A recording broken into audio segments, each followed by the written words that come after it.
everyone. Welcome to ZaranTech. In today's fast-paced business environment, efficient warehouse management is essential for smooth operations. Whether you're new to the system or looking to enhance your knowledge, you've come to the right place. Let's dive into the fundamentals of SAP ECC EWM. But first, let's break it down. SAP ECC EWM stands for SAP Extended Warehouse Management. It's a software solution that helps businesses manage and optimize their warehouse processes efficiently. Now, here's why it's essential. Studies show that businesses using SAP ECC EWM experience up to a 20% reduction in inventory holding costs. Plus, they see a significant decrease in order processing times, leading to happier customers and increased profitability. So why does this matter? In today's fast-paced world, streamlined warehouse management is crucial for staying competitive. With SAP ECC EWM, companies can streamline their operations, minimize errors, and maximize productivity, ultimately driving success. In this course, we will cover everything you need to know about SAP ECC EWM, from its basic functionalities to advanced techniques. We will walk you through setting up the system, optimizing processes, and troubleshooting common issues. By the end, you will have the skills and knowledge to revolutionize your warehouse management. Don't forget to hit that like button if you're excited to learn more about SAP ECC EWM. And if you haven't already, hit subscribe and turn on notifications so you never miss an update.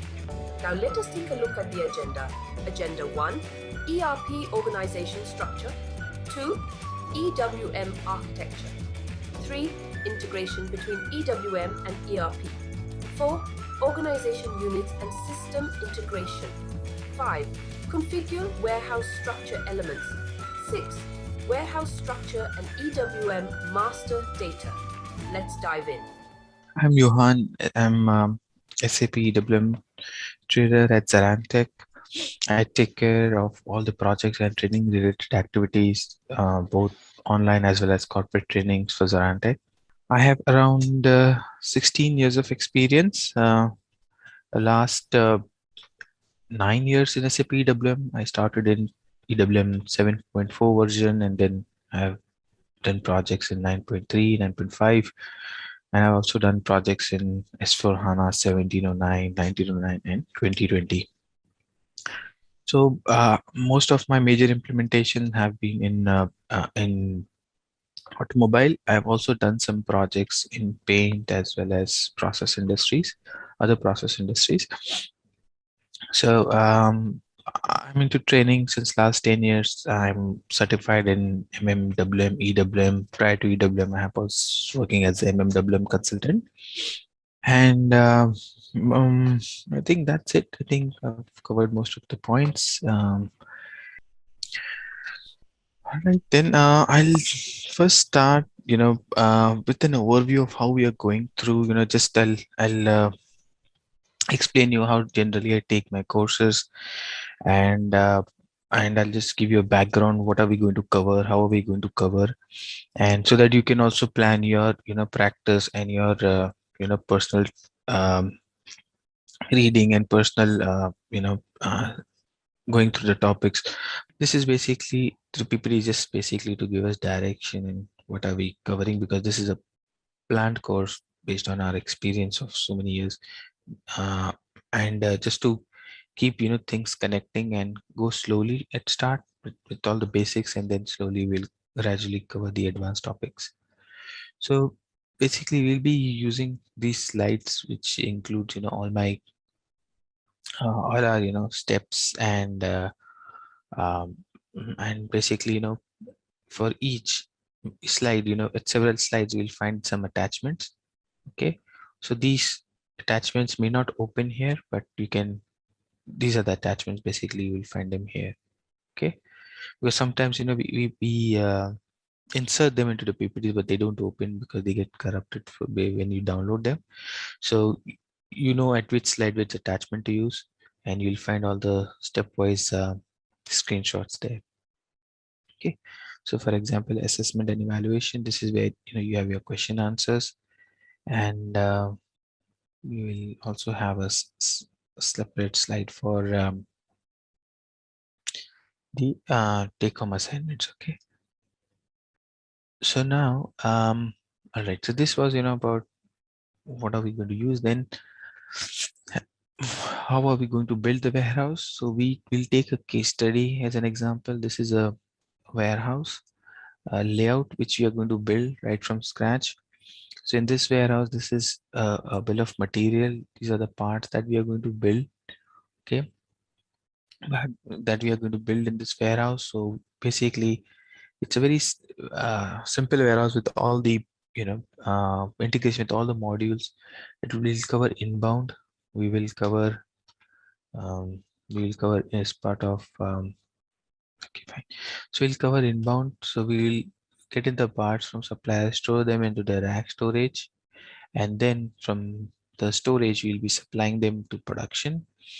Okay, or we can also get them to a general storage. So we have different types of storages into which we will get the parts. So this will cover the inbound aspect, how to place parts into, excuse me, different types of storage. Then from here we supply parts to production. Oops, sorry, refresh supply parts to production. So this, through this we'll learn how the outbound strategies work for production, and then the production parts will receive them into the bulk and the pallet storage. So we understand how to do inbound into the bulk and the pallet storage. And then we'll cover outbound, where we'll pick these parts from these areas. Okay, this is where the final product is getting stored, and then we will pick them, pack them, stage them, load them. We'll also have the yard management for handling the trucks. So this is the layout which we'll be referring. So these are the you know um, these are the naming conventions that we'll follow. So so we'll create a new warehouse. In this warehouse, we'll create these storage types. We set up the strategies. We have some configuration in build. When we copy the warehouse, we get those configuration. But there are several configurations which we need to do based on the physical nature of the warehouse and the type of warehouse, the type of processes. So we'll cover all those processes and typical configurations that we do for each of the processes. But these will be best learned when you have an example. So EWM or any warehouse management is best learned when you physically try to visualize the movements or the warehouse. So all our discussion and process scenarios will be based out of these warehouse. So if in case we decide, okay, hey Johan, let's understand deconsolidation, then we will activate a process, move it to deconsolidation, then move it here. Let's understand scrapping. Why, let's create a new area for scrapping, and so we'll create a new storage type here, and we'll discuss what can be the possible scenarios with scrapping. Okay, so any addition scenarios, we'll be basically tweaking this warehouse, and we'll be adding new scenarios here. Based on our experience, we may come across scenarios. You might have come across scenarios in your projects, and we would like to go through them together. So we will use this warehouse structure basically to do some add-on processes as well. My expectation from you guys that whatever configuration we are doing for that particular week, you complete them by end of the week. You just follow me. Yeah, you can do your own exercise, but yeah, but initial couple of modules, you follow me, get your warehouse ready, structure ready, and then if at all you want to simply follow me, follow whatever the processes I'm going through, you're free to do that. You're free to use the warehouse which you have set up in the system together, or you can create your own warehouse to your own integration. I'll leave it to you, but whatever topics we will cover, please do them, because regularly, because slowly we will be going through the complex topics. We are going to build up many new scenarios, and the backlogs will keep on accumulating. So, and basically all topics are linked to another. So if you miss, let's say, master data, I'm explaining some master data in detail, If you miss that, it may, you know, it may stop you with your understanding on the processes. Okay, I'll explain you why I have kept it here. Yeah. So basically, storage control, process control, we need to go through Mm. unloading, loading as well, which requires some yard management activation. Mm. Okay, so the prerequisite is yard management for storage control. Mm. Plus, you activate storage control at a creation rule level. So you Mhm. need this understanding also. It's not like, if I'm here and if I'm talking about creation rule, you will get lost. Mm. You need to understand the creation rule first before activating storage control, because for outbound, you activate at a creation rule level. So you need to have prior understanding of these two topics. And why I have taken inbound and outbound together in storage control, because when we activate storage control, we have, for example, so it becomes easier for you from a layout perspective. When you do the inbound and outbound, we can do a mix. In inbound, we activate process as well as layout both together, and in outbound we can just do a layout, just a single through. So but the main thing here is we need yard, or at least shipping and receiving activated, so that we can do a storage control step of loading, unloading, which is very important. And plus we should also be able to have an understanding of creation rule, because that plays a very important role in the process control. Going back to PPF, why it is at the bottom. So we'll be going through the process. So every process, so PPF is not only about automating a step, but it is also about your outputs. Yeah, So printing we out. will be, yeah, so we will be using PPF, but at this point, till this point of time, we'll not go into PPF. We'll maintain the condition record, test and automation. Let's say good receipt and through for a production integration. We'll do that with PPF. We'll maintain the condition record, we test it, but we'll not be discussing what is action definition, action profile. All those That's technical topics will divert us from the process. yeah. Okay, and they'll be covered together at the bottom, along with the other outputs of SAP EWM. For your week, particular week one, you will have, what is certification done? You will have, some questions for that particular unit. I would recommend you, till you complete all the modules, just limit your study only to that module and the questions related to that module. Okay, once you have done the you have completed all the modules, then you can go through the certification done for the entire course. Then other thing is, there is a lot of SAP books which are provided by SAP, so you can go through those books as well.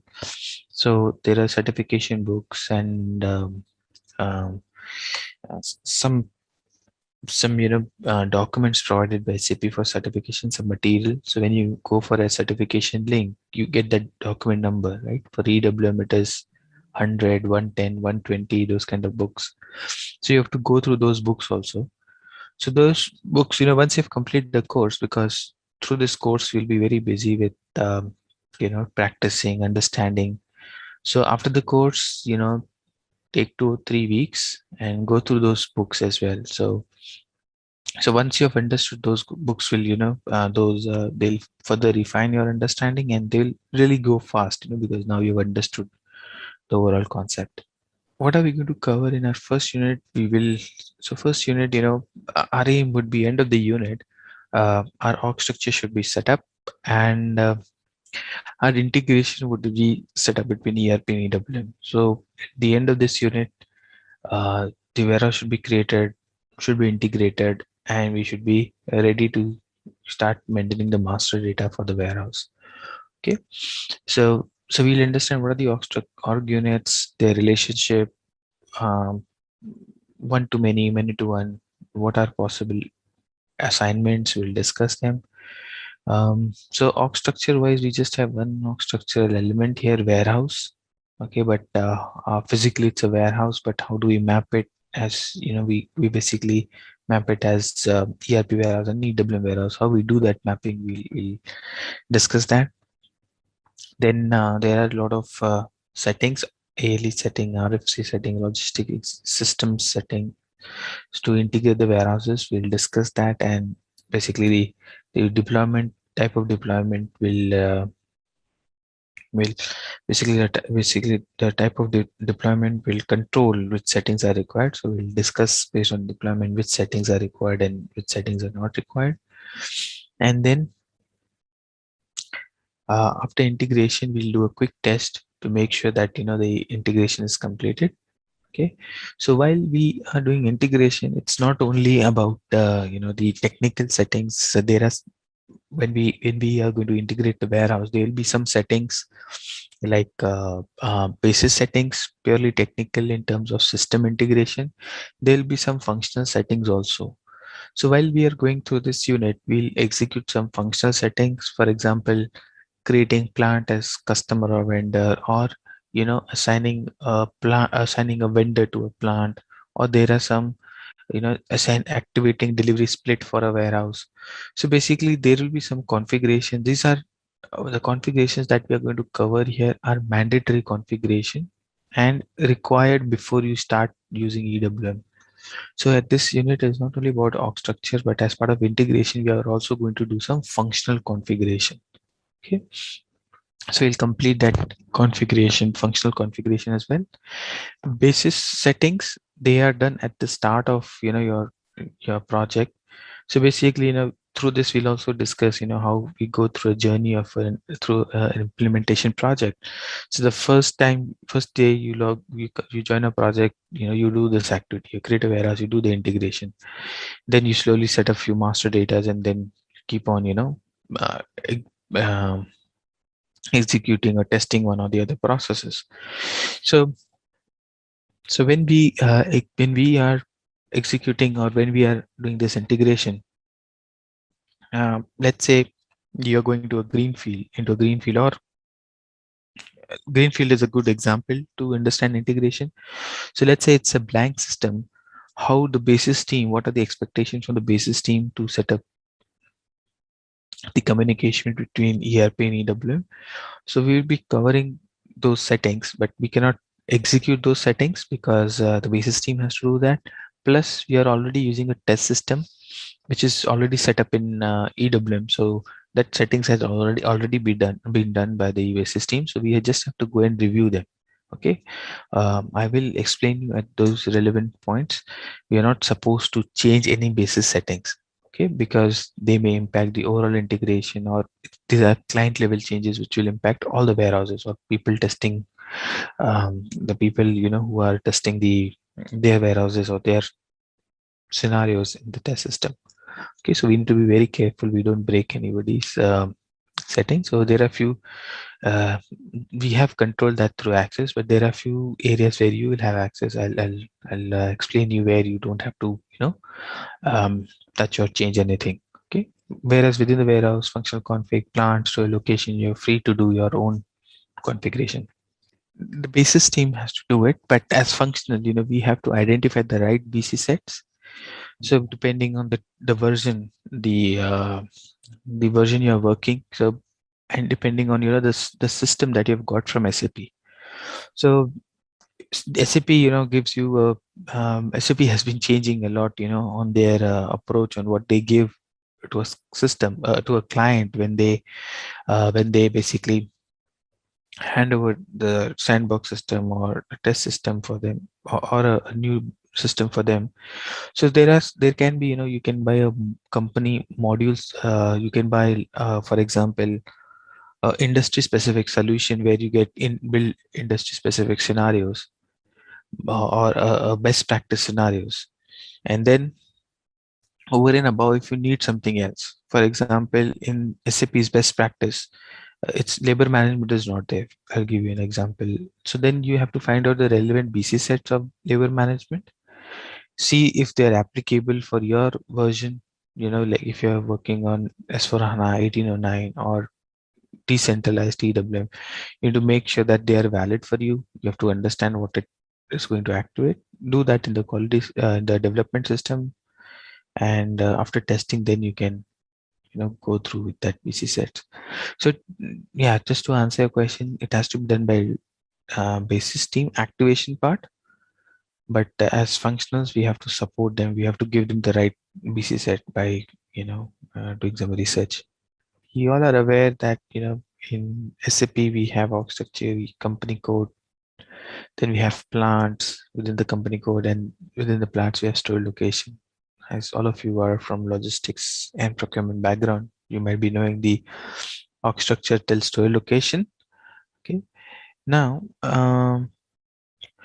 now we have store locations. Okay, within store location we have warehouse. Okay, so basically when we use warehouse management, the store location is still there. Okay, so if you don't use warehouse management, somebody asks you where is the product stored, it is stored in a store location, or it's at a stock is managed at store location level.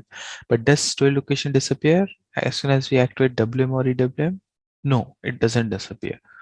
The store location stays there, and we assign a warehouse. Now the products get stored into the warehouse. Okay, store location. So you can see a warehouse, you can see bins, you can see products stored in a bin, but you don't see anywhere store location, right? So in an IM solution, the entire building where you're storing, the entire complex is a store location, right? But now when it comes to warehouse, the entire building complex is a warehouse. Store location, we don't see any physical store location. It becomes a virtual org element, okay, because the storage is done at a warehouse level. So we have warehouses, okay, and the store location concept still remains, because within the warehouse you can also split stock based on store location. For example, take this example. This plant has two store location. You may want both. Let's say SLO1 is a finished product, is a raw material store location, SLO2 is a finished product store location. You can have both of them into the same warehouse, and then within the warehouse also you should be able to identify stock of each store location separately, or you can store it in a separate warehouse. So for example, store location SLO2 of finished product warehouse, finished product store location, we assign a warehouse W02 separate warehouse, which we may be an external facility a few miles away, or the own company's facility which is a few miles away, because of the space constraint, you're using a different warehouse. Okay, so basically in technically in system, plant and store location combination, one combination of plant and store location is assigned to a warehouse. Okay, so you cannot assign one plant store location combination to more than one warehouse. Okay, it's a unique assignment to a plant store location.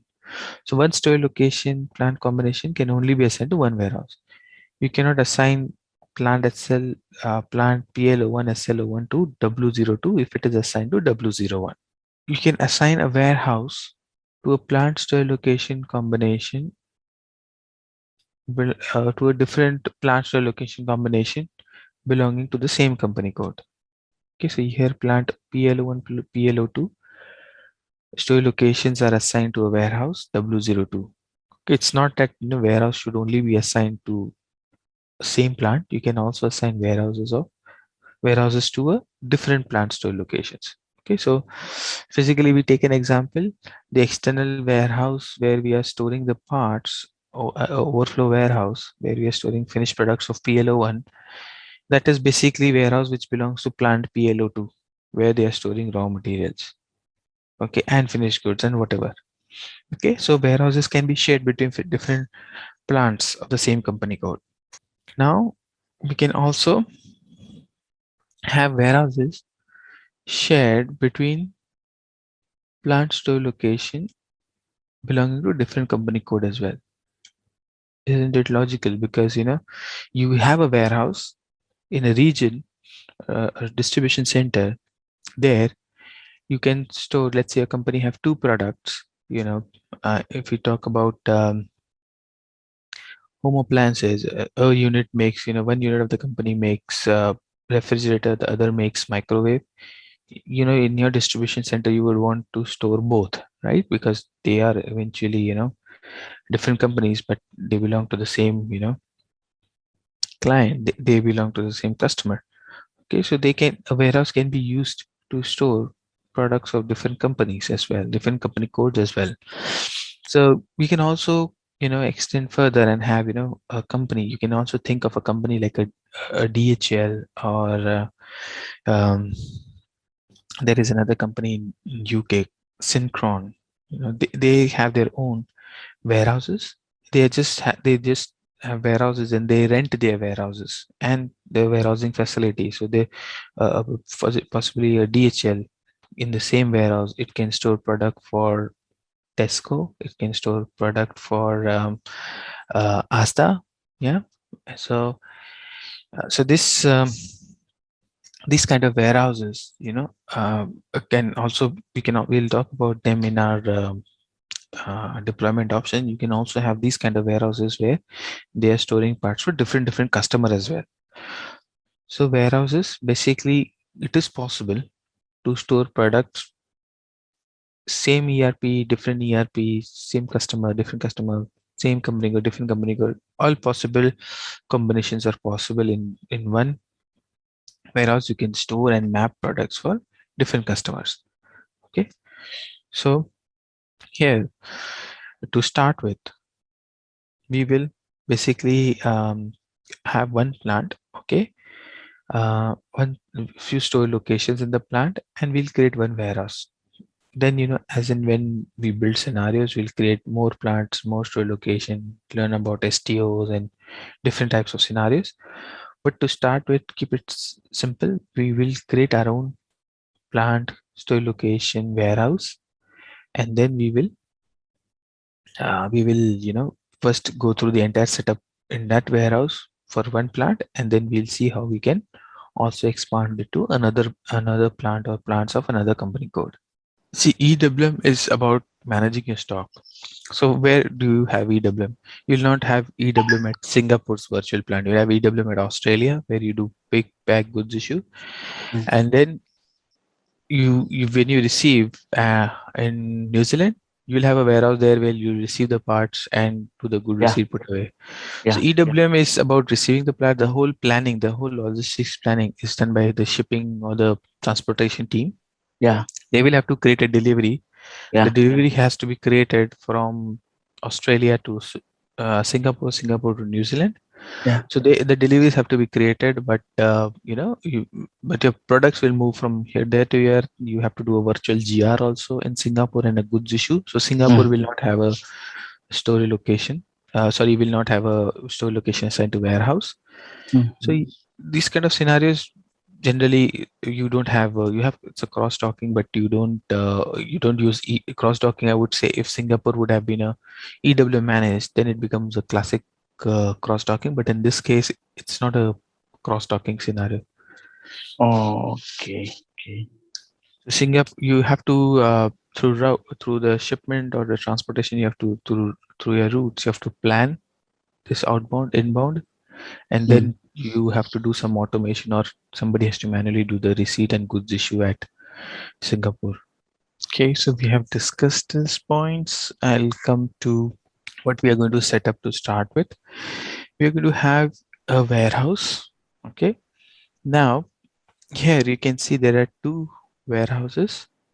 Okay, one warehouse is ERP warehouse, one is EWM warehouse.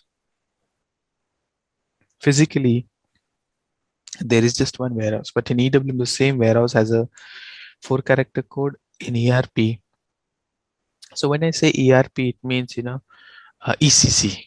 Okay, now in S4 HANA, we have ECC as well as in EWM in the same system. So it's a still early stage. So maybe SAP would make it one. Just change ERP side, ECC side, the warehouse into 4 characters, but they haven't done it yet. So all the deliveries and other places, the warehouse is of 3 characters wherever you see warehouse. So basically, that 3-character warehouse represents your EWM 4-character warehouse. It's created in EWM as 4 character. They're assigned, they are mapped to each other. So when you say W01, it basically means EWM warehouse of WH01. We are going to use, so what org structure elements we are going to use, we are going to do that listing shortly. Okay, but we'll be creating our plant. I'll be telling you which company code to use. So basically, I would recommend to use company code 1000 or whatever is a company code in the test system, so that you don't have to do all the finance settings. Company code which I'm going to propose you to use, that will be supported by our finance team. So if there are any issues, they will sort it out. Plus period and closing, everything, maintenance activity of that company code, periodic maintenance activity, the finance team does it. So it's an active company code, and it's well supported. So I recommend you to use the company code which I'm going to share with you, so that you spend less time in troubleshooting finance related errors. Okay. So company code, we are going to use the one which is given to us by our finance team. In that company code, we'll have a plant. We are going to create our own plant.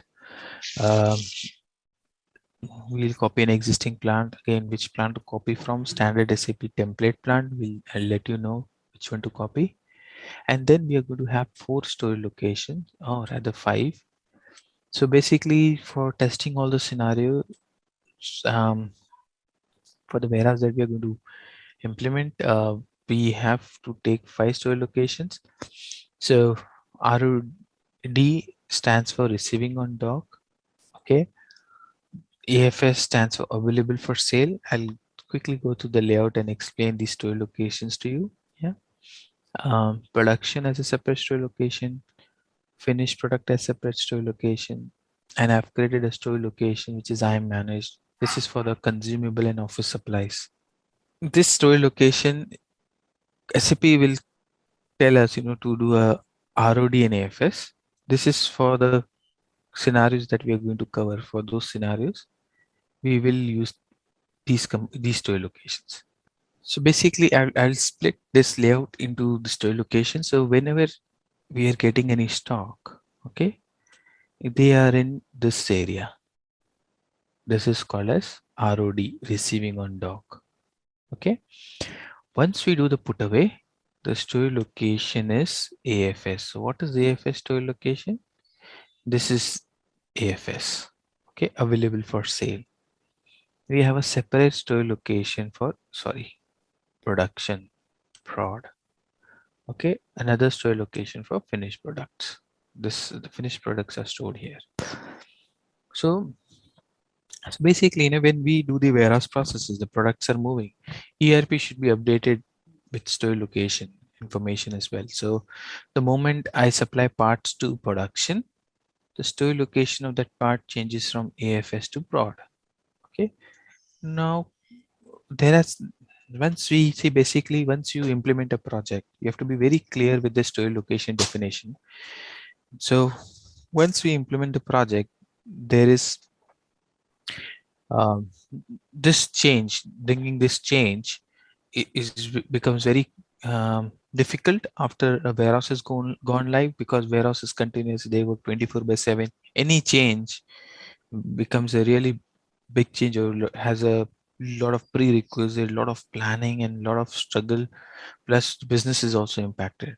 Okay, so some of the warehouses they don't even give you downtime, because time lost can never be regained, for them, because they work 24/7.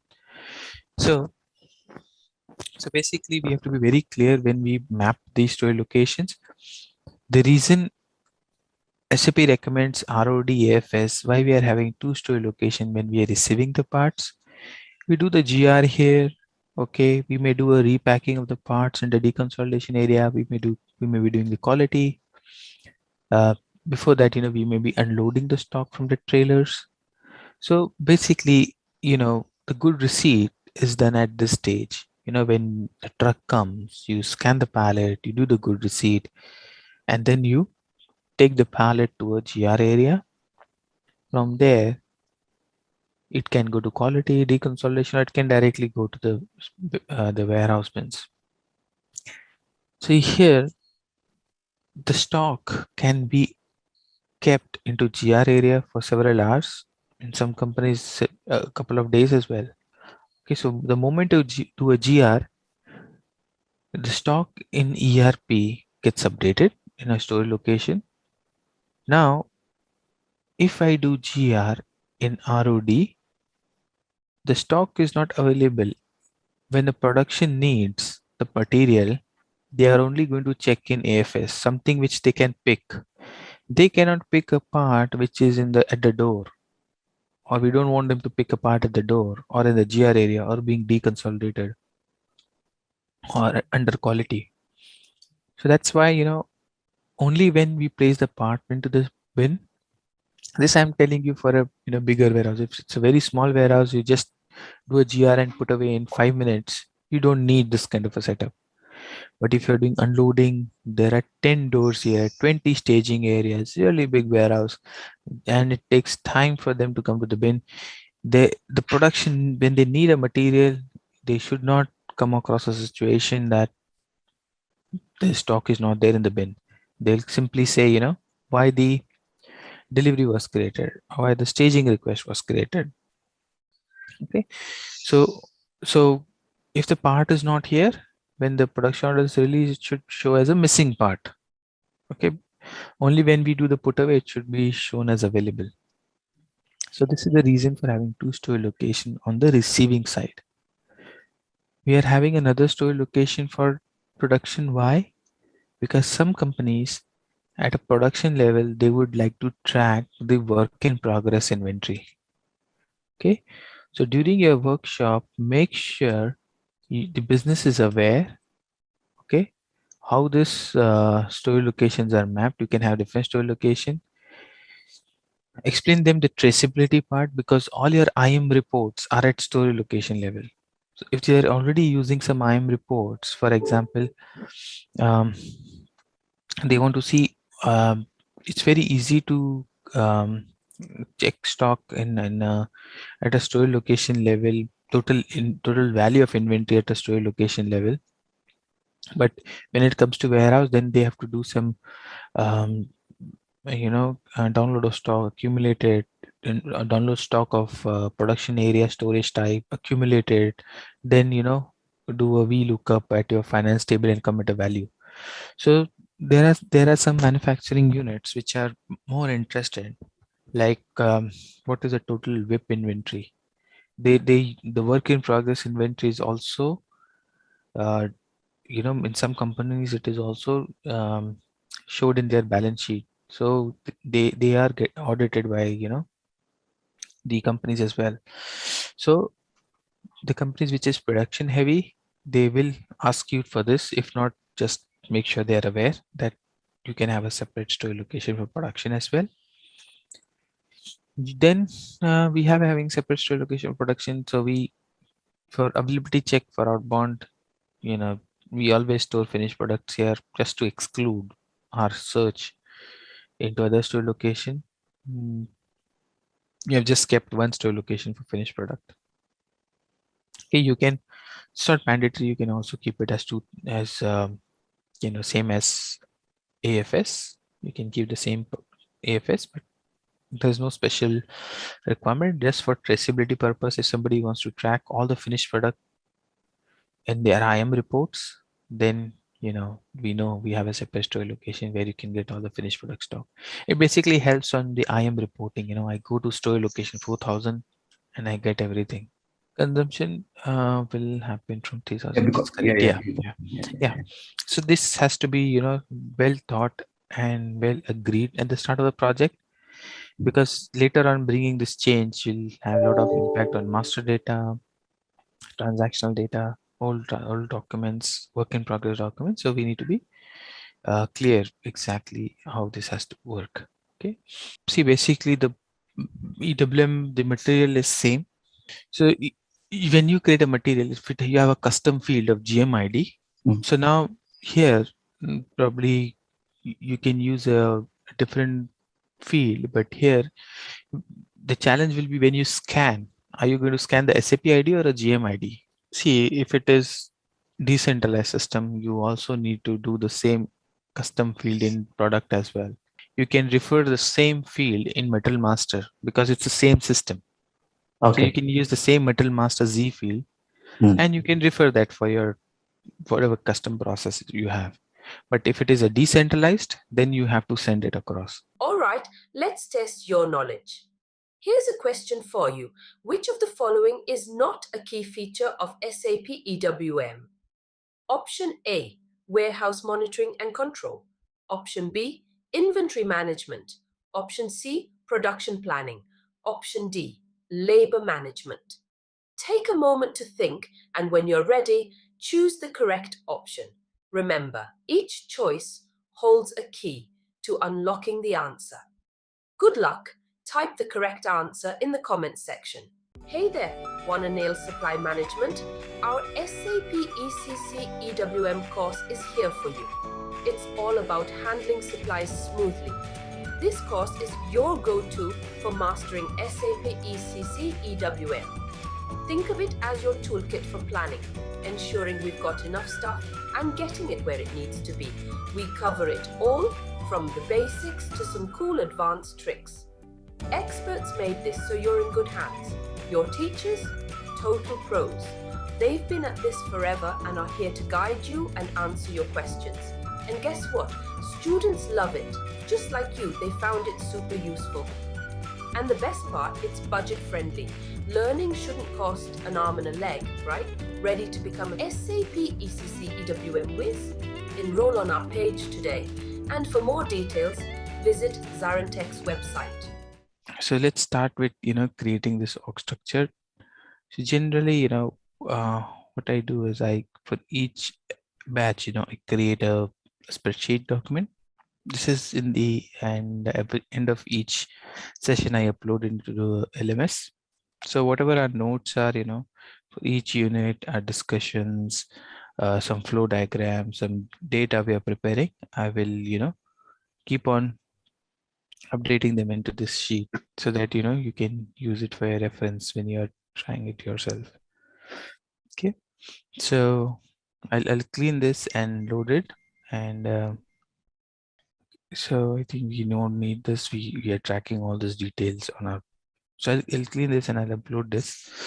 So basically, just give a batch number here because we'll try to create a company, a plant in that code, with that code. Okay.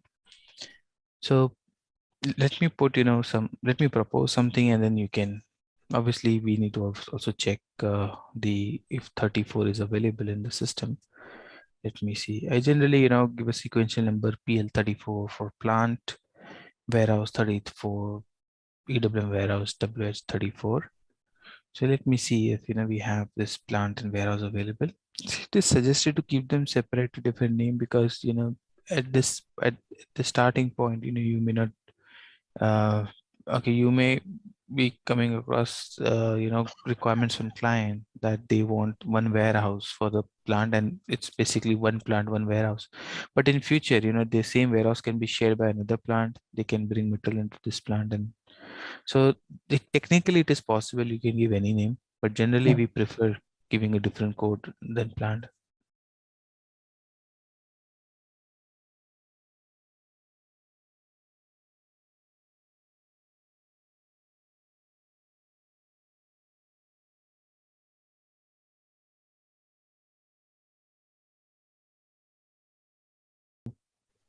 Okay, these are your reference plant, warehouse, shipping points from where you have to copy. Okay, so this was a best practice system provided by SAP, a copy of that. So it has all the, standard SAP. So in S/4HANA, the template plant, it starts from 1710. So there are two options, either you have taken an IDS system, then it will be 1000. But if you have taken a best practice system from SAP, it will be 1710. So basically in this plant and this warehouse, you'll have all the SAP best practice process already configured. So in S/4HANA, we generally go with the best practice. So basically, since EWM is embedded now, okay, Yes. you need to slightly go back with the history. EWM was a decentralized system before, Mhm, so it used to be in separate instance. So there mhm, was a separate, client itself for EWM, but separate instance itself for EWM. And when EWM was, built, you can see only ERP, only WM was 3 characters Mm-hmm. code. Everything else was 4 characters. So SAP changed the warehouse code also to 3 characters. Oh, sorry, 4 characters with Mm-hmm. EWM. Then Mm-hmm. EWM primarily was a decentralized model, but then in S4 HANA 2017, SAP realized we should also make it embedded with S4 HANA capabilities. So Mm-hmm. now the same EWM entire whatever module was developed in the decentralized system was Mm-hmm. pulled into the ERP space. So the warehouse Mm-hmm. was 4 character, but the old WM warehouse was 3 characters. Mm-hmm. So wherever you see ERP documents like deliveries, especially deliveries, you will see the warehouse is 3 character. So that fields and the places where warehouse is identified in the ERP side, it is 3 characters.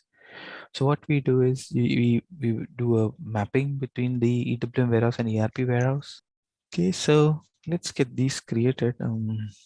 We can get these brands created.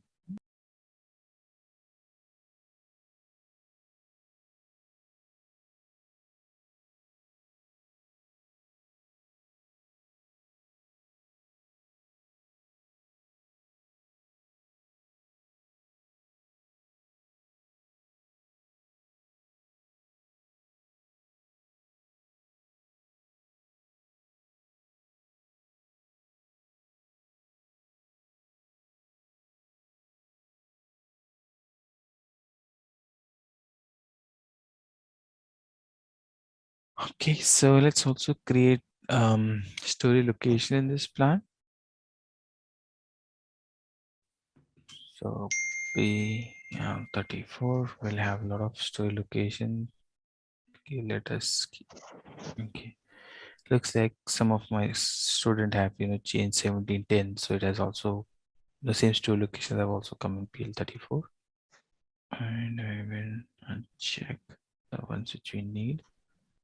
So the ones which I'm deleting are with our standard SAP story locations, which have come from 1710. And we have these 5 store location which we plan to use. Then let me create a ERP warehouse. So the warehouse to copy from is 171 to W34. I hope W34 has not been picked by anyone.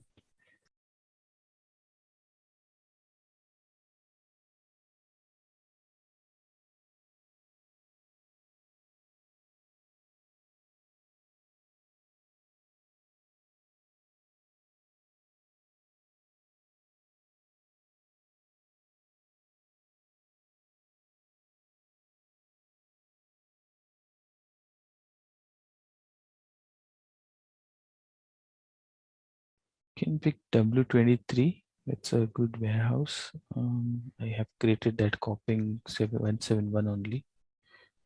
And let me also bring in 171 back.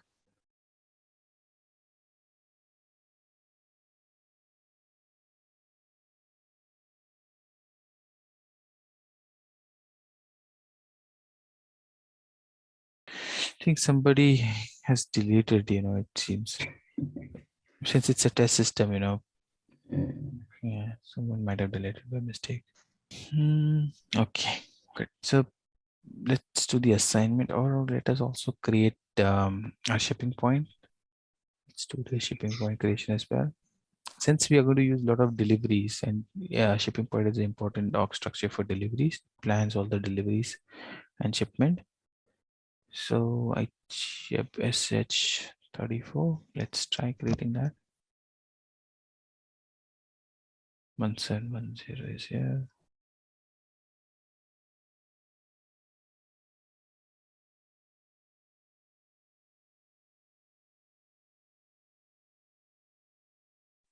Okay, then we also need around sales area when we create outbound deliveries. Just creating these org structures so that we could, if any settings are required, then we could on the sales procurement side, if any settings are required, then we can do it for our ERP org structure level. So I will again copy from 1710. I hope it is there, and I'll create a sales org SO34.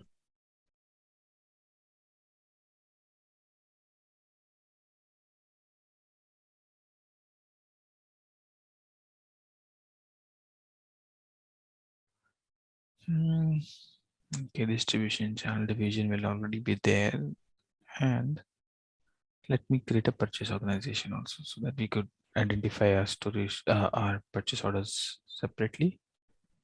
So let me copy from 1710, copy, and I will make it as PO34. Purchase organization for PL34.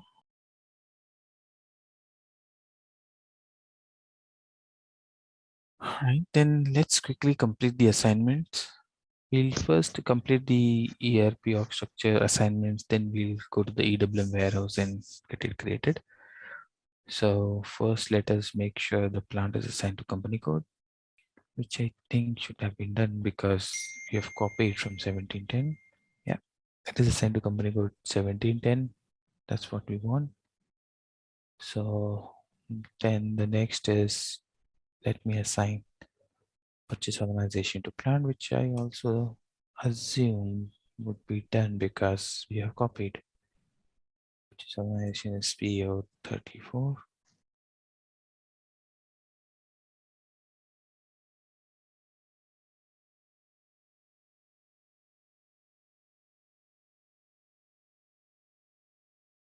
Okay, let's go back and create sales area also.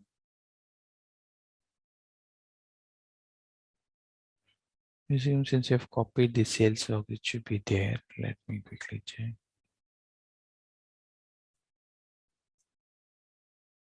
Yep, and we are going to use SO34 1000.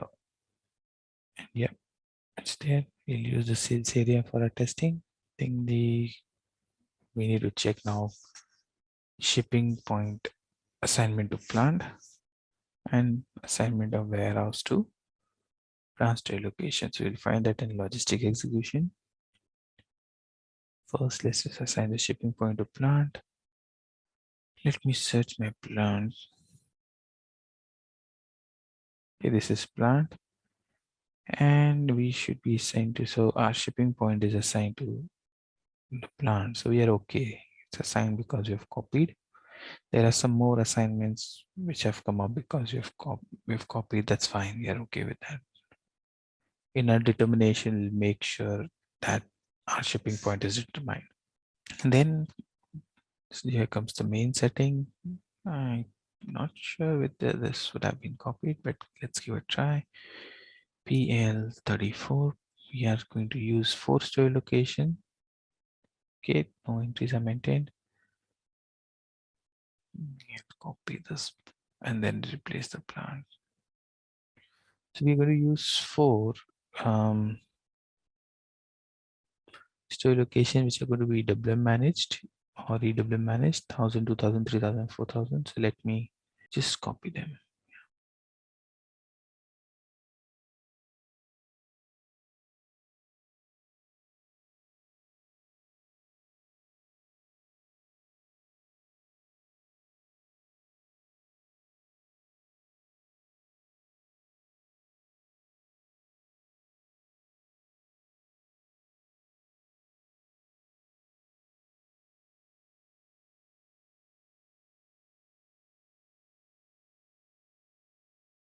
Okay, so here we have created and made created our ERP architecture and made the necessary assignment. Then the EWM side now. Okay, so for EWM, creating an EWM warehouse, we need to go here, SCM extended warehouse management, extended warehouse management. So basically, the entire folder of EWM has been taken here with all the config nodes in S4HANA. So here you will find there are 2 things here. One, you can define your warehouse here. Okay. but we don't generally use this. We use cross-process settings where we copy the warehouse. So don't worry, this all these nodes are mentioned in the document. So 1710 WH34, yeah.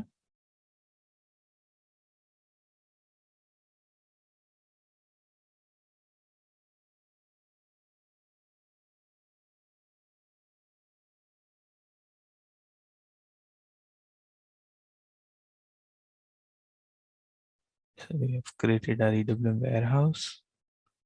I'll go in master data, and then here I'll go and change the description of the warehouse.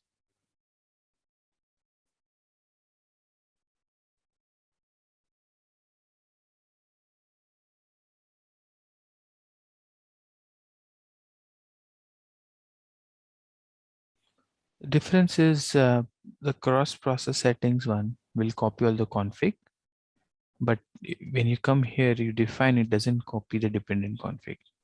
It's like, you know, the copy as has been moved here.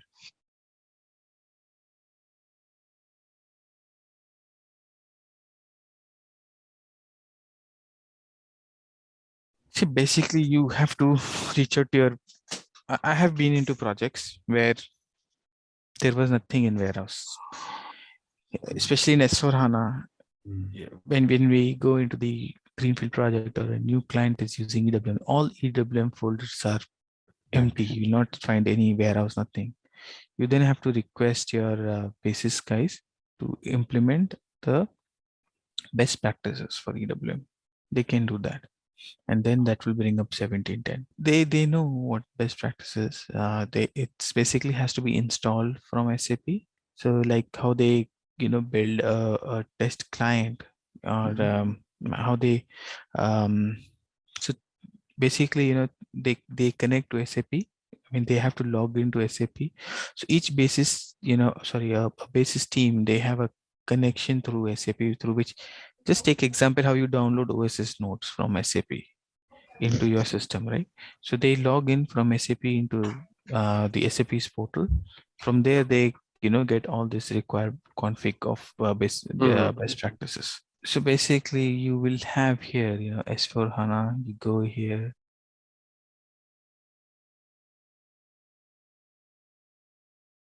So they will get this navigation, when they're trying to download. So you have to tell them where.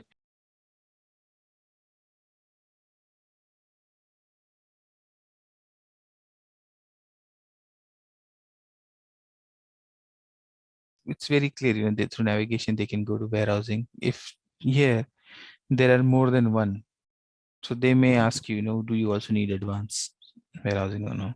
Now, before we start into a project, we need the other modules to complete their activities. Basically, we need so we are at a stage we are creating a warehouse, and we have to do the integration. So before we go into the functional integration and the basis integration, we need these prerequisites to be completed. The finance team should get us the company code. We should have plant codes. Store locations should be identified, which are these decisions should be made. Yeah, the shipping point to be assigned to the plant. We have assumed for all of them, and we are ready. What we also need is plant as customer and plant as vendor.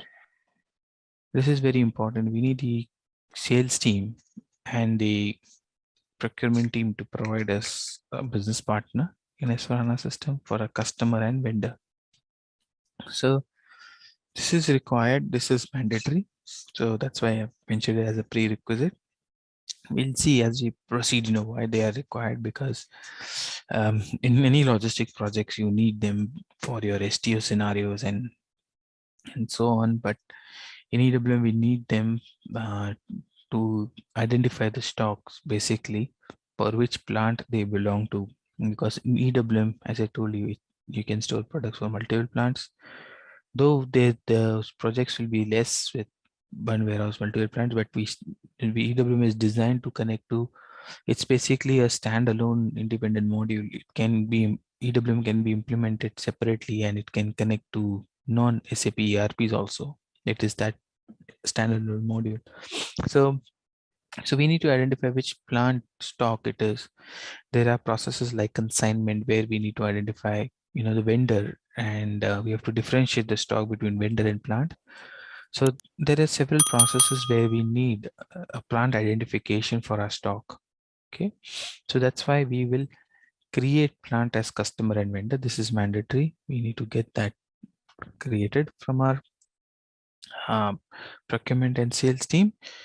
So I'll get it created now, and as we proceed further with our integration settings, we'll see how this can be used. Okay.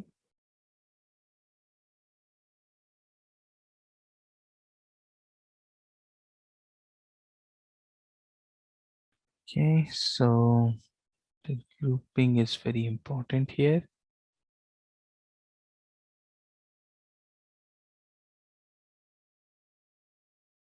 See, this is a grouping which takes a number range into consideration, which number range a business partner is created.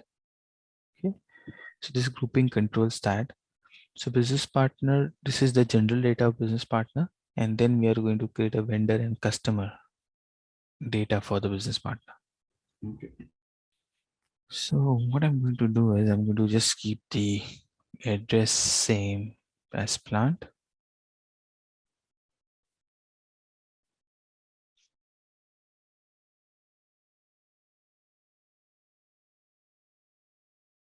Yeah, you'll still need that. This is required for integration.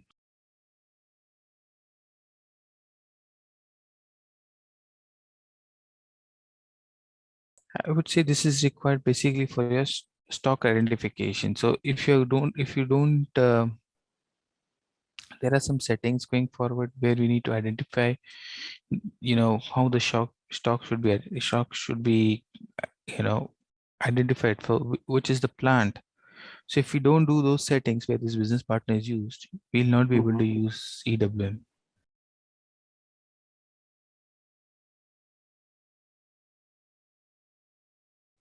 Okay, so business partner, this is the general data, like how we create general data in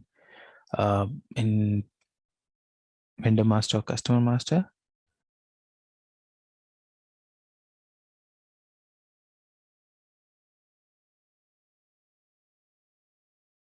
Okay. See if at all I have to have identification. This is a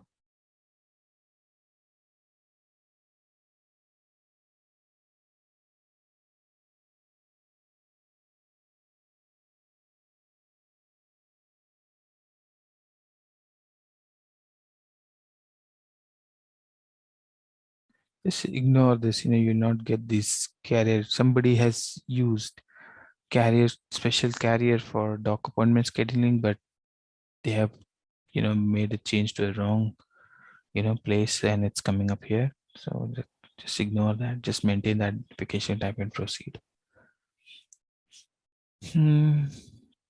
So this is general data. Now let's say this a business partner. Now I want to make it as a customer, okay, or a vendor. Okay. So the place we need to go here is going to change mode and assign. Just since you guys are new, I know most of the time it happens. So what I've done here is, just giving you the screenshots here, okay, and I've made the note that you should have these roles assigned. So FLCU00 is a company code data for a business partner. FLCU01 is a sales org level data. FLVN00 is a company code data for vendor, and FLVN01 is company code data for vendor master. So these four standard rows should be assigned. Okay. So I'll go in first. I'll start with vendor. Okay. FI data. Okay. So as soon as you click this, you'll have general data coming up here. Okay. So now system will try to create a vendor number. So see, this is business partner, but in the background, it will update the vendor master tables. So a vendor number will be created. I'll say 1934, create vendor with the same code. And if you go here, It's in the FLBN 01. Okay. So I'll just browse through the data. If any other, data is required, I'll click on company code and I'll enter our company code here, which is 1710. I'll extend it to our company code. The reconciliation account is mandatory in vendor master. The same thing is coming up here. I'll say domestic payable. Yeah. Simply browse through if any mandatory details are required. If not, I'll just simply save it. Okay. Now I'm going to maintain the purchase organization relevant data. So now if you go to the general, you will see a plant code here. This is very important. This is where, we assign the plant to the business partner or the vendor. Okay. So VL34, we maintained it now. And then let's go to the purchasing tab, enter a purchase organization, PO34. Anything mandatory will maintain, otherwise we'll just simply browse through the fields and save it. Yeah, vendor the center. So how we know that this business partner is a plant, basically it represents a plant. We have to assign the plant code to the business partner over here.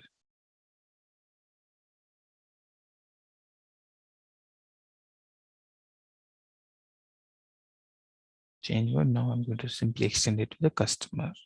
So FL customers, start with general data.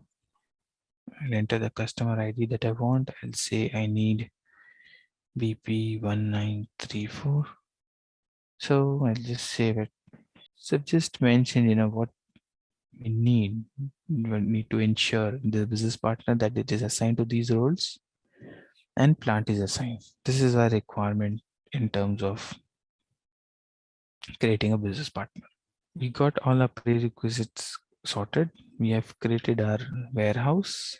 So now, we have done the basic org structure setting. Now let us, start with the integration setting. So we need to integrate our warehouse. So this warehouse still, we have created them and the basic org structure is created. But before we start executing the process or start our master data setup, we need some additional integration configurations. Okay, so that the data comes from ERP to EWM and it goes from EWM to ERP.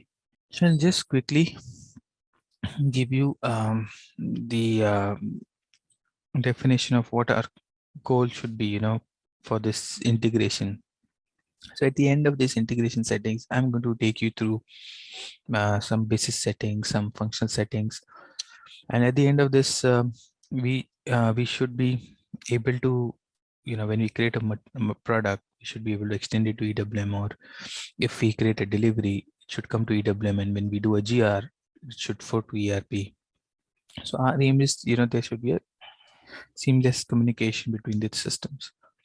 Okay, so in S4HANA, basically, we don't do sifting, or we don't send data from ERP to EWM. Okay, this is just one single system in S4HANA. Okay, so master data is synchronized. We don't need to do sifting. We don't need to do IDOC, nothing, because it's just one system. This is one of the main benefit of going with S4HANA. Embedded. Yeah, that's correct. And if you go for decentralized, then you have to send data to IDOC, or if you're not in S4HANA, you have to use SIF. We, at the end of a training, we'll spend 1 or 2 sessions to talk about, what is the difference between a decentralized system and embedded. Till then, whatever I'm discussing is embedded, because it's easy to understand and it's easy to execute a process. We don't have to swap one system to another all the time. But there are some deltas. We'll discuss them. The deltas are mostly related to your master data integration, and some of the additional documents are created in a decentralized system, which we could eliminate them in S4HANA. So we will be using this master data, bottle master, your vendor and customer, they are in EWM, basically in SCM, we used to create them as locations.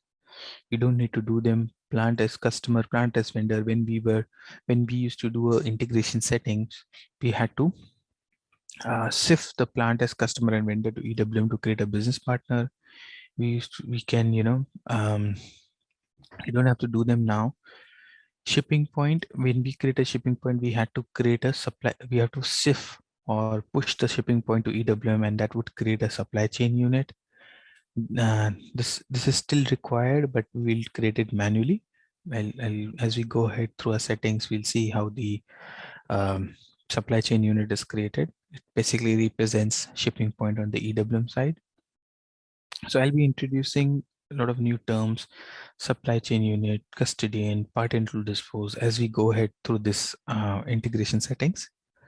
So master data, we don't need to do any more settings with the existing S4HANA framework. It will work seamlessly. It is integrated as a one product.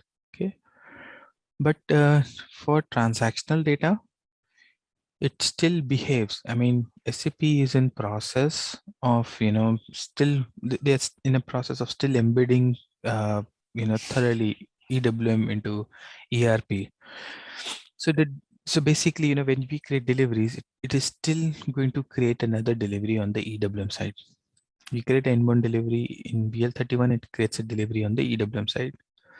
Expectation is in future, we don't need in the same system, we don't need two delivery documents. So we'll see what SAP brings up in near future. Till 2020-21, SAP is still has this kind of a architecture where the deliveries are created in ERP, and then in the background they are sent to the same system. Okay, so basically many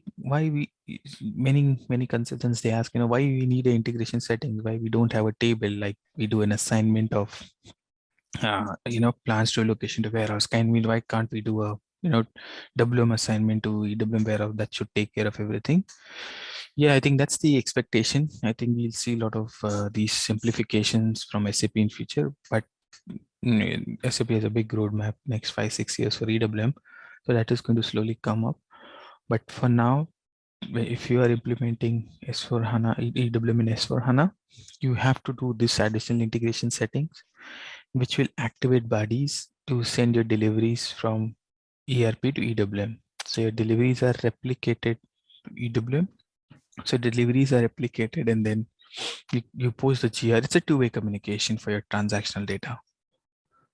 Okay, so our aim is to connect this to transaction data from the ERP to EWM.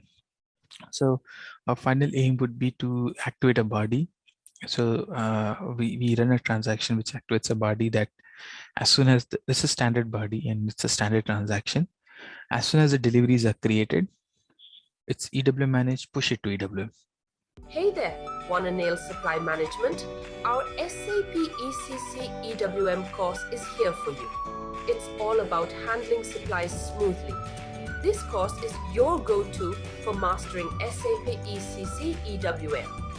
Think of it as your toolkit for planning, ensuring we've got enough stuff and getting it where it needs to be. We cover it all, from the basics to some cool advanced tricks. Experts made this so you're in good hands. Your teachers, total pros. They've been at this forever and are here to guide you and answer your questions.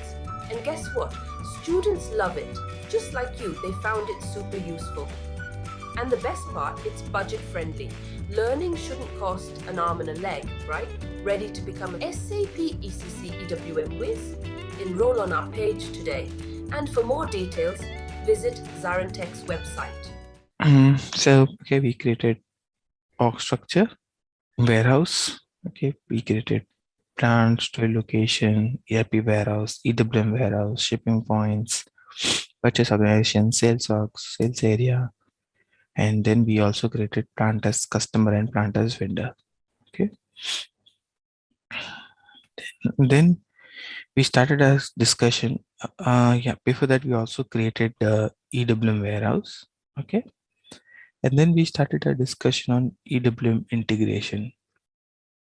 We were talking about the architecture, how the systems are integrated, how the data flows from ERP to EWM, and what will be our our requirement at the end of this unit to make sure the data flows from ERP to EWM, EWM to ERP.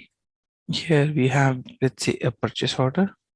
Okay, this is standard process between ERP and EWM. We have purchase order. For that, we do a good receipt in IM. Okay, without EWM. Now, when it comes to EWM, we have to create inbound deliveries. Inbound delivery is mandatory. Okay, so as soon as the inbound delivery is created, this gets distributed to EWM. Okay, and another inbound delivery is created on the EWM side. The number of inbound delivery can be same or it can be different. Okay, so basically here, this integration point we have to set up. So in this inbound delivery, we'll see our 3-character ERP warehouse, and when it is saved, we'll see when we log into any EWM delivery, our warehouse will be 4-character warehouse. Okay, so whichever document you see on the ERP side and it has a warehouse field, we'll see the 3-character warehouse. Okay, now this delivery is created. We also call this delivery as warehouse request. This delivery is then further processed. We'll do good receipt and then put away. The deliveries are always in sync. Okay, so any changes on the delivery ERP side, it updates EWM. Any change on the EWM side, it updates ERP. So inbound delivery is created, and then as soon as it is saved, and we post a good receipt, a material document is posted in EWM, which will then go and update the ERP system. So again, a message goes from EWM to ERP. This is the same process steps, even in S4HANA and decentralized, the message goes from ERP to EWM. In S4HANA, both ERP and EWM are in the same instance. Still, we have queues and messages from one system to, like, it behaves like it's a different system.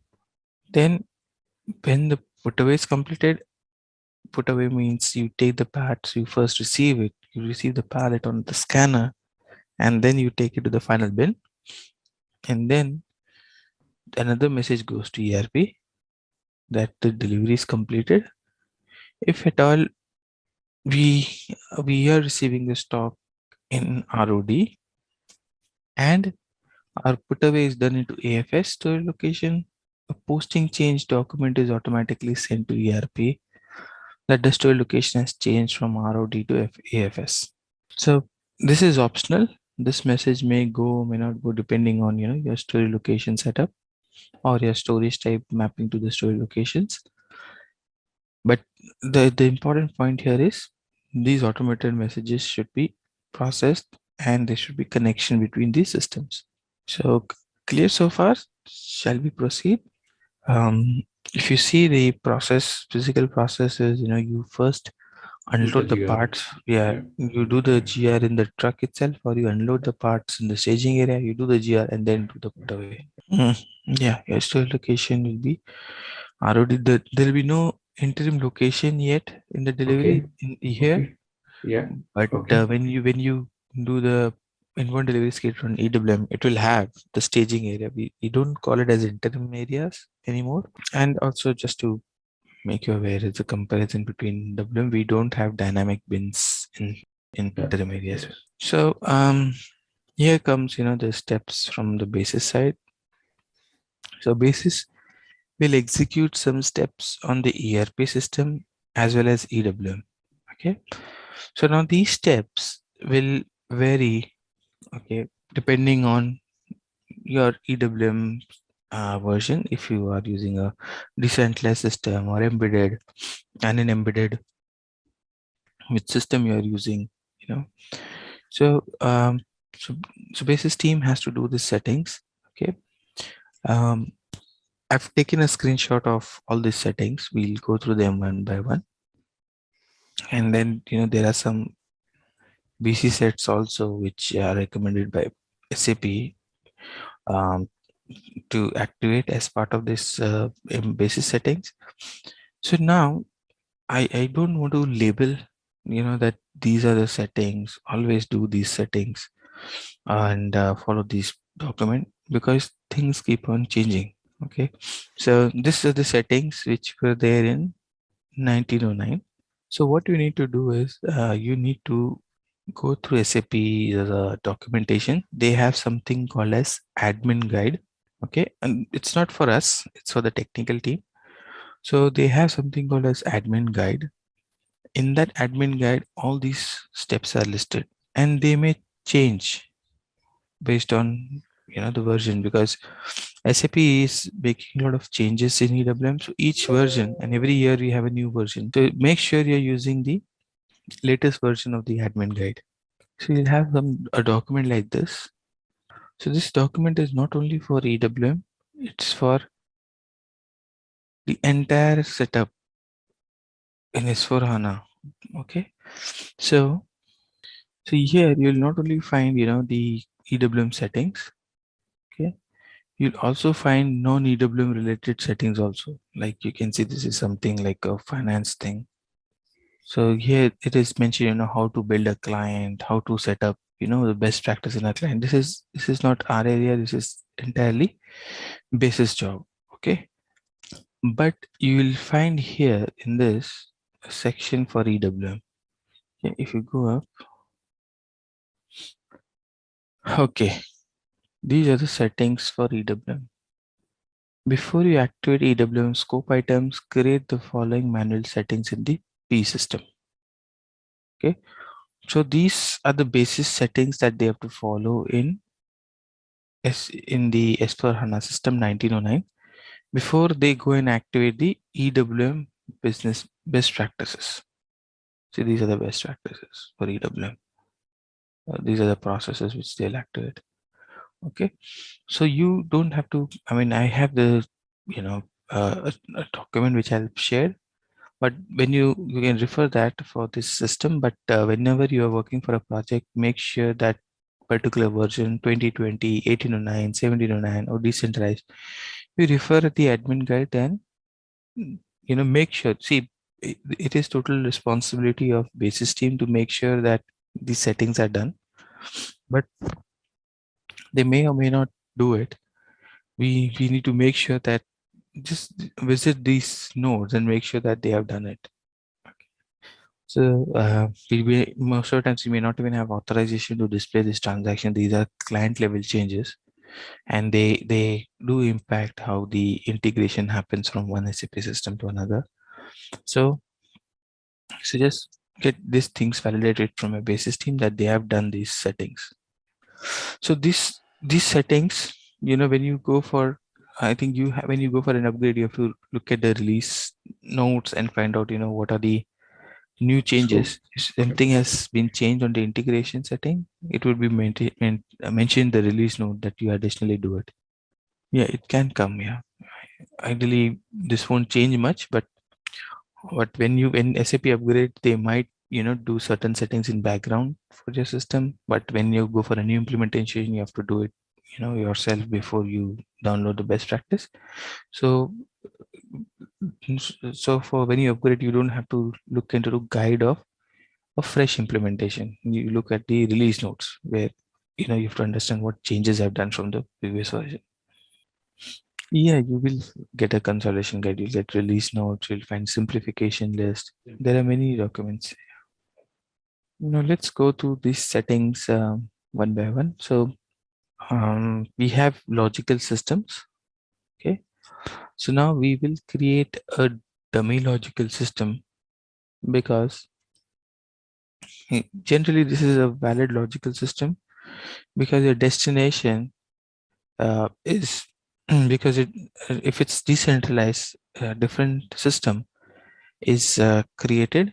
Okay, let me try to explain you here.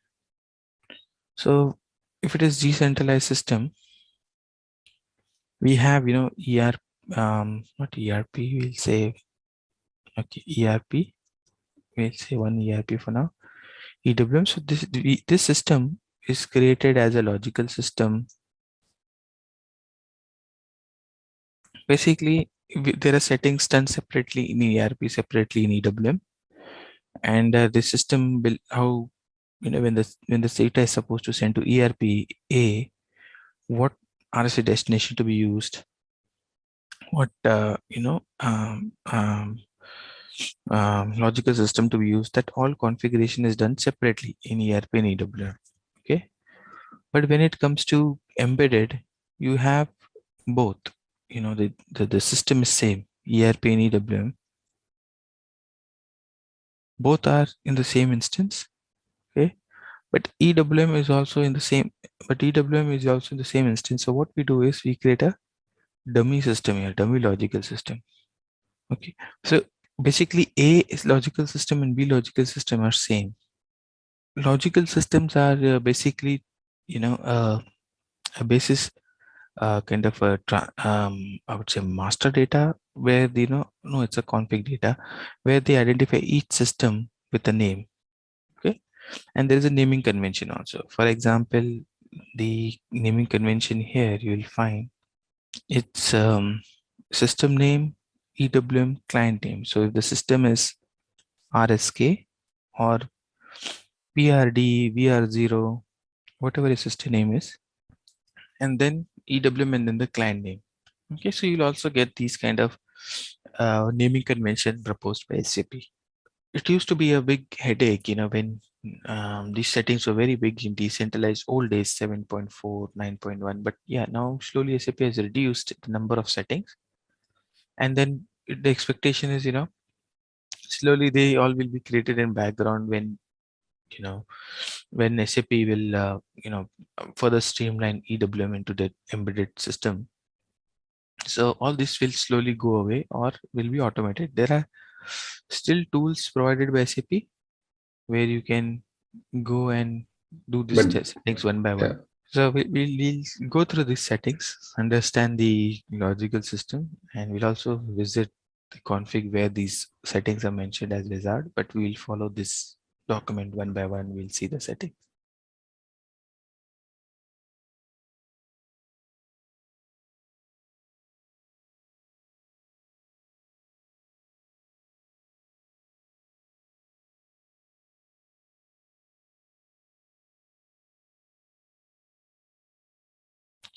Tool-based ERP integration, and you have, we're talking about this. They also have a wizard for warehouse integration.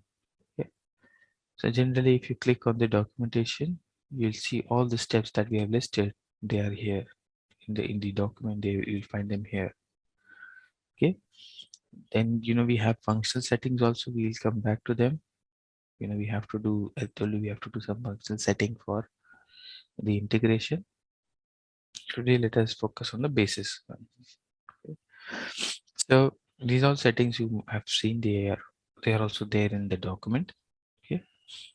Now we'll go through them one by one. I think this wizard is good to navigate. So if you want to go to the and navigate and verify, if you want to go to the logical system, you can come here and see your logical system. Now this test system, you have several logical systems.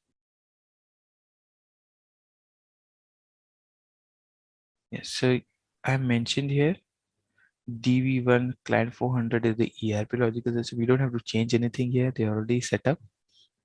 And then the dummy logical system for EWM is DV2 EWM 400. So these are the two systems that have been created by basis team for this client. Then the next thing is assign logical system to client. So if you look at this, the logical system, the client is 400. This is company code setting. And you can see DV1 is assigned to the client. So say this client config is not new. Okay. This client config SCC4 transaction has been there since the start of SAP.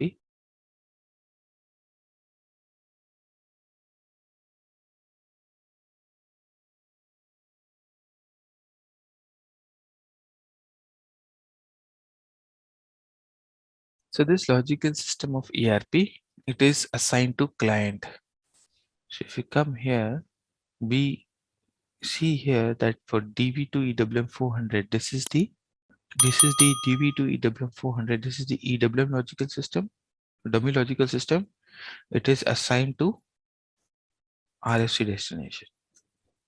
RFC destination is generally it uses we use RFC destination to connect to another system. The other system is EWM only. So if you I mean S4 HANA only. So if we copy this and if you go to /OSM59,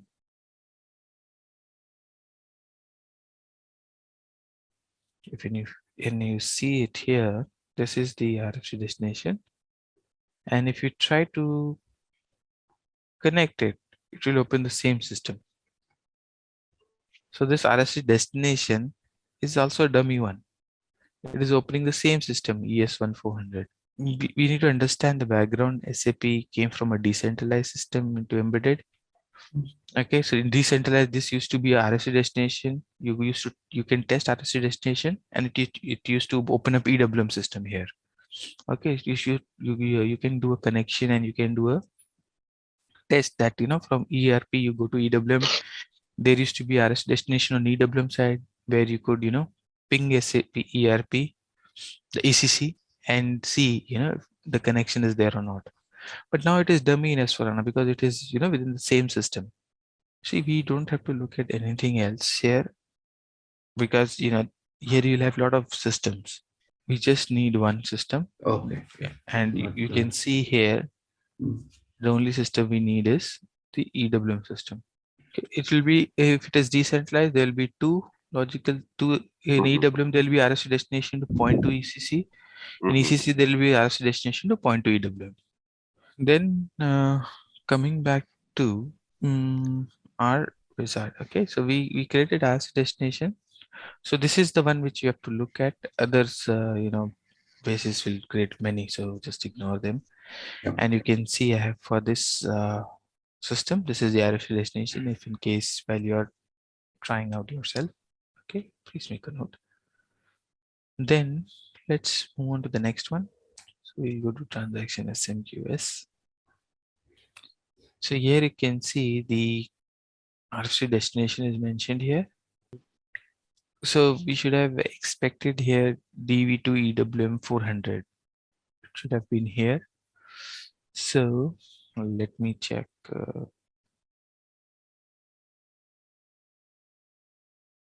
So okay, so the keyword scheduler is it's not for the EWM client, it is for this is RFC destination. This is for the ERP system. Okay, not for the EWM.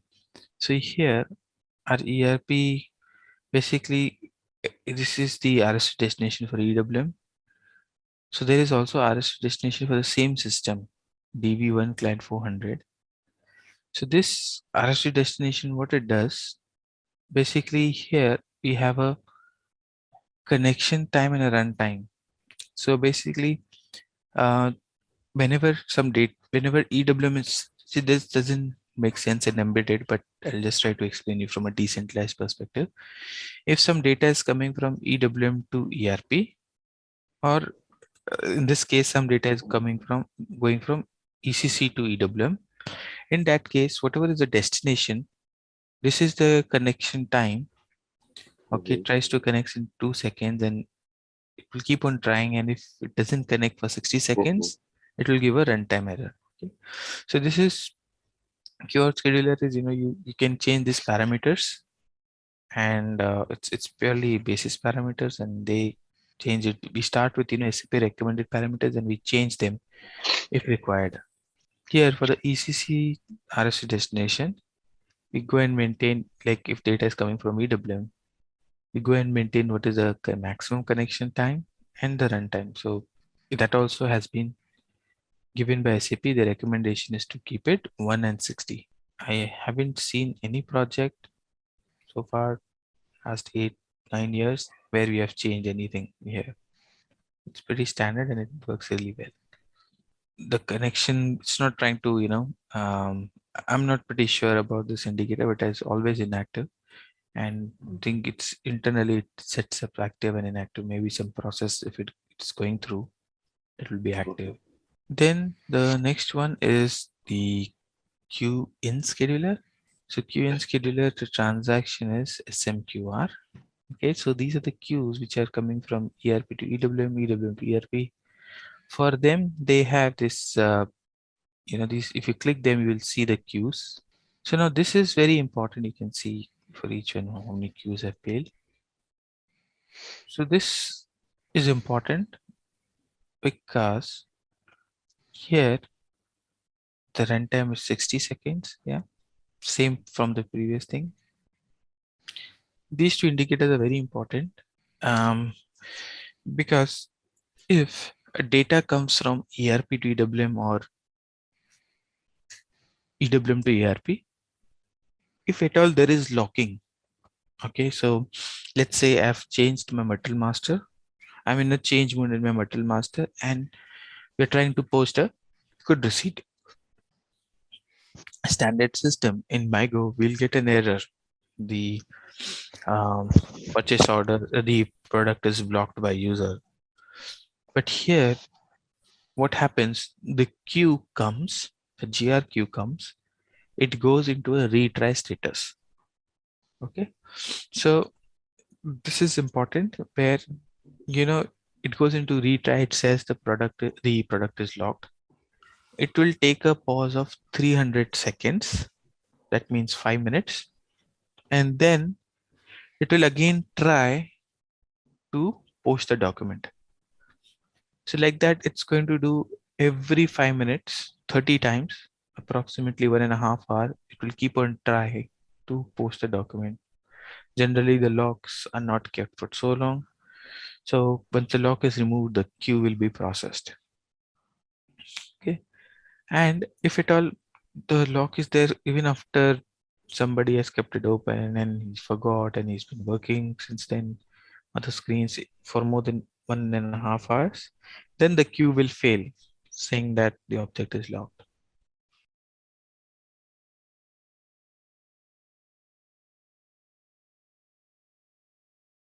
Yeah, so when you are troubleshooting, you're resolving some queue failures. Yeah. So in that case, with experience, you'll get it, because you realize, what queues are for what. So basically, I do find a list here. Generally, we have a list of all this scheduler here. Okay, but I've removed in this version. So if you see here, SMQR and SMQ, SMQR. Okay. If you look into SMQR, these are the ones. I think somewhere the document they'll be there. So DLV, this is based on my experience, but SAP will still just give you a list. These are the ones: DLV, DLW, EWM, WM. So DLVs are anything which is going from ERP to EWM.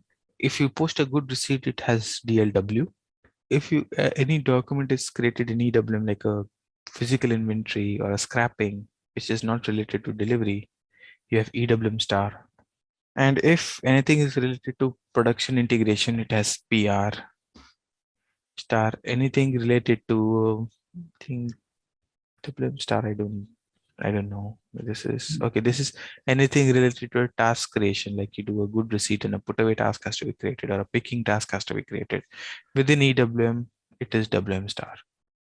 So we did queue out, queue in. Now we'll see setup for QRFC administration for SIF queue display. So this is transaction SMQE. Now SMQE is a transaction where all these queues, they are assigned to a program. Okay, in the document itself, SAP will give a display program.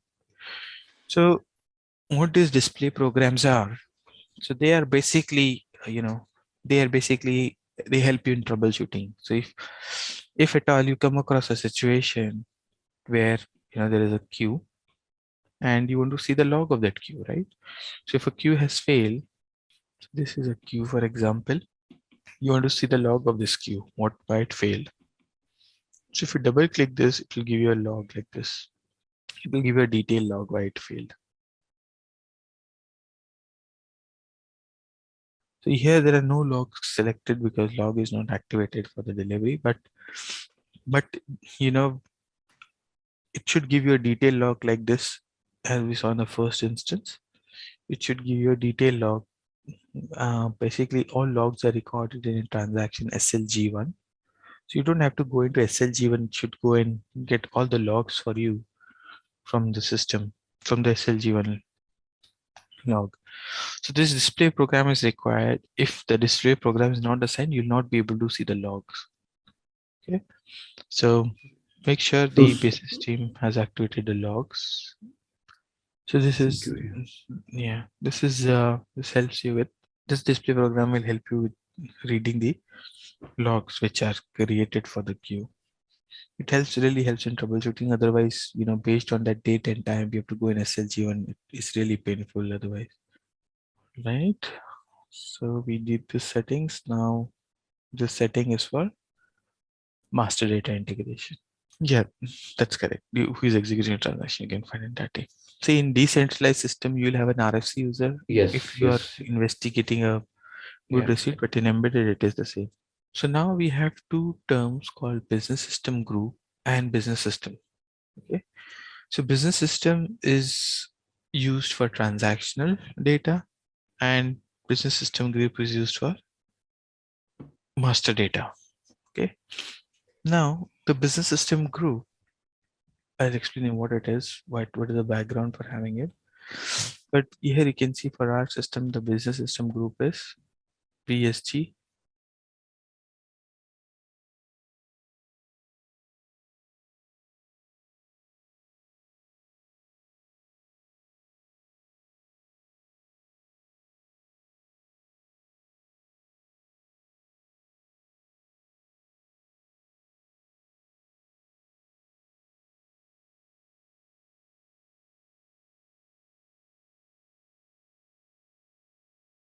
So this is the logical system. Okay, the ERP logical system. So now here you need to understand this business system group is basically used not in embedded but in a decentralized system. In embedded, you will just create one business system group and that's it. It will stay there forever. But this is used in the decentralized system because in decentralized, if you have master data, that is, let's say, product, okay, you have EWM system connected to two, you can have EWM system connected to two ERP system. Okay. Now when the material T100 is sent, or let's say there is another material T200, when this material is sent to EWM, EWM knows. So ideally, you know what I would do here, ideally what I would need here is, I have a logical system. Let's say logical system is ERPA, ERPA client 100, and ERP system for B is ERP B client 200. Ideally, when the material is getting stored, for recognizing this material which system it belongs to, I would store logical system, right? Logical system is the best thing, right? But why SAP is not storing logical system but another element called business system group? Instead of this logical system is assigned to a business system group, let's say BSGA, and this is assigned to BSGB. Rather than storing logical system, my product has BSGA and BSG. So any guesses, you know, why SAP brought business system group rather than storing the logical system? Why it is a business system group is stored here?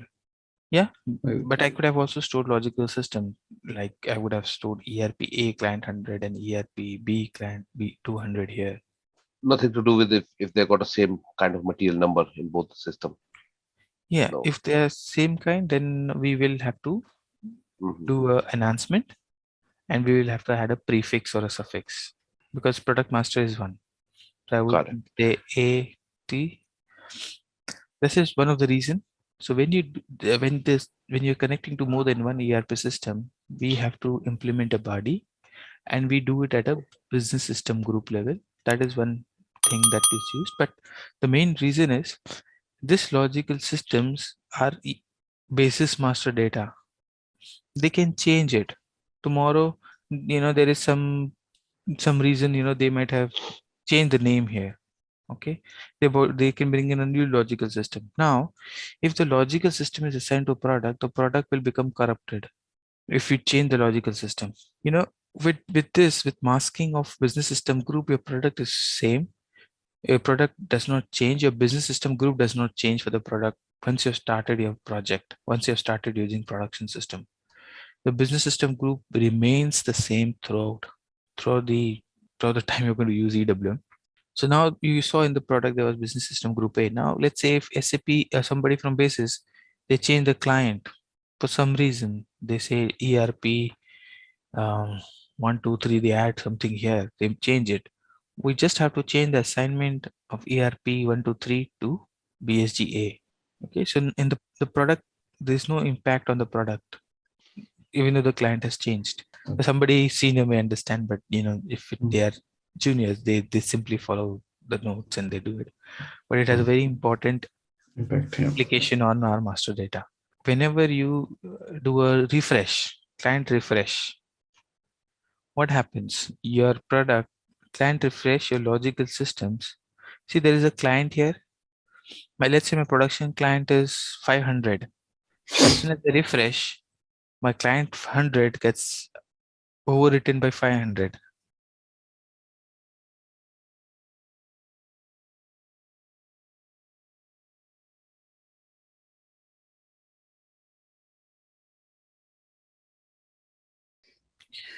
So now when this delivery 18001 comes here, it has to have the business system information.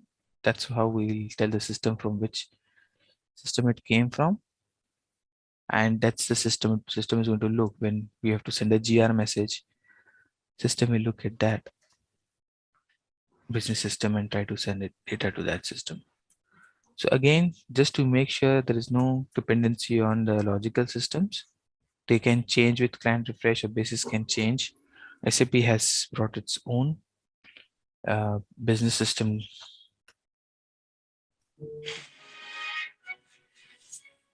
object, which will help us to make sure that we don't corrupt our transactional data.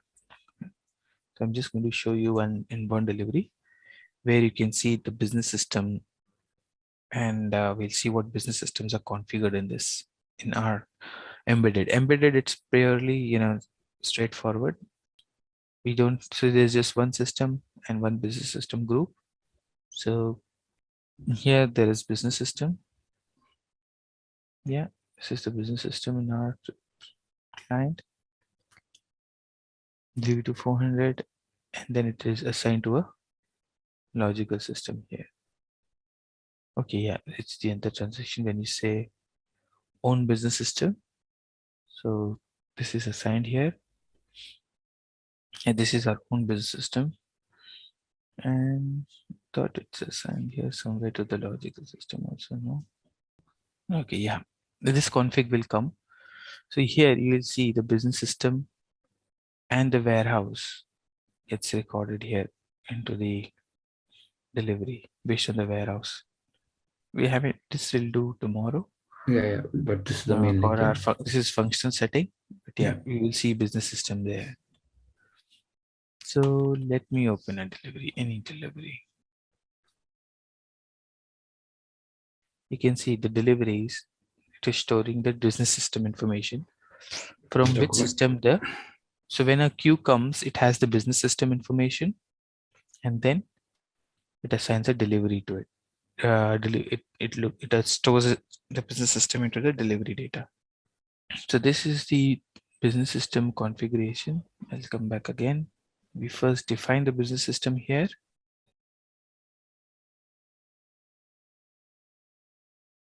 Yeah, this setting is where we create a business system. Then there are some more settings.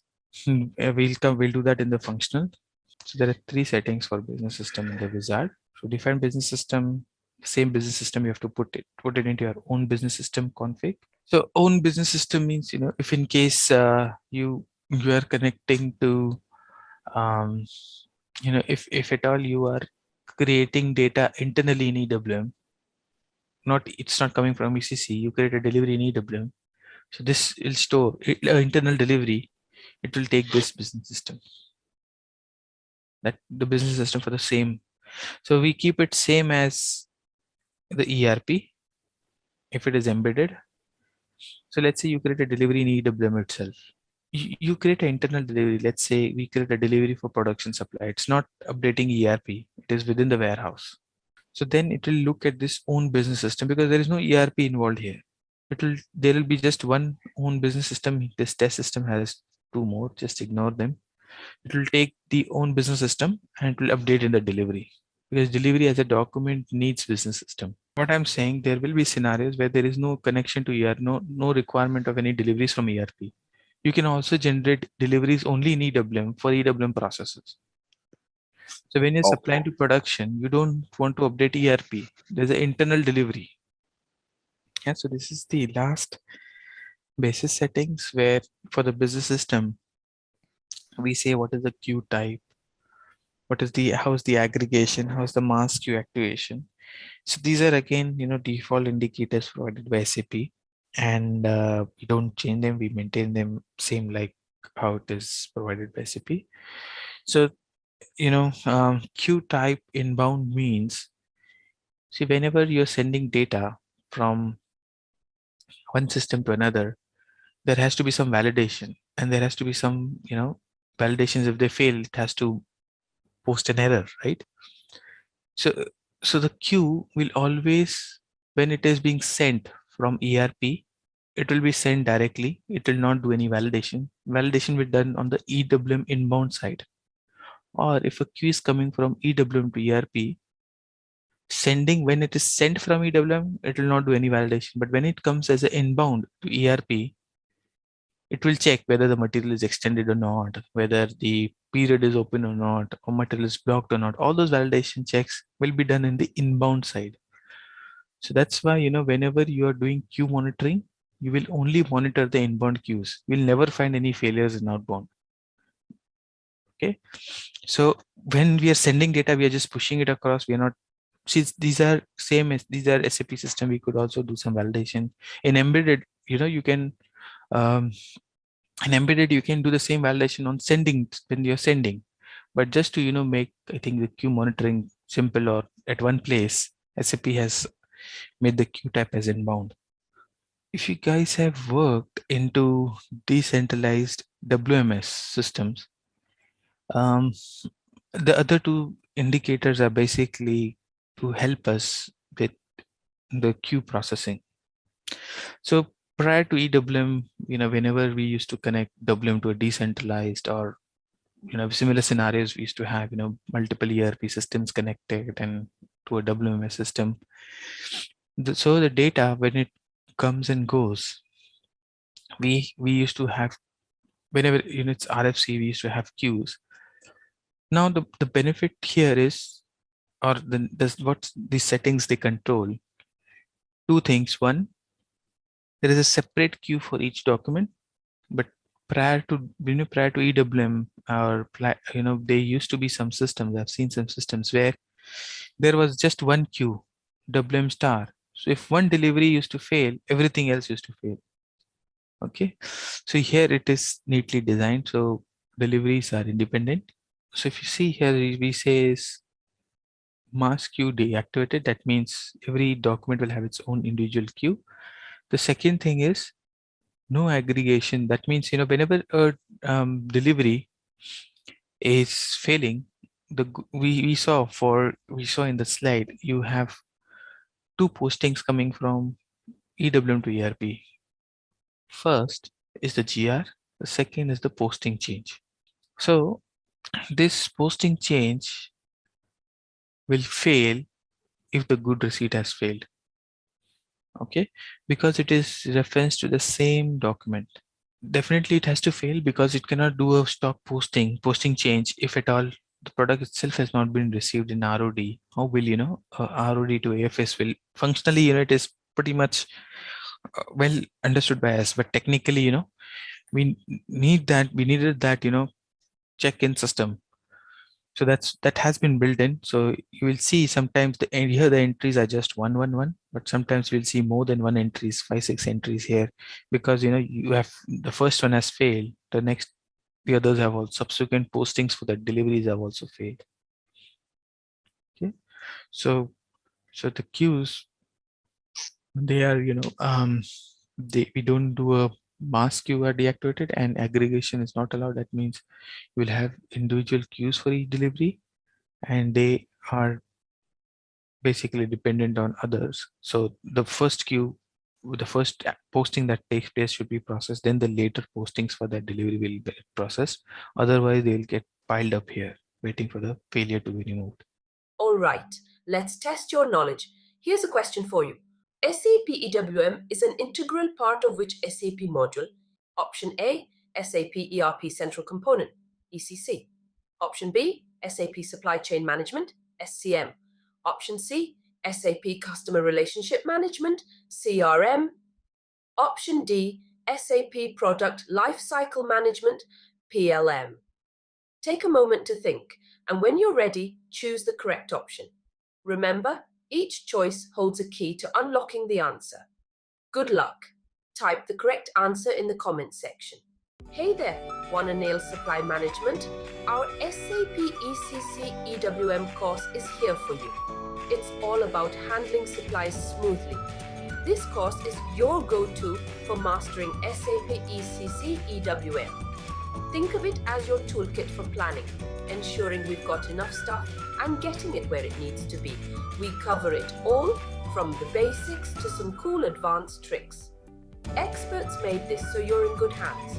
Your teachers, total pros. They've been at this forever and are here to guide you and answer your questions.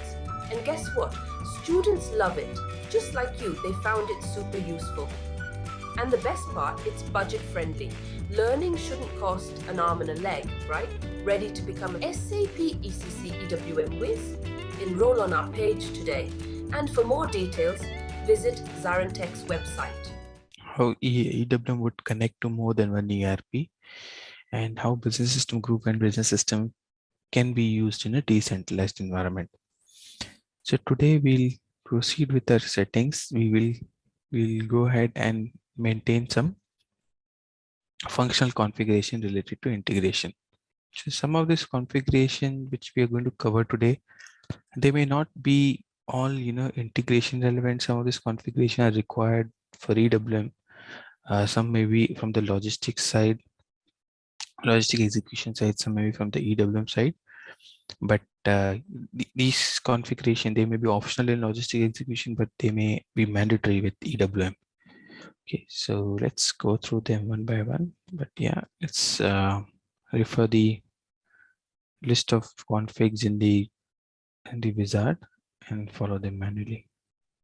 Okay, I think it's better to follow the slide because yeah, so these are the BC sets. I think somebody was asking if we need to know what are the standard BC sets. Then these are the BC sets which will have the basis the basic settings for the best practice setup. It should already be there, but if you don't have, you can use these BC sets. Okay, so we have okay, I think they don't cover all the configs, so let me go through the slide. Okay, so first configuration is for the business system. We would map. So for the business system, we will map what is the warehouse from where the deliveries are coming, and we'll map it to a 4-character warehouse in EWM. Okay, so we have here ERP integration setting. That should be here. Yeah, assign warehouse number from logistic execution. So here we can see for embedded system, business system is blank, because when we are working with embedded system, we don't get we don't integrate EWM with another ERP. It's only specific to that ERP. So that's why business system, you cannot connect to more than one business system. So the warehouse we created is W34 and WH34. Yeah. EWM warehouse WH34. So when the deliveries which are coming from ERP, they'll have in the queue, they will have warehouse W34, and then it will create a parallel delivery for warehouse, another delivery, a EWM delivery for warehouse, WH34 in EWM. It was standalone, then we would have also mentioned the business system. So we would have maintained one entry for ERPA to that business system, and this would be another entry for ERPB. Yeah, so there are two deliveries, two type of deliveries. One is within warehouse, or one we should update ERP. If for within warehouse, it will use the own business system. But if it has to update ERP, we need to maintain in the delivery creation which business system it is created for.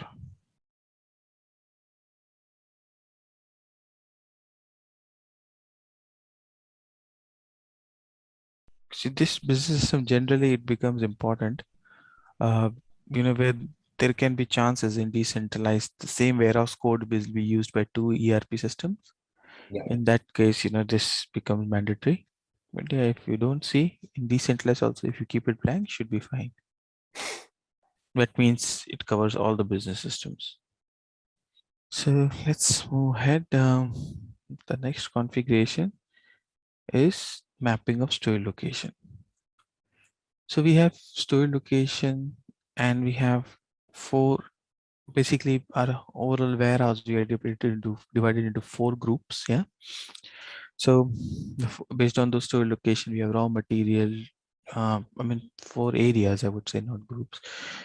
We have raw material, we have available for sales. That means where the raw materials are going to be stored. We have finished goods area, we have production area. So we need to map the store location to in EWM so that we could identify each of these areas separately. Okay, so these mapping is done through a object called as availability group. We'll not be discussing availability group because it itself is a big topic which will take at least one session.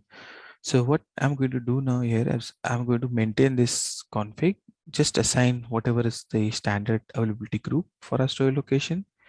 We'll revisit that, we'll create new groups, and we will maintain it later when we cover this in more detail in inbound. But this is mandatory. It's because when the store location comes in EW, when the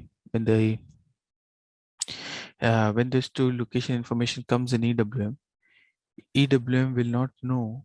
EWM basically doesn't store the store location details. So EWM needs some availability group to identify that this is separate, and based on that, the stock will be seen as a separate entity. Depending on our requirement, we also have a process type level. It can also take from store location. Okay. Depending on our process, we will either maintain it at a process type or a storage type level. So in the standard system, we have availability group 1 and 2. Okay, 1 for receiving on dock, 2 for available for sale, and this is the logical system. So just if you can correlate, this is data, this is delivery data which will come from ERP. This plant, if a delivery comes with this plant, or I would say when you're trying to receive a stock from this plant, this store location, it came from this system. This is the warehouse, and it will identify this store location stock as a separate availability group and another store location as a separate. So whenever we are trying to have multiple store locations, we have to assign them to a separate availability group. We have to create a new availability group for each store location for that particular warehouse. So this availability group, you can high level, you can imagine this is, it's basically your store location. It's a placeholder for your store location. And this will help you in EWM to identify which stock belongs to which store location. Okay, otherwise we'll not be able to find it. We need to know raw material separately, sales separately. So in EWM also you can identify the storage location specific stock. There is no field like storage location in EWM. Using alternative group, we kind of identify which stock belongs to which storage location.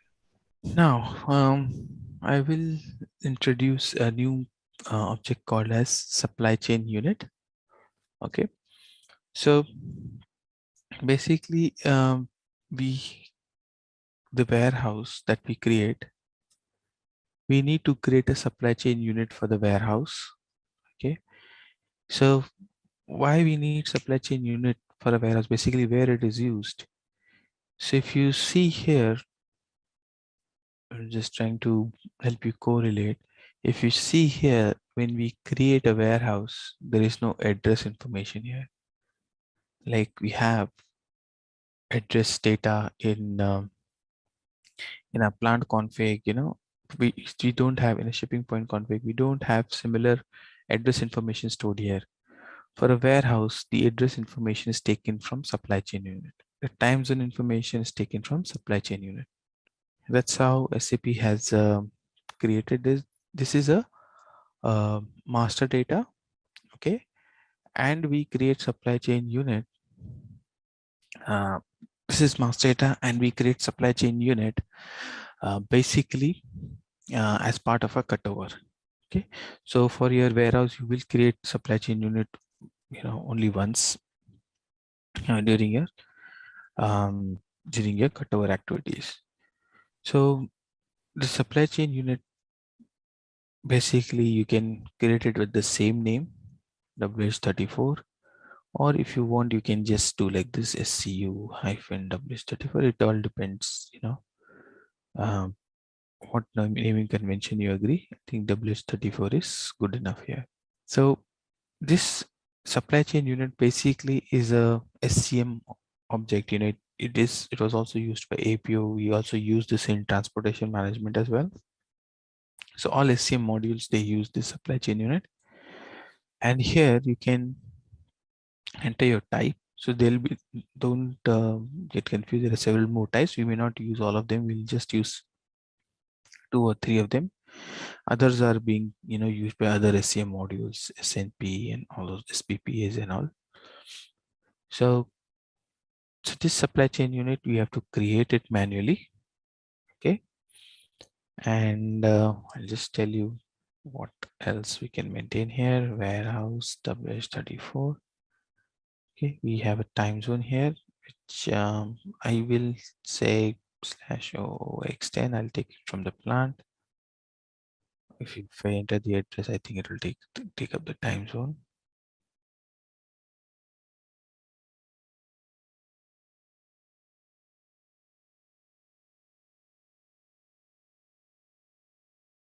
But Fury is for users. So when we go into these scenarios, then we'll use Fury. This is kind of a integration master data we set up for integration. We don't, other modules may be using them for like transportation, may be used like a business master data, but for EWM, the business users don't use them. Now, this is important. So we maintain now for system to know that this is a warehouse. We need to also do something like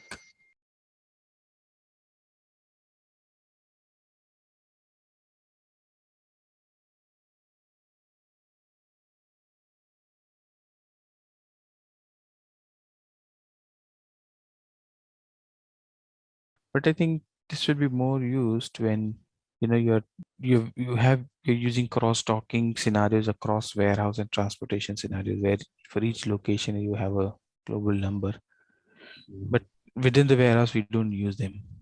So the business attribute assignment is important.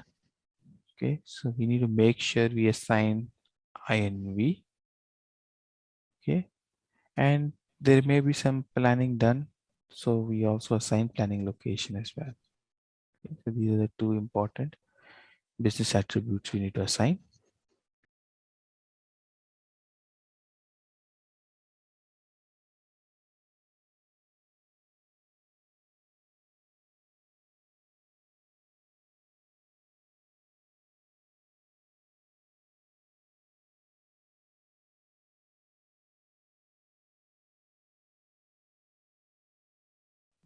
So your address for your warehouse can be different in your plant. So still you create a separate, let's keep it simple, this supply chain is for warehouse, not for plant. You can use very well use plant code also if you want. If you want to do that, it's fair enough. That doesn't matter because this has to be further assigned to the warehouse. So you can assign naming convention, you can use anything, but this is warehouse, this is not a plant. Yeah, it will work with one, but you can also say, WH34 is your shipping point. And, okay, so your shipping points are different. So when we create a shipping point, okay, when the shipping points are communicated from ERP to EWM, we call them as good receiving office and shipping office. So there is a field in EWM deliveries as good receiving office, shipping office.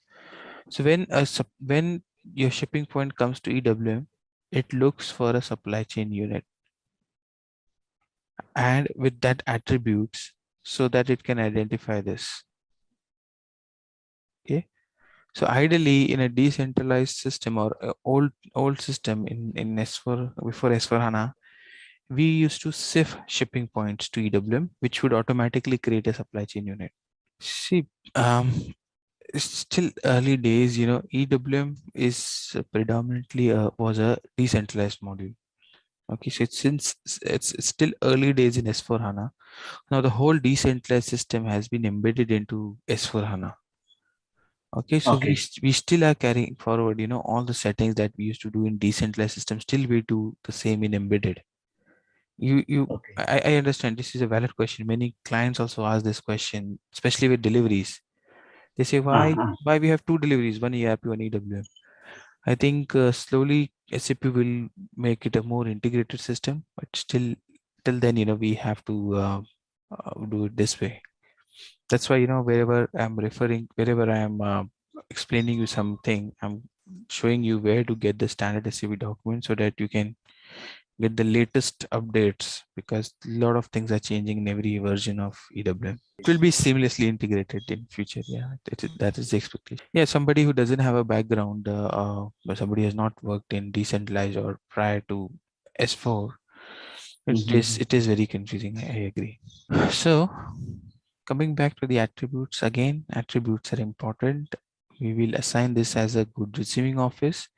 So shipping points, in ECC, we say in inbound deliveries also we need a shipping point. We call it as a good receiving point. In outbound deliveries, call it as a shipping point. It's the same object. In EWM, we same way we have for good receiving, we have a good receipt office. In um, outbound, we have shipping office, and then in our deliveries, we'll see when we start with deliveries, you'll see the shipping point from our ERP delivery. When we create a EWM delivery, the shipping point field will be updated into a delivery field, EWM delivery field called as good receipt office or shipping office. So I'll also assign planning location here.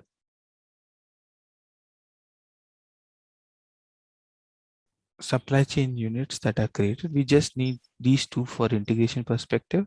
There is a master data called as location that gets created when we assign a planning location. Basically, any supply chain unit, you may execute some planning. So planning again, it's not done by us, but a transportation team can do planning with from a supply chain unit to cross docking warehouse, or you may do it for a transit location. So each, they need a master data called as location, which gets created when we maintain planning location. You will, if you don't maintain plan location going forward in some integration settings, you will get a message, it's not a planning location. So it's required for warehouse and shipping point basically.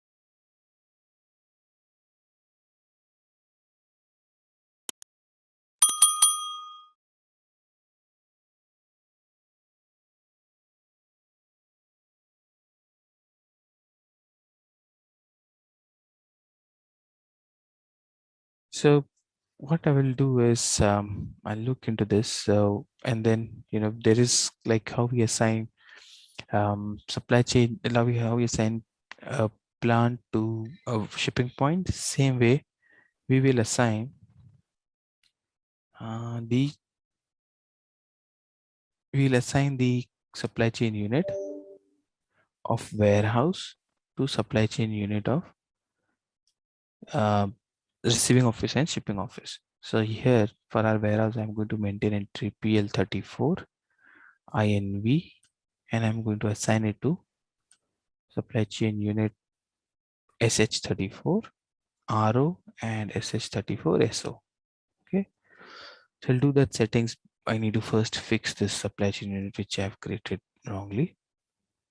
Okay, I'll take a pause here. Any other questions? Because I'm going to start a new discussion on custody and partner dispose. Any questions so far? Okay, so before we go into this config, there is another config which we need to make sure it's maintained. This is acknowledge use of advanced functions. So when we go with EWM implementation in embedded system, okay, as an embedded deployment option, you have two license possibility. One is your S/4HANA license, which you would have taken along with your, we call it as enterprise license, which where you have already taken modules like MMP, PSD. So through that, you also get a basic warehouse management. Okay, so EWM is included in your S/4HANA license.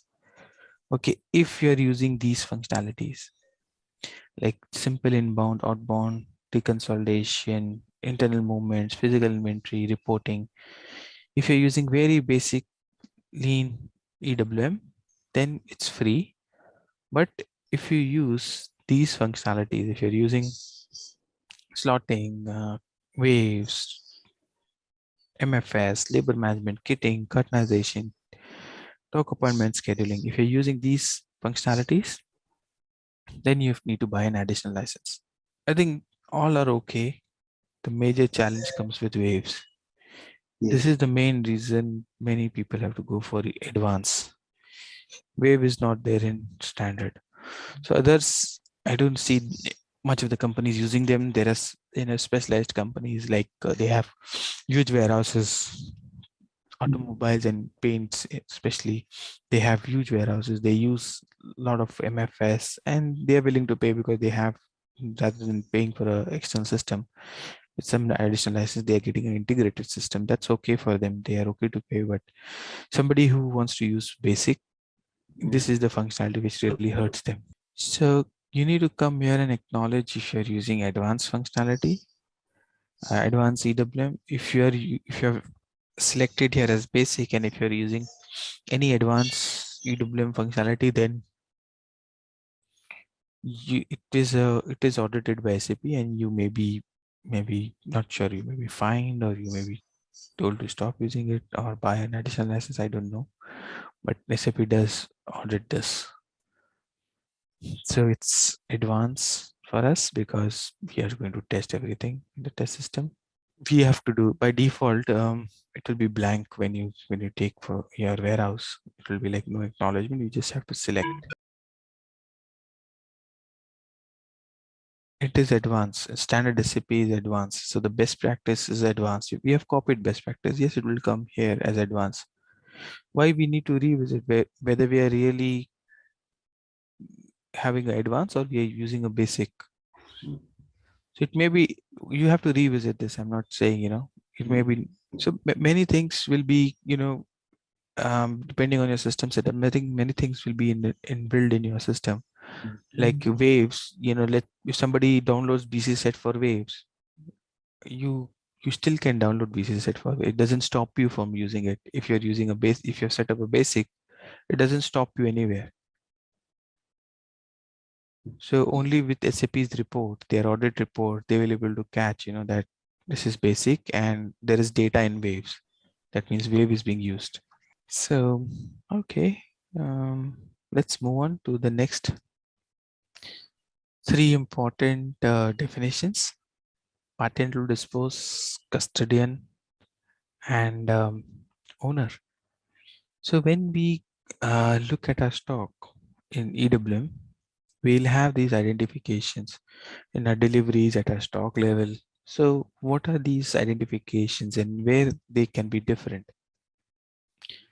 So first of all, patent to dispose, just simply correlate it with your plant. Okay, so this is an organization at which level the stocks are planned. So when you look at your stock, so you need to know who's planning this stock. Okay, who takes decision for the stock. Okay, that's the party entitled to dispose. Your custodian is somebody who is storing the stock. Okay, so basically a company may be doing planning. Let's say I have stock of I'm planning PL WH34. PL34 is my party to dispose, but my custodian can be another warehouse, or can be another partner. For example, I give it to DHL. The custodian of the stock is DHL.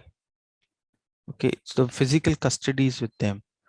So in an embedded simple scenario, if you're not using external third-party warehouses, your plant itself is your custodian.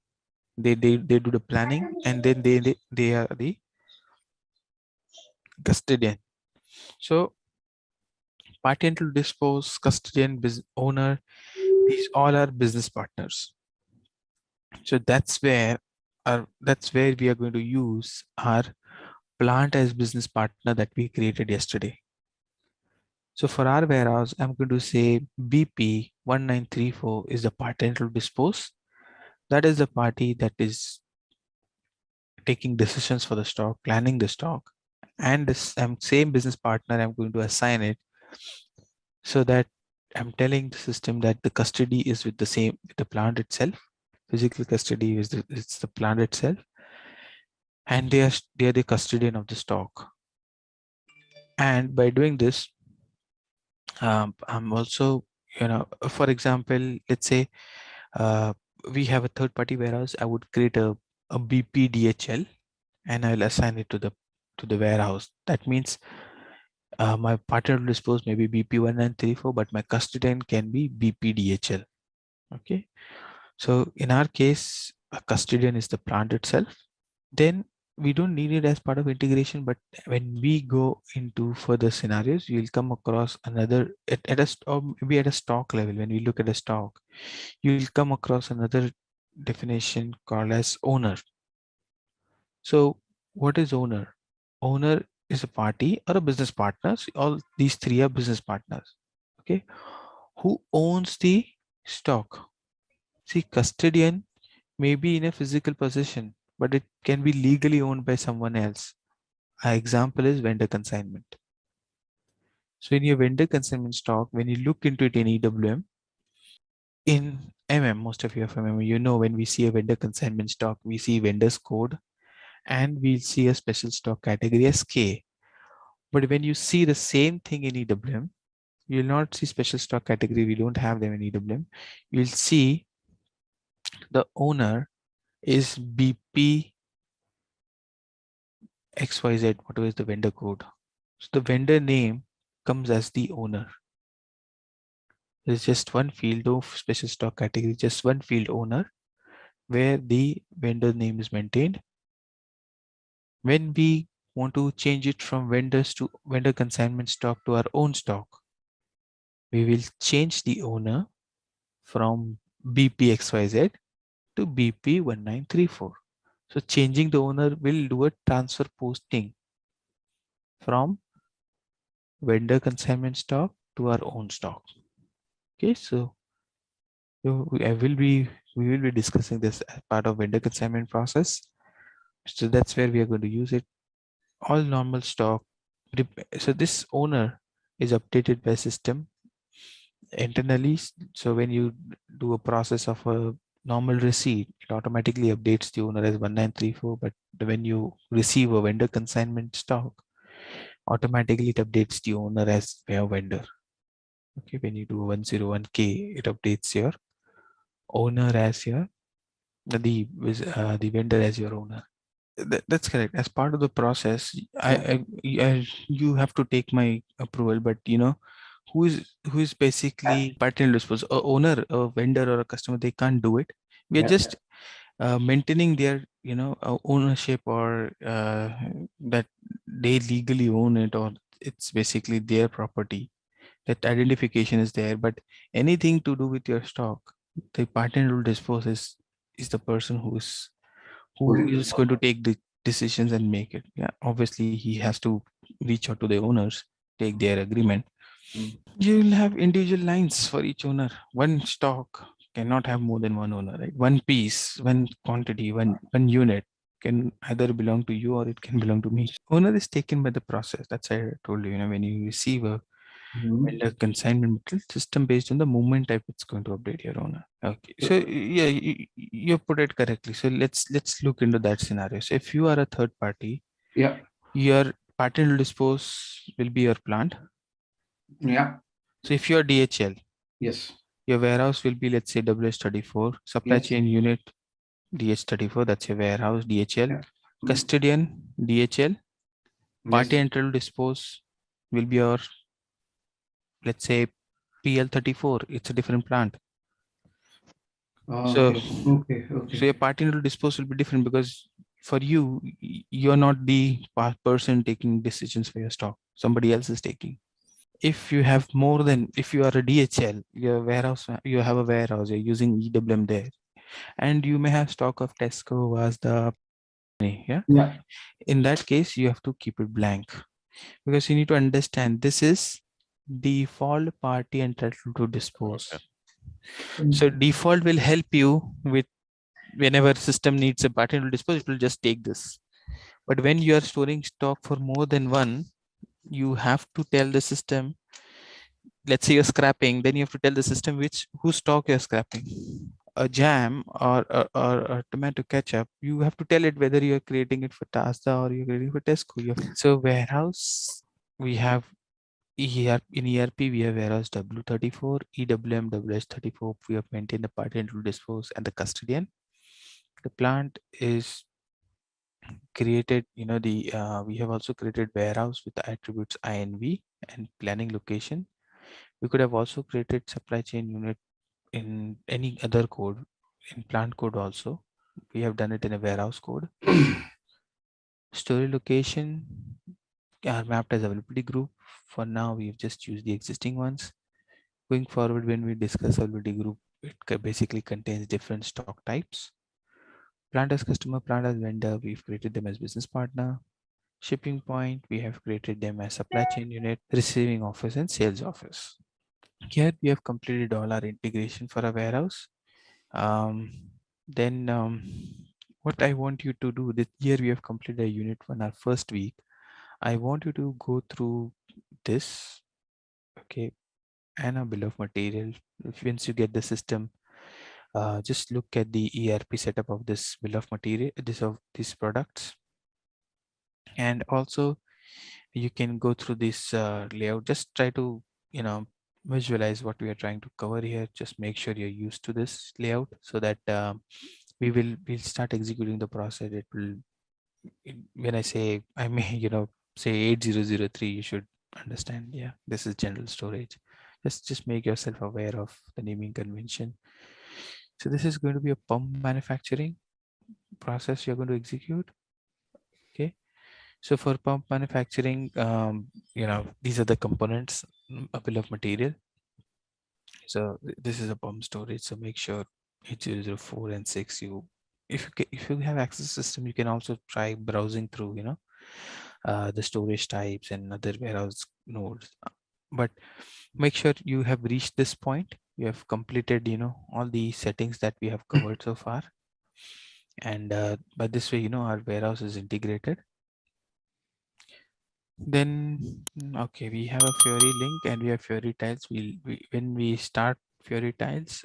When we start the process, I will take you through the styles and I'll show you how you can add them to your favorites. From a functions perspective, it's just a user interface.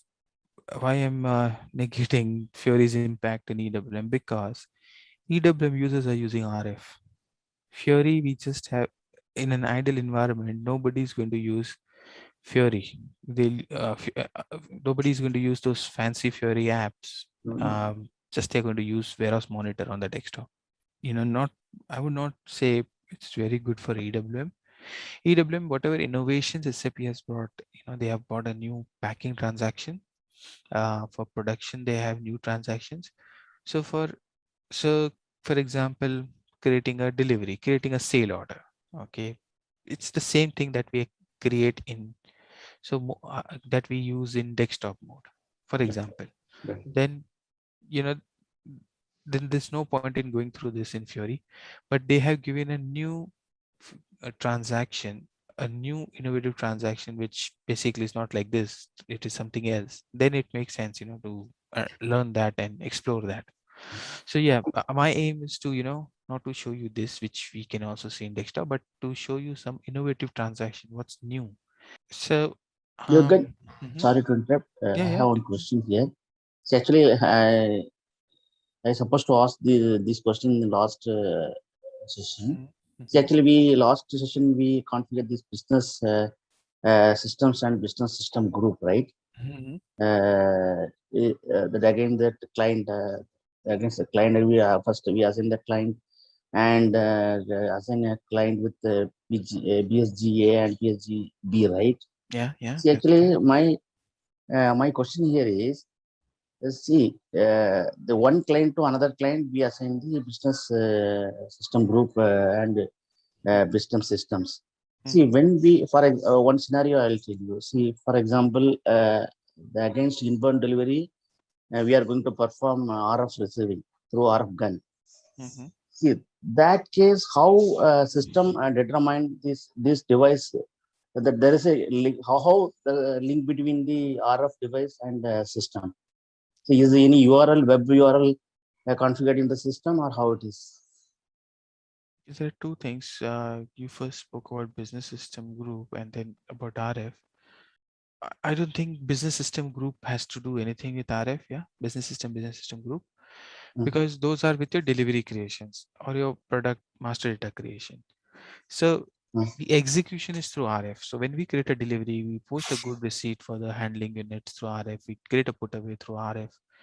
Yeah. And when we do a outbound, we do picking Okay. through RF, we do a goods issue through RF. We don't do goods Yeah. issue, we stage it, we do the staging, we do the loading Yeah. through RF. Yeah. So RF connection to EWM, it's basically through ITS, and we will Okay. cover that in detail in our third unit, how to connect, how to execute the process, how the connection is set up, what are our responsibilities there. We'll specifically discuss this entire RF setup in our unit 3. Okay, all right. Last thing before we end, there is something called as distribution model. It's supposed to come later, but I'll do it now. So basically, this is a basis settings. It's part of the basis settings in the admin guide and other places, but generally we functional do it. So basis may take our warehouse number from us, and this basically what it does, it activates the bodies to send the transactional data to EWM.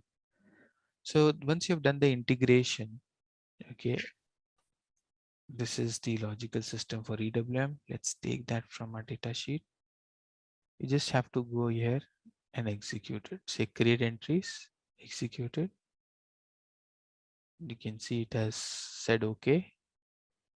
And then if you can come here and check, it will say data correct for warehouse W34.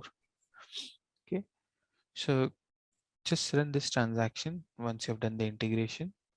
This is basically required to activate all the bodies for distributing the deliveries. So if you don't do this, you create a delivery, it will not go to EWM. Hey there, wanna nail supply management? Our SAP ECC EWM course is here for you. It's all about handling supplies smoothly. This course is your go-to for mastering SAP ECC EWM. Think of it as your toolkit for planning, ensuring we've got enough stuff and getting it where it needs to be.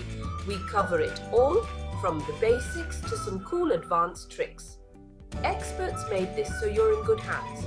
Your teachers, total pros. They've been at this forever and are here to guide you and answer your questions. And guess what? Students love it. Just like you, they found it super useful. And the best part, it's budget friendly. Learning shouldn't cost an arm and a leg, right? Ready to become an SAP ECC EWM whiz? Enroll on our page today. And for more details, visit ZaranTech's website. So today we'll be starting with our next unit, which is warehouse structure and EWM master data. At the end of this unit, we will go through. We'll be able to configure the structure elements within the warehouse, the storage type, section, bins. There's a new structure element called activity areas. We have some more like doors, staging areas. We'll try to understand them, see how they are configured in system, and then we'll also discuss the master data objects, products, packaging specification in more detail. There are other master data objects which will list them, but we will not go through them in detail with this unit this week. We will go through them in detail in our process scenarios, process sessions, because they require some background, like PSA will require some background data to create a PSA in system or understand in more detail. Okay, so the focus will be on the products and the packaging specification in master data. We'll also talk about the mass upload tools for these objects, storage bin upload, product upload, and also about pack spec upload, what tools we use, the templates I'll share with you. In warehouse, we have these structure elements. We have, there are a few more to start with. And then in warehouse, we have storage types, then we have sections and bins. So storage type, basically you can imagine physically it's a room, a different section, different area of your warehousing complex. So these, you can have a storage type created with bins with similar characteristics, and some of the common storage types are the fixed bin storage, high rack storage. You store the products on floor or open storage, bulk storage, pushback racks. So there are several types of storages in a warehouse. So basically, depending on the storage, you would identify it as a storage type. So I'll say fixed bin storage, for example. Here, the concept is, we assign a fixed bin to a product, and product, they always go into that dedicated bin. So it's typically, you have big racks like this, and there's a barcode of the product, which is supposed to get stored into that fixed bin, something like this. And yeah, typically like this, you have dedicated location, the barcode of the product and the bin together. So the product is always kept in that particular bin. Okay, so here we have another storage, like it's a bulk storage. Here we don't have any racks, and the products, the pallets are piled up one above the other, one behind the other. So we will see, in our detailed inbound and outbound session, how to configure these. But yeah, I'm just trying to show you physically how the storage type looks like. So this is a fixed bin storage that we just saw. This is a bulk storage. All our finished products, they will be on pallets, and they will be kept in lanes, one behind the other, one above the other. We will look and create this. Look into the the storage in more detail. Create our own lanes, our own structure, and we'll see how to configure the receipts and put away from the storage. At this moment, our aim is to just create all these storage types into the system. Okay, and if it's a bulk, so we will copy a bulk storage of standard. It's a fixed, so we'll copy a fixed of standard. So we just create them and just keep them ready for our process configuration.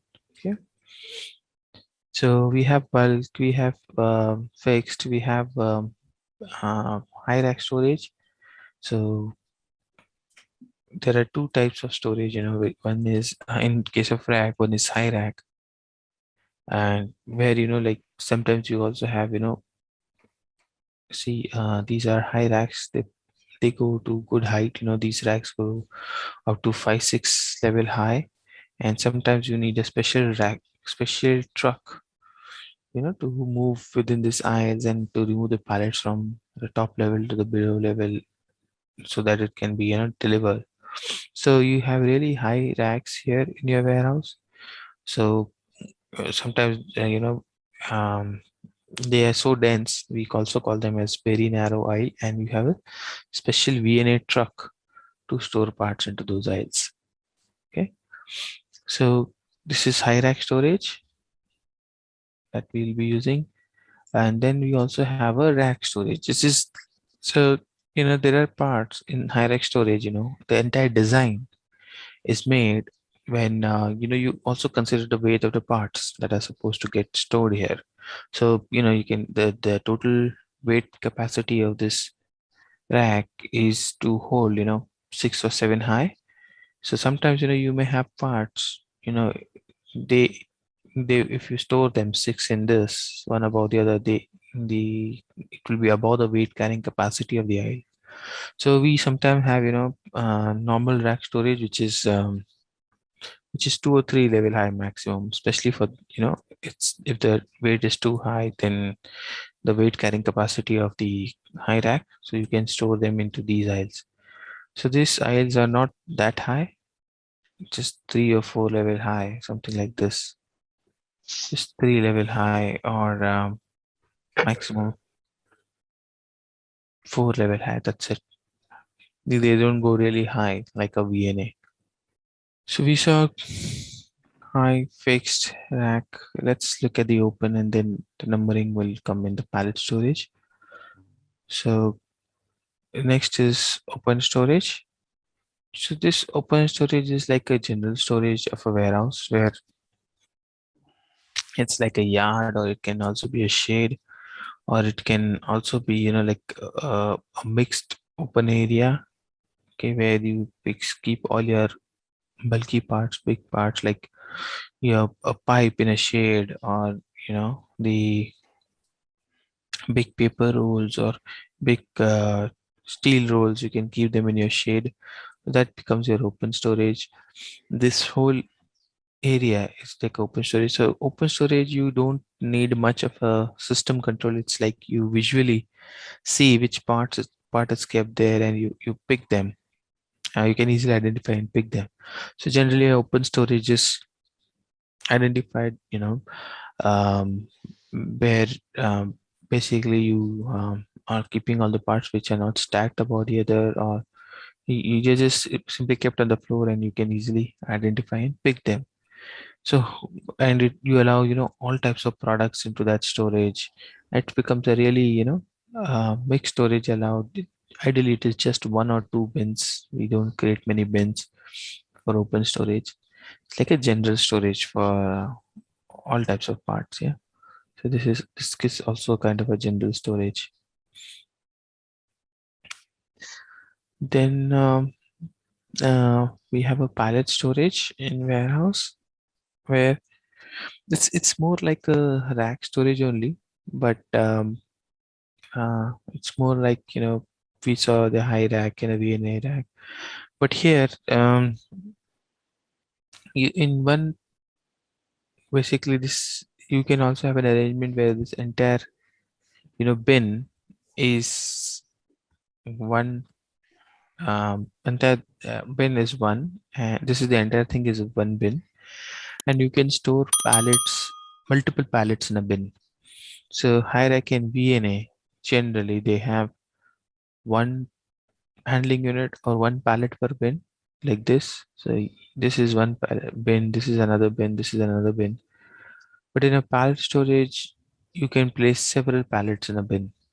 Okay, so basically this bin would get divided into sections. So this will become first section, this will become second section, third section, or so you can choose, when you are designing your racks, or when there are the warehouse has designed their racks and they come up to you.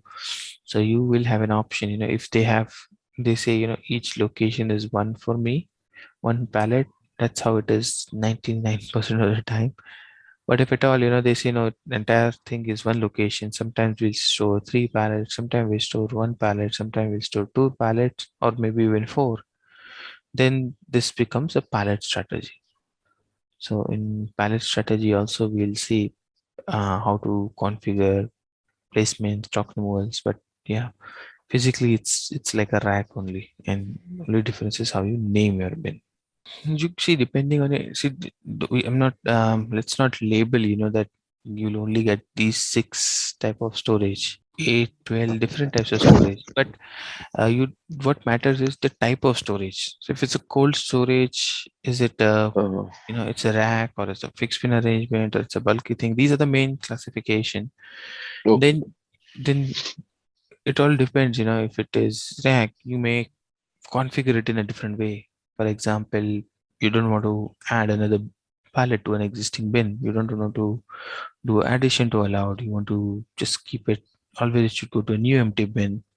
So it all, you can create any storage type, like in hundreds of storage type. But what matters is, how you're going to place the stock, how you're going to remove it. Mhm. So Okay. these are the broad classification of the types of storage. Mhm. Yeah.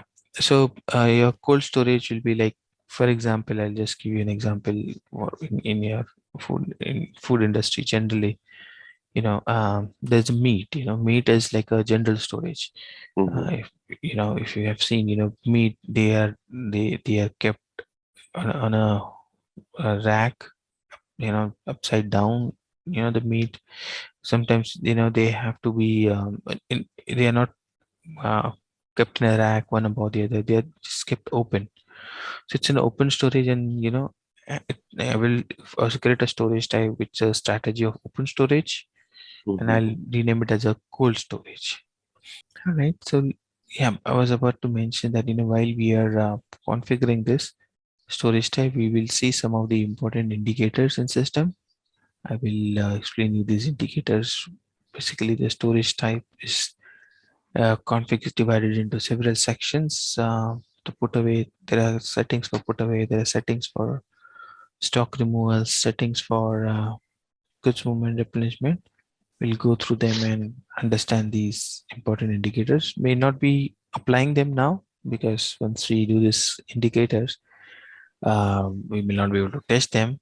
We'll keep them as they are in the standard system, and then we will change them, as and when we execute a scenario. So I'm just going to take you through some of the important indicators which you should be aware of at this stage. So let's get all these areas created into the system. First thing, so like we create a warehouse, we create plant, we copy, the standard. Similarly, SAP has provided us, an option to copy these types of storage. We'll copy them, then we'll make changes to them. Important at the time you create a storage type, first thing. So just imagine when you are working in a project, there are things that you should decide the time you create a storage type, because you cannot change them. Okay, but other things are like put away, stock removal. You can change them because you may be configuring this process. You may test. There may be several requirements, and you can later change them. But there are certain definitions which ideally it's better if you get an answer at the start. If you don't get, still it's fine. But the expectation would be to have them defined right at the start.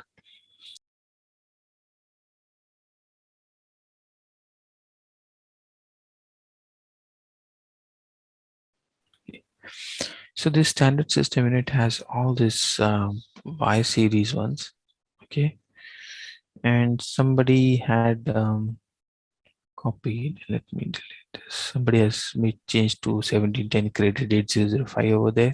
Just remove it. Okay, so this is how, you know, these are all the standard storage type that we get in the best practice system with best system where best practices are activated. So the first thing I would like to create is an 8001 hierarch storage. So hierarch storage is similar to a narrow aisle storage. Okay. So we copy that. We call it as hierarch, but in this it's a narrow aisle. So I'll just give a name, storage type as 8001.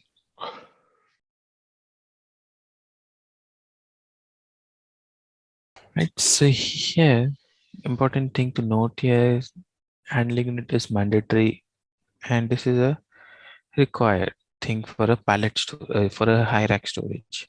For basically for rack storage, you know, where you're going to place pallets, you need to make it as handling unit mandatory.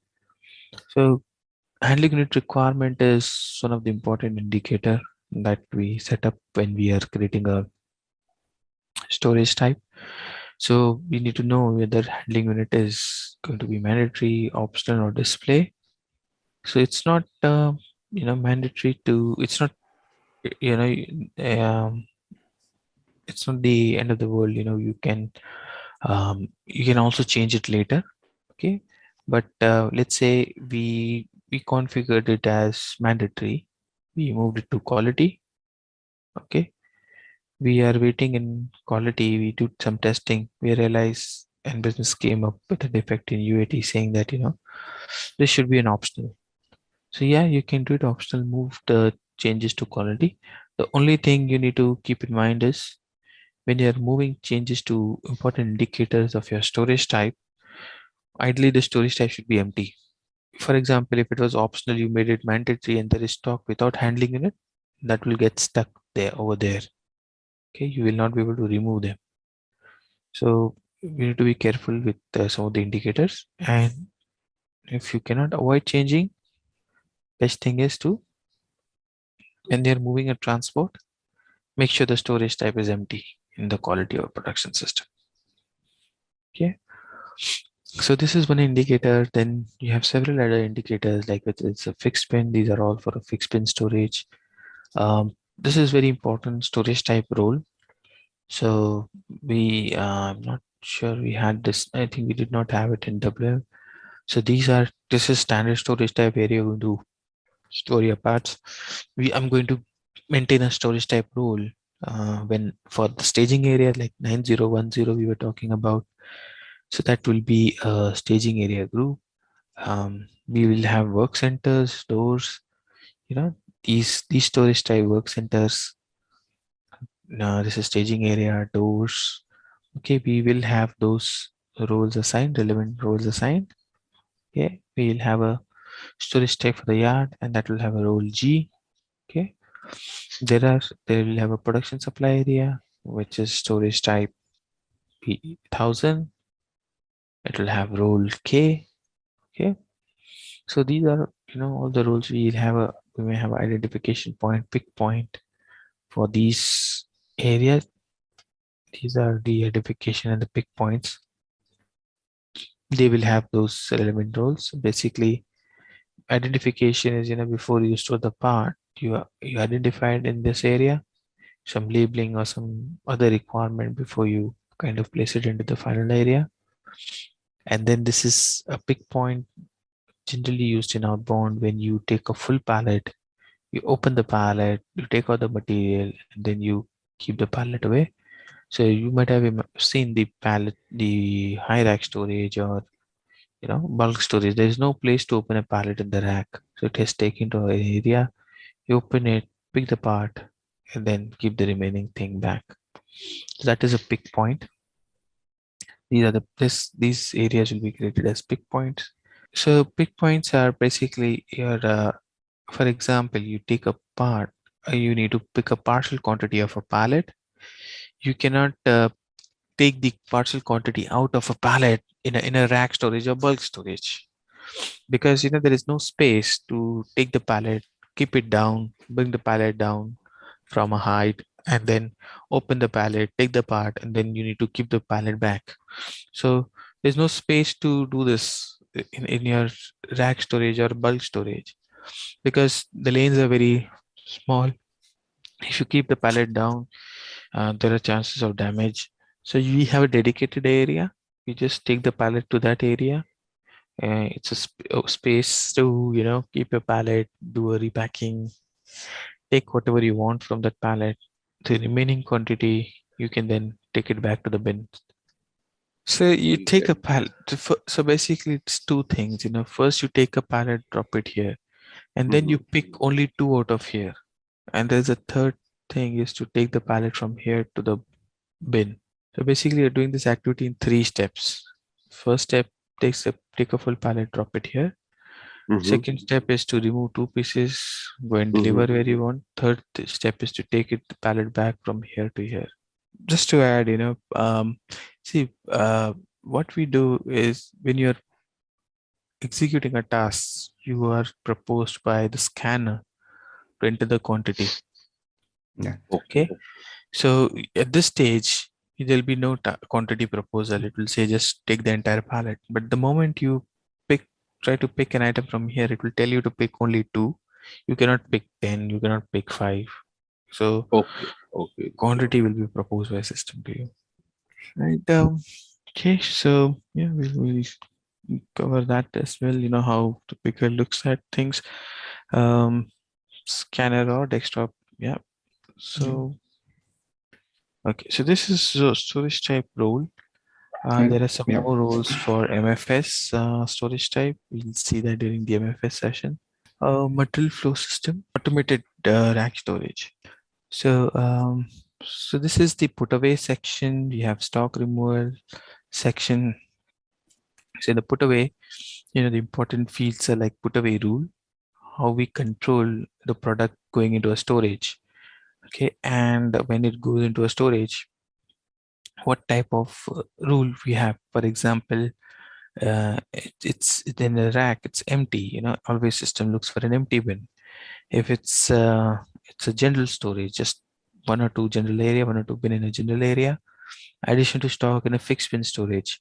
So when we go through the inbound, we'll be covering this in more detail, and each strategy has a control on strategy has a different control on how the bins are identified, and where we allow certain things, we don't allow.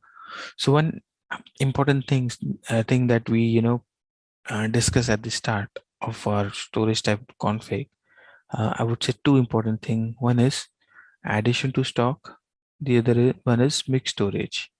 Okay, so the addition to stock means if there is already stock in a bin, do you want to allow adding new stock to the same bin? Now, depending on the product, depending on the storage, depending on your movement of your products in the warehouse, how fast they move, certain warehouse may allow it, certain may don't allow it. So the benefit of allowing it is you utilize your space. So if there is a bin which is having spare capacity, you want to add more stock to that bin so that your warehouse is getting filled up thoroughly. Okay, but the drawback is in the same bin you have stock which is old and the stock which is newly added. So there are chances that the warehouse picker may, if it's not a batch managed item or not a serialized item, there are chances that the picker may pick the new stock first. The old stock is kept at the back and it stays there. Okay, so there are certain storage type where we have to allow it. For example, in fixed bins, the whole concept of fixed bin is you take a part to a bin, you always remove the part from a fixed bin, and if it gets empty or it is about to get empty, you come and place a new pallet into that bin. So whenever I say a fixed bin storage for those who are new to warehouse management, just imagine fixed bin is similar to what you see in your retail stores or your grocery stores. You have, special areas, you fish special location for each product. So when you go to buy, groceries, where the rice is kept, its exact location. You know that it's easy for you to pick. The same concept is used in fixed bin. The picker is picking for production or outbound. There's a dedicated location. He always goes there to pick a part. And for example, just take example of rice bags. Whenever you go to pick a rice bag in your grocery stores, it is always there. Even though, let's say, 10 customers, they come all together, they pick all the bags, it is empty. Immediately the warehouse team will know that that bin is empty. They will bring in next set of 10 bags there. So that's basically replenishment. So they are getting the parts from the warehouse to the fixed bin. And then again, the system works in such a way that the moment you receive out of 10 bag, the moment you pick 8, there is the lead time to bring 10 bag. That much time we have calculated, till that 2 gets consumed, the 10 will be there in that bin. Okay. So we in industry, we use a lot of fixed bin. It is especially for production supply. Our warehouse also, the reason we have kept fixed bin storage here, because the production team can be quickly supplied, with small components that they need in fixed bin area, from the fixed bin area. And this fixed bin is like a marketplace, like your grocery store. And then whatever parts they need, once the stock goes down, they are refilled from a high rack storage or a rack storage. So the pallets are kept here, and their representation, a small, quantity of that pallet is represented here into these locations. Coming back to the production supply I was talking about, you pick stock from here, then goes down, you replenish full pallets from here to here. There can be instances where we supply the full pallets directly from here to production, or you may pick directly a full pallet for a customer. But wherever you're picking loose pieces less than a full pallet, the standard SAP suggests you move it to fixed bin, and then keep the it's like you keep one full pallet here. Batch job which runs, which Okay. for there's a program for replenishment which runs and checks all the fixed bins whether they have gone down below minimum level. It tries to refill them. And also there is a event which get triggered. So if you're picking a product, you Mhm. say the minimum quantity is 2. If it has reached, system Mhm. also generates an which will try to pull a pallet from the. So it's automated, and plus there are possibilities of using a batch job as well. And whenever the production needs, they'll pick it from here. So this is production will never look at what is here. This they look at their bin. When we go for shopping, we just look for what is in the fixed bin we need to pick. We don't look into their warehouse. As part of production staging, configuration, and all those things. Okay. It will come up, difficult to cover everything. You are always picking from a dedicated location. So you need to create a fixed bin, assign that fixed bin for the product, and then when you're staging it, the storage stock removal strategy should pick from that fixed bin. So I was explaining you about the type of storage, the important indicators. Coming back to what I was explaining you, the important indicators, what you need to decide, at the time of creation. One is handling unit. You need to take a call, ideally at this stage.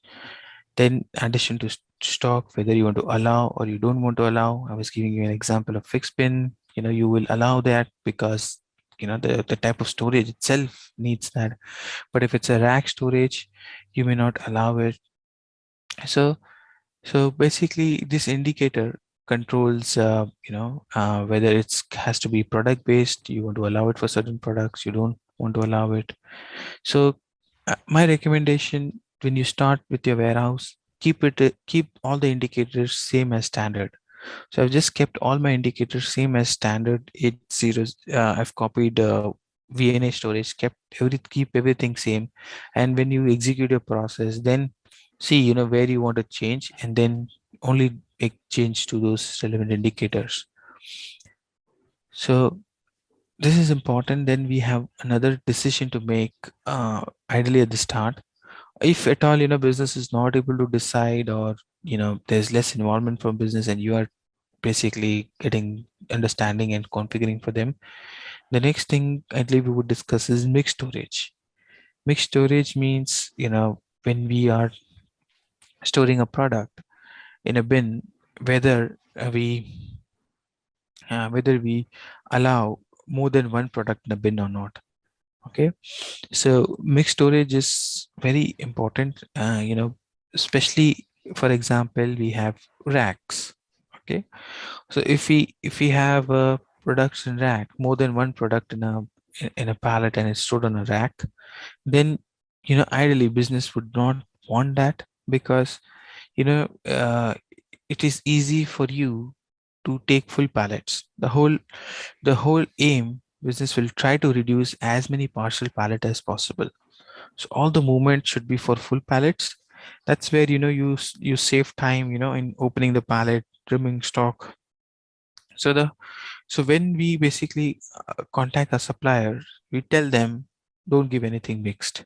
Or if at all the supplier has given us anything mixed, we deconsolidate them. We create individual pallet for each handling each product. Okay, so a warehouse ideally would need separate pallet for each item. It becomes easy for pick, easy for identification, easy for physical inventory. And in inbound, we have a special process of deconsolidation where we repack if at all something mixed has come. Okay, but there will be certain storage like 8003. The entire storage is, let's say, one bin. So here I would allow mixed storage, because I will have a bulky parts, I will have pipes, I will have steel, I will have steel rolls. Everything is kept here in the open space. So here I will allow mixed storage. But somewhere where it's rack, generally we don't allow that. Okay. So these are the standards which the warehouses use. So then mixed storage in HU, whether you want to allow that or you don't want to allow that. Initial stage, business will not be able to, or you may not be able to configure everything at this point. Let's keep it same as the standard. Then there are some settings on the availability, stock removal control, whether you want to allow negative stock, or what happens when you pick from a pallet. So for example, there is quantity of 10 and you're picking 2. So what happens, when you pick 2, you have a trolley, you've taken 2 pallets into a trolley, 2 pieces into a trolley, then the entire 2 pieces are transferred. But if you are working with a handling unit for the 2 piece, in case of nesting scenario, that handling unit also gets copied over to your trolley. So basically, if you have a box of 2, that box also, there is a handling unit for the box. The box handling unit also becomes part of the trolley. So during picking, we'll use this indicator.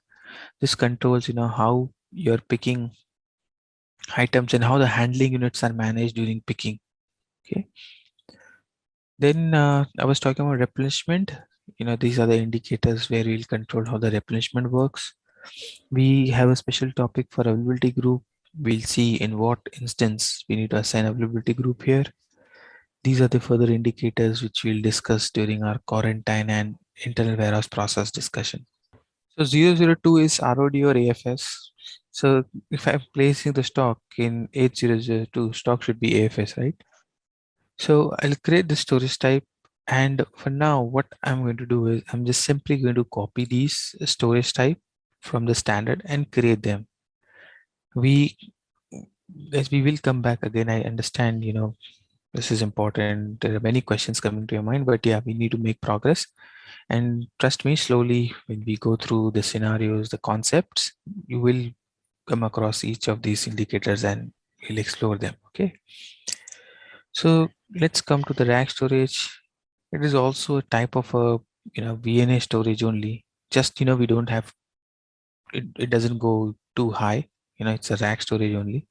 So I'm going to copy Y011 again, create 8002, and this is rack storage. So this is exactly what we would do in a project. We will copy the standard and create our own version of them. 8005 fixed pin storage. So in the standard, you can see this is the description itself. It tells you that it's a fixed pin. So you copy that and it's 8005.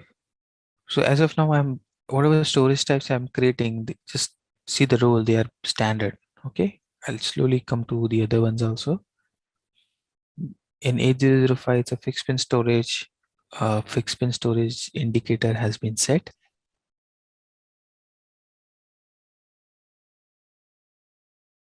Then we have a 8004, which is a bulk storage. So, which is a bulk storage. You can see here bulk storage, yeah, 805041. I'll copy that and say 804 bulk storage.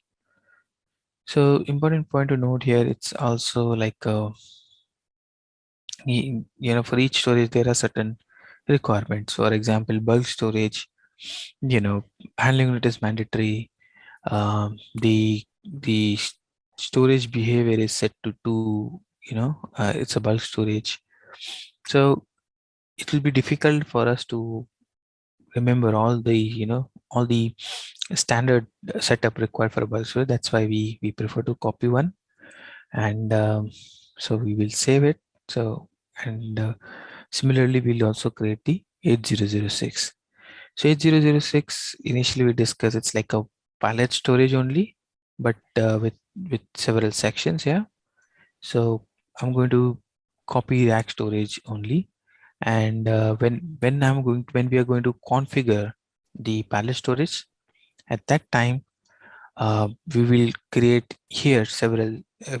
We'll change the strategy to a pallet storage, so it creates multiple pallets in a bin with sections. Okay. So I'm just going to copy my rack storage itself, and the downstream configuration I will do separately for a pallet storage. Because why I'm taking this, because standard SUV does not have a pallet storage. The Y ones, they don't have a pallet storage. So these are the standard ones, storage type role standard. Now I'll go with the doors first, staging areas. These also I'll create my own version. Okay, they are there in standard, but I will create my own based on my layout. So doors 9030 is my inbound door. So here you can see there are door storage type which SAP has given. I'll copy that and say 9030. And here you can see the role has changed to F. So I will say doors for good receipt. Okay. Then I will also copy that and create my doors for outbound goods issue. And that is 9040. So if you're into your workshop, if you try to, during your workshop, if you try to, during the discussion of how the warehouse looks like, if you try to prepare a diagram or a block and, get this information filled with business, it will be very easy for you to configure. That's how I generally do. I just try to get these things identified. So these are the doors. The truck, they come into the warehouse from here, and the one they'll pick the material from the goods issue area, they go out from here. Identified they may be in the same area, but you may have allocate some to outbound, some to inbound. You can do that as well. Okay. Then the staging area. So we have staging area for GR 9010, staging area for goods issue.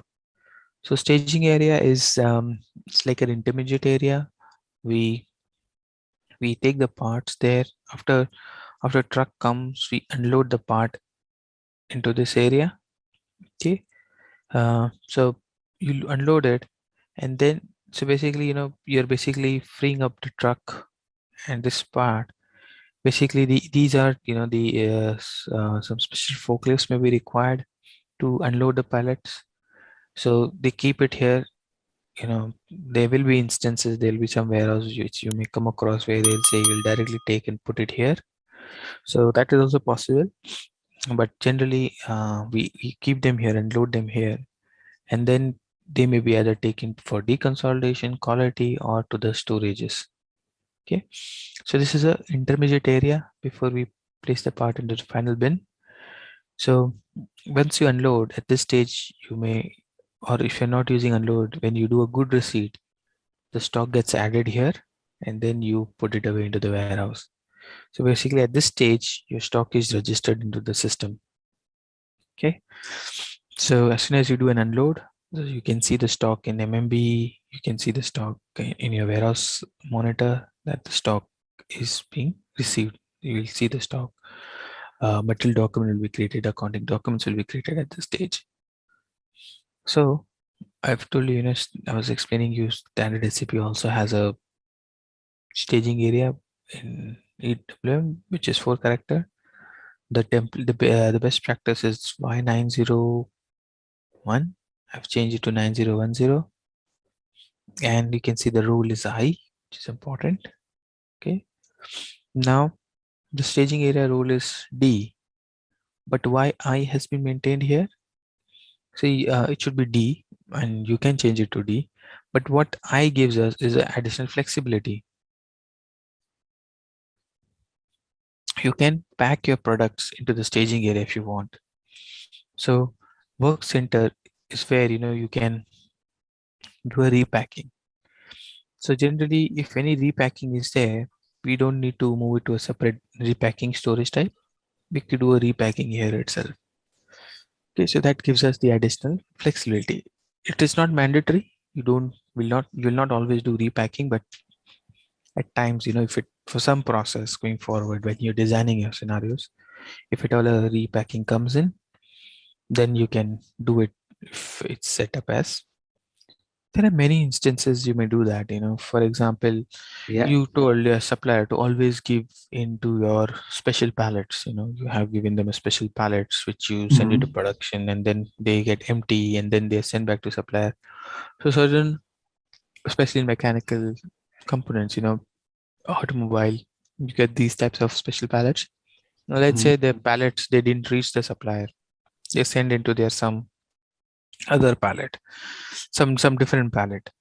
Now you don't want to take those supplier pallets into the warehouse because your forklifts cannot pick them.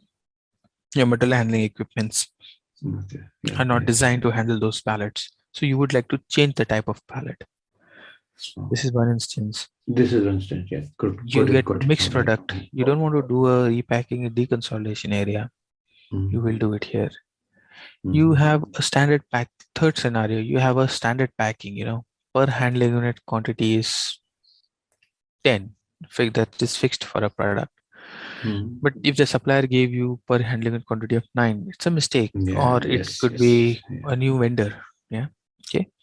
Now you have made it as a handling unit managed, but the existing stock did not have handling unit. The HU was blank for them. Now 8001 is HU managed. Okay. So now these stock, you can't remove them because there is no handling unit. The moment you say handling unit flag, anything coming into the storage type, anything you're removing from the storage type should have a handling unit. Okay. Right. So then if this config moves to production and yes, your storage type is not empty, this will get stuck. So you'll have to do some manual workaround. Either open the client, remove this config, take the material out, do the config again out of office hours, contact SAP to they'll create some handling units here. So Right, so like that way. Yeah, that way. So yeah, be careful. I mean, quality is okay. Quality you can, but after quality, after UAT, be very careful with production. Quality, even if this become inconsistent, it doesn't matter to you. It will stay there. Next quality refresh, it will be gone. So you can ignore it. Now we are working 24/7. Then create 8003, 8009.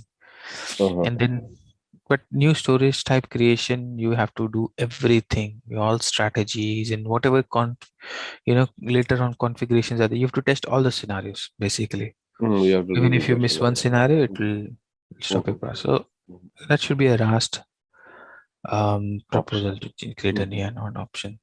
Right. So we created our staging areas. Now it's time to create the work centers.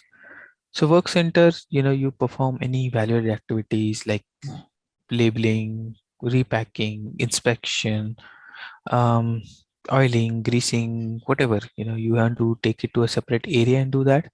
That area is a work center.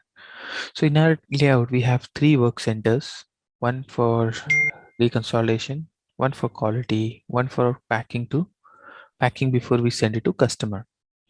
Okay. So let me do that. Let me create those work centers. In standard, we have quality for sure. Should be somewhere here. Yeah. Copy this. You can see the role is I again because why I? It's a work center. It should be Flexible. A why I. Are there any why we are keeping a staging area? Because there will be instances you may consuming stock from here, like a sample, like in destructive sample, you consume a stock. So your stock gets added or removed in a warehouse from a staging area only. Okay. So that's why standard SOP says keep it I on a safer side in case you come across a process where you are consuming something or you're scrapping something in quality. So you cannot do it from a work center. It has to have a additional identification of a work center as well. Okay. Oh, for staging area as well.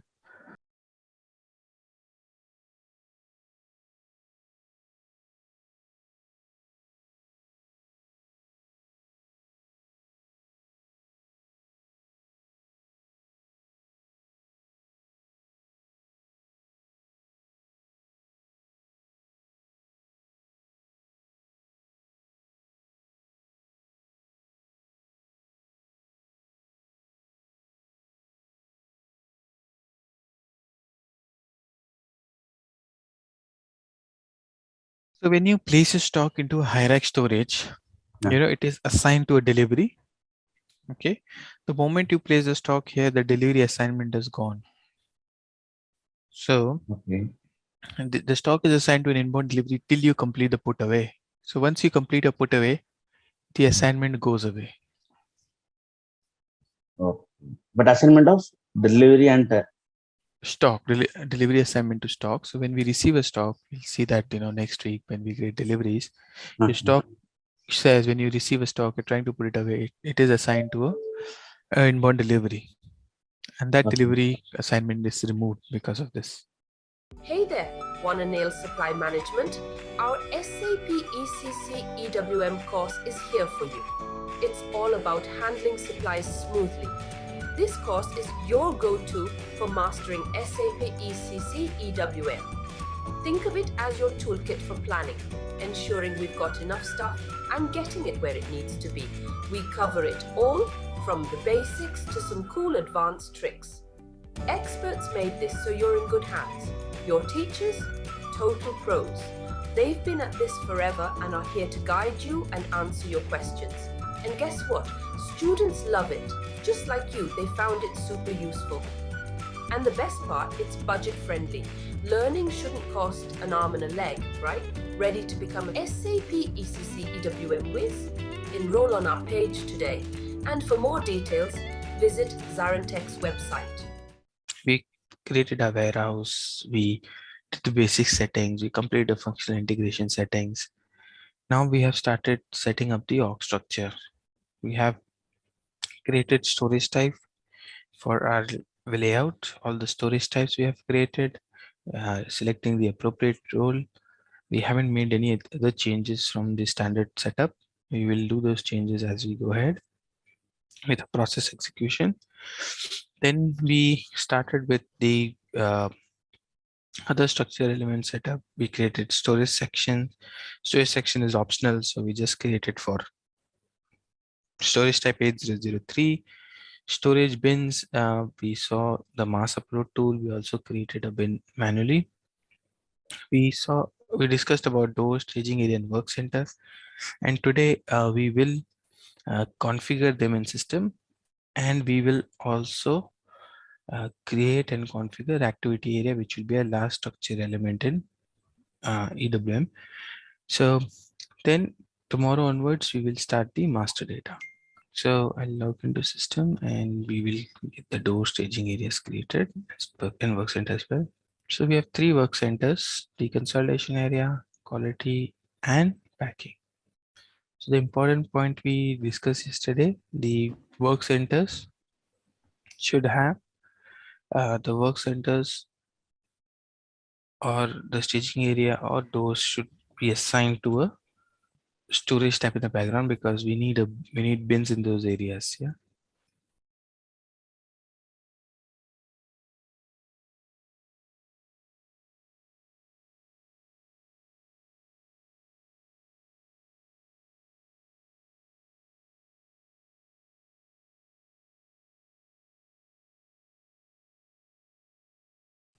Okay, so I'll just copy this and change the description. 8030. Yeah, and also I'll also change the storage type assignment. Sorry, the work center name is pack and the storage type is 8030. Oops, work center name is not pack. Work center name is VERP.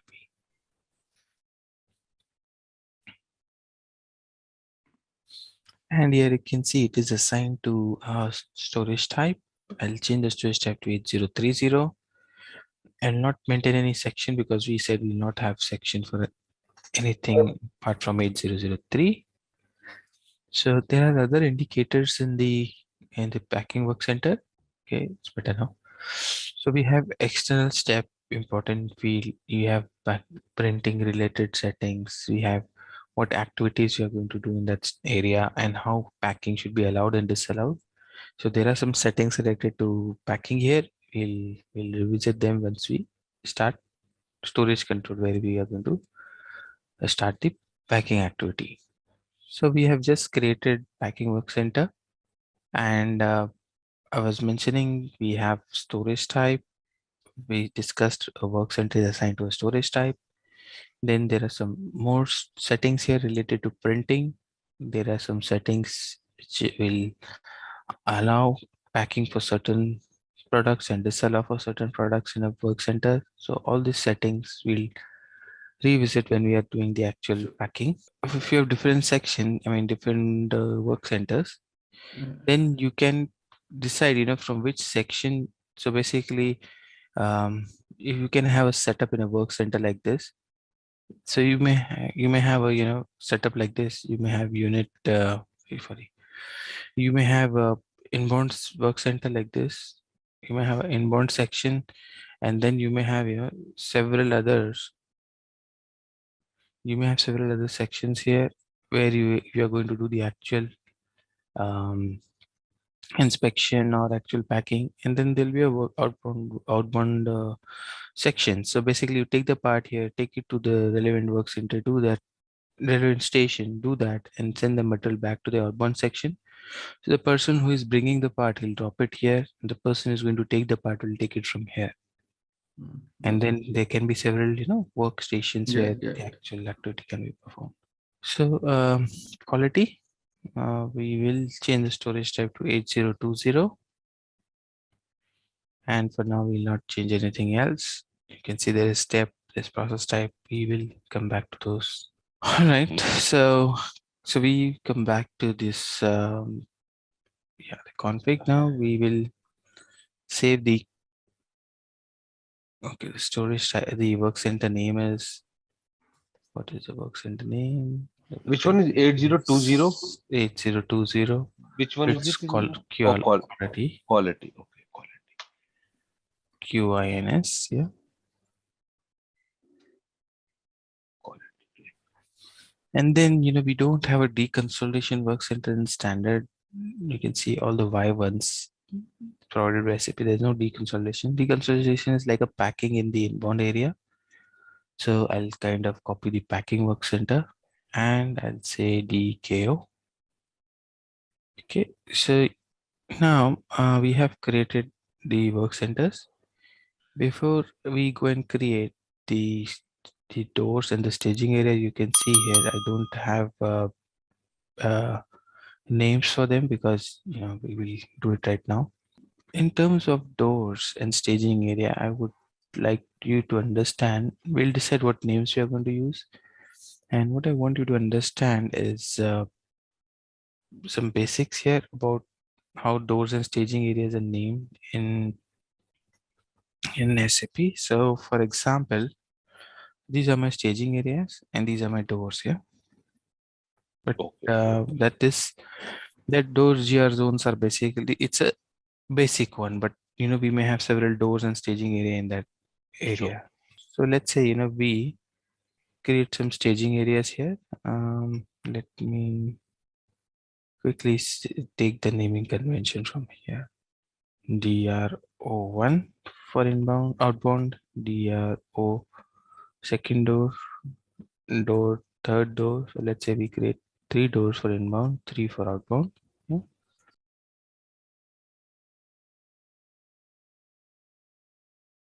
Okay, never mind. I'll just take some naming convention. We'll change it if required. So here the staging area is inbound staging area is 9010.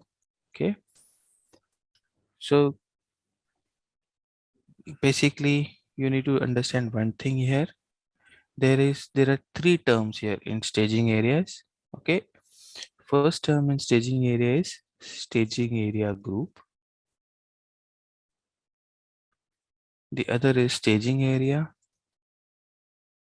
And the third one is staging bay or staging bin.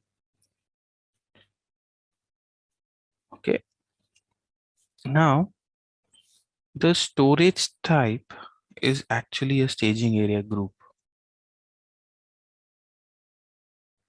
If you remember, I was telling you that the role for the work center is staging area group or work center with staging area group. So the role itself, you say, so for storage type, we say storage type is a staging area group. Okay. So the staging area is actually the section in that storage type. So this is section 1. So we create a section 1.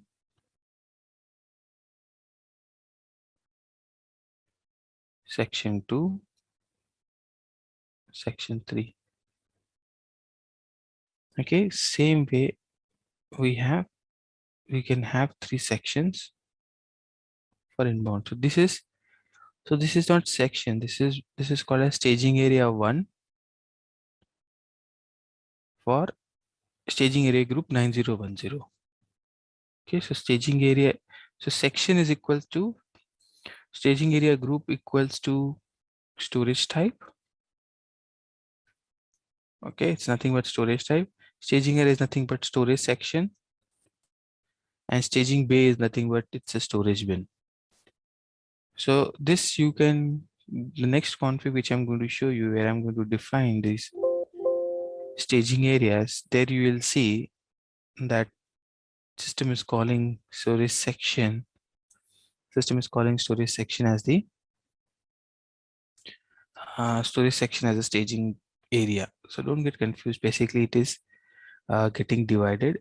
It is basically the whole storage type is divided into section. So the storage type is called as staging area group. The section is called as staging area, and the bins are called as staging bays. So what I can do here is, for example, my bin here name would be 9010 staging area 1. Okay, I'll say 0001 bin 01. This I can create. So I may have 3 bins here. So these are my bins which I'll be creating. So for example, if I have to create staging area bin for here, so I have total 9 bins in inbound, 9 bins in outbound. So during our process, we'll discuss, how these bins can be used. Okay. So for which process, for which scenario we need a bin 1, for which one we need bin 2, or bin is business, bin are basically different loads. Basically, you want a staging area to be different. So for example, inbound, anything which comes from external plant, let's say it goes to the staging area.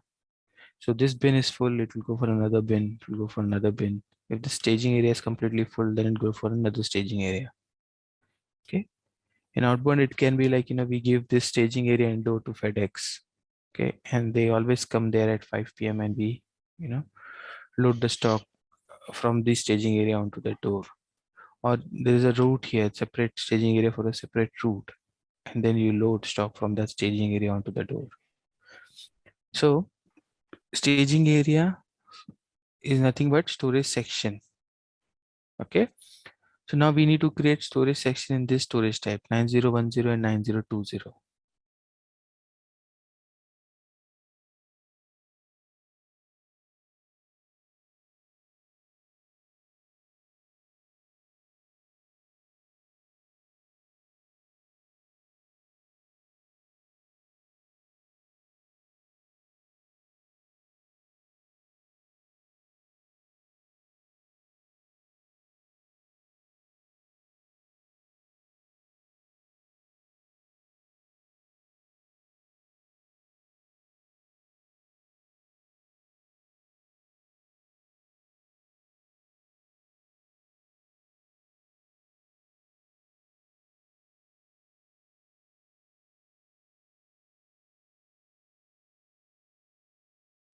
Okay, so now let me create this bins also quickly here.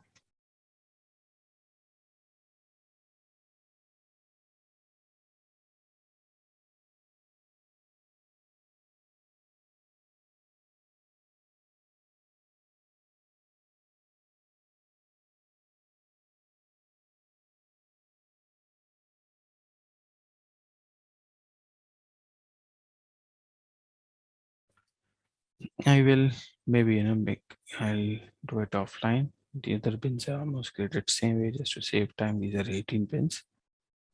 I will create the other bins offline. Okay. So these are the 3 bins I've created for now. Okay. So now let's go to the configuration where we create the staging area. Now, if you understand this assignment, what is staging area, group, storage type, and section and bin, the next config is pretty much straightforward. So if you come here,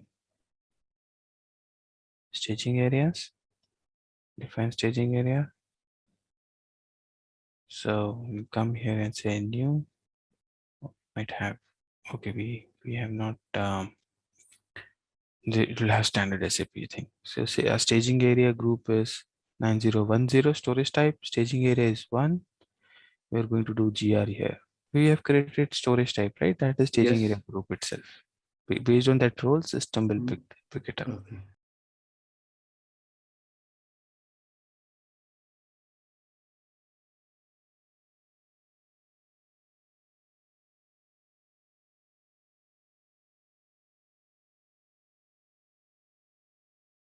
So here you can say loading can start when the alert has arrived. Loading can start, as soon as the pallet has arrived. We don't wait for all the pallets to come and then we load, because some pallets may be under picking. We could start loading. That you have to wait until everything has been staged, or you wait for some time, Okay. 24 hours to pass. The condition bit, yeah.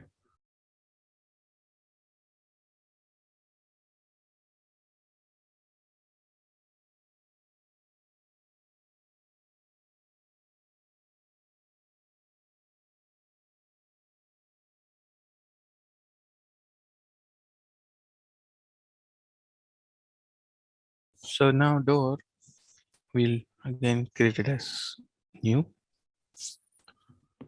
WH34 DRI1, direction is inbound. We maintain the default staging area as only those storage types are shown here.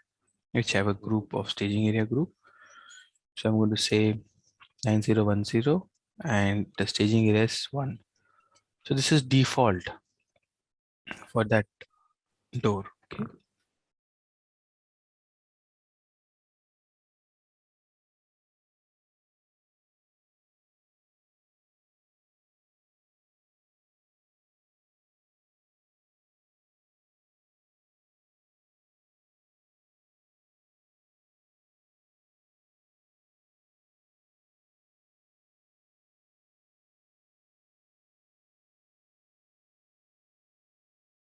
Each door will have its own staging area default.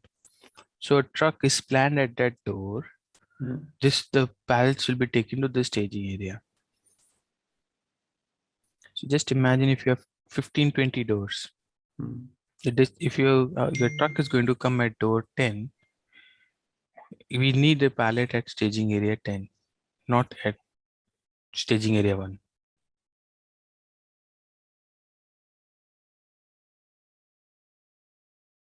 The truck is going to come here, and if I put the parts in the staging area, so let's say there is space in all the bins. Which one should be preferred? This bin should be preferred because it's closer to the door. So this staging area is preferred for this door. It's a default one. Always system should look for bin here adjacent to that door. So each door have their default areas. So there's no, it's not an efficient process if this place is empty and we're putting the stock here. And it's an extra bit of travel for loading. It will be like a crisscross, Let's say this is, I'll just put a title here, outbound, and I'll change the title here to inbound.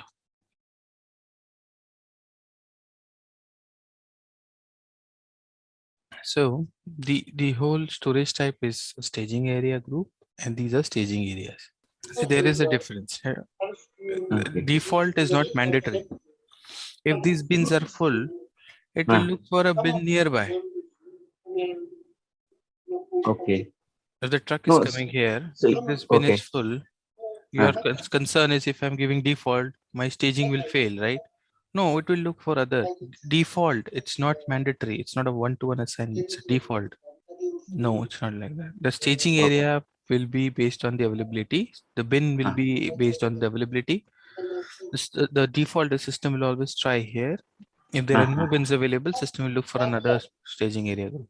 Any questions on, we are going to start a new structure element. Any questions on doors, staging area, and work centers? You just have, just on the definition, will you be able to create them for your warehouse? We don't need to understand everything, but at least you should be able to create them so that when we start executing the process, we have the data ready, the structure ready. So the only confusing bit is this to this assignment. If this is there in your mind, this config will also make sense, and you'll understand the entire structure. Now let's talk about activity areas. So I like to explain this with making some group of aisles. So give me 2 minutes. I will draw some aisles here for a storage type. Okay. And we'll make some scenarios. We have a storage type and we have aisles. Okay. And if you remember, we gave names to the aisles yesterday, like we said aisle O1, aisle O2, aisle O3, right? So let's say this is my storage type 8001. These are the aisles in that storage type. I'm not going at stack and level, just at aisle level. Okay. Now, basically here, we have different zones or different. Okay, first let me define what is activity area. Activity area is grouping of bins. Okay, it's a logical grouping of bins. Okay, so I can group any bin and create an activity area. Okay, so I can say this bin and I can create an activity area just for this bin. I can create activity area just for this bin. I can create an activity area for all the storage types of the bin. I can create an activity area for and assign all the bins of my warehouse to that activity area. So compared to WM, what we have here, the bins are assigned to an activity area. Okay, so what it does basically, it gives us flexibility in the work allocation and creating a dedicated zone for a person to work into. So for example, you might have noticed as compared to WM, those who have worked in WM, this is a new tab here, activity area. So basically, before we start our scenarios or even in production, before we start, before or this is mandatory master data that the storage bins should be assigned to an activity area. Okay, so how we do that, we are going to cover that now. So the bins that we have created few bins. Over the weekend, I'll create a lot of bins for the warehouse and also for the staging area. But for those bins, whatever bins you have created, they need an activity area.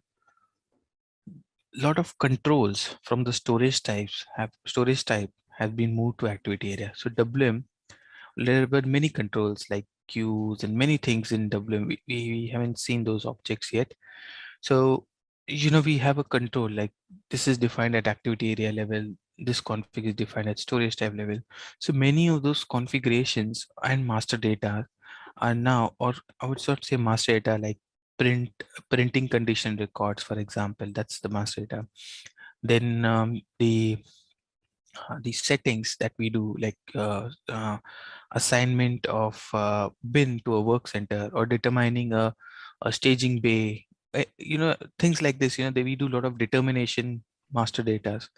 So all those places you will see work center, sorry, the activity area is used rather than activity area is used rather than a storage type. So basically a lot of controls, a lot of settings from storage type have moved to activity area level. That gives us the flexibility. So if it is entire storage type, it becomes very rigid. I want a different behavior, a different print for these three aisles. I don't have to, I don't have any other option. If there is no activity area, I have to create a separate storage type for this and create a different print condition for that. Okay, but with activity area, the storage types remain same, and you can do your own grouping for some activity. So I'm going to give you some very simple example of picking. How generally picking is done in warehouse and how we use activity areas in a warehouse. Okay. So for now, high level definition before we understand one of its application, it's a grouping of bins. Bins should be assigned to activity areas. Bin assignment to activity area is important because a lot of controls in EWM has moved from storage type to activity area level. It's a mandatory master data basically. So here, let's say we have a GR zone here. So this is my GR zone storage type. Okay, let's take a very simple example. That this is GR zone, and the stock comes from GR zone into the bins. Okay, this is my inbound area, and then from there, let's say this is my GI zone. Very simple. Let's take a very simple setup. This is my GI zone. Like this is a place where we or staging area, outbound staging area. So let's say we have very simple warehouse. Stock comes from here, gets stored here, then from here it goes here. Okay, like a depot, very small depot. Okay. Now here in this depot, people working in the depot. Let's say we have said he's working in these two aisles. He's responsible to work for these two aisles. Okay. So Sid's job is that he has to, whenever the picking comes, I'm talking about picking at the moment. Okay. At the moment, we are only talking about picks.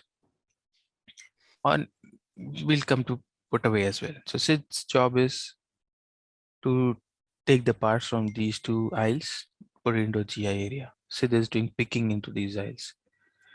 Kabir's job is to pick stock from these two aisles. Now this is very fast moving.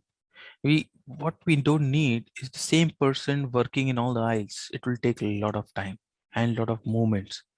So dedicated pickers are assigned to each group of aisles. So there is a space between these two aisles. So he goes there, picks part from here, picks part from here, here, here, here, here, and then he drops it here. Okay, so I'm going to, so let's say this is Sid's movement. Okay, Sid basically moves from here. This is his direction of travel. Then this is how he travels, and he comes to the GI zone, drops it, goes back, and then this is Kabir's movement. Yeah, he comes in, drops it here, goes back, and then maybe it's Shiva's movement. He comes in, drops in, and so basically, you know, we have created a group or zones for, or we call them as different warehouses. You know, users will call them different ways. You know, when we go for, you know, a discussion, some may call it as, you know, they may say it's a pick area, some may say it's a zone, some may say, you know, it's a activity area is what we call it in SAP world. Okay, so work allocation area, something or the else, you know, people will say. So let's say we have these. Okay, so now this is the work area. Okay, different work areas. So since work area, I'm going to create this as S001. So that is nothing but activity area S001. Kabir's a K001. Shiva's a. So now these are activity areas. So as the name suggests, you know, first let us list down what are the activities. We are at the moment, you know, we have various warehousing activities. At the moment, we are talking about picking. So we are focused only for picking. So we have created areas for, this is my, to further define it, we'll say pick activity area.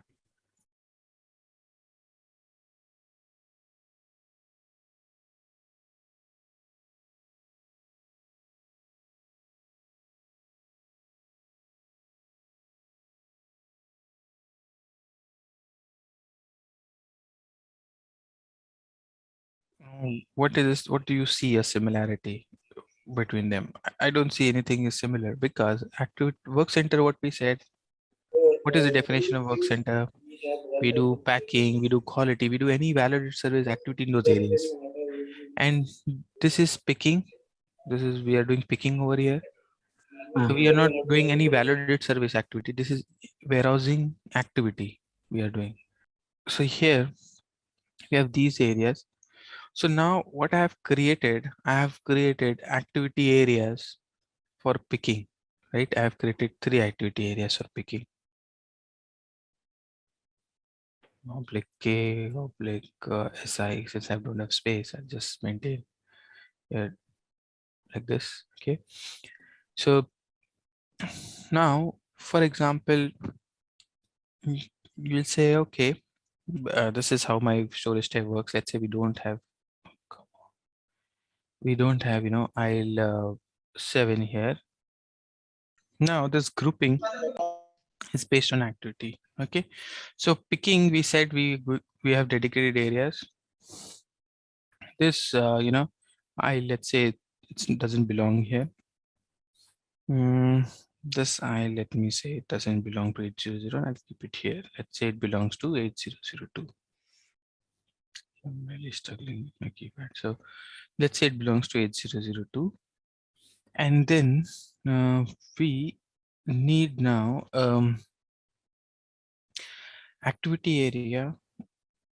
Now we will revisit another activity. Okay, so we have created activity areas for picking because the work allocations to different group is done for performing the activity. Now let's say my my put away, okay, which is like taking from GR zone to the 6 aisles.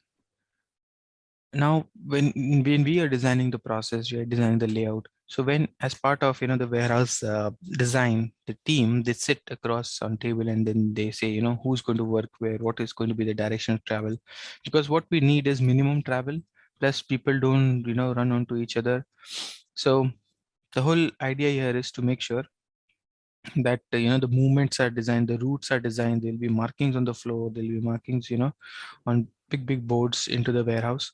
So now the warehouse design is made for 8001. The design team, they're discussing how many people we need. So they agreed picking has to be per group of aisle, and there has to be a dedicated picker because the pick load is too much. A day, said Kabir and Shiva, they're totally busy with picking. Now let's say put away is they say, okay, now let's talk about put away. So how many pallets we're supposed to put away in a day? What is the plan? So they come across a conclusion that for inbound, they just need one person. One person is enough because in inbound, we receive pallets in bulk, and number of pallets we receive a day, one picker is enough. One put away person is enough. Okay. So here, this is going to be the person who is going to do the put away, his direction of travel.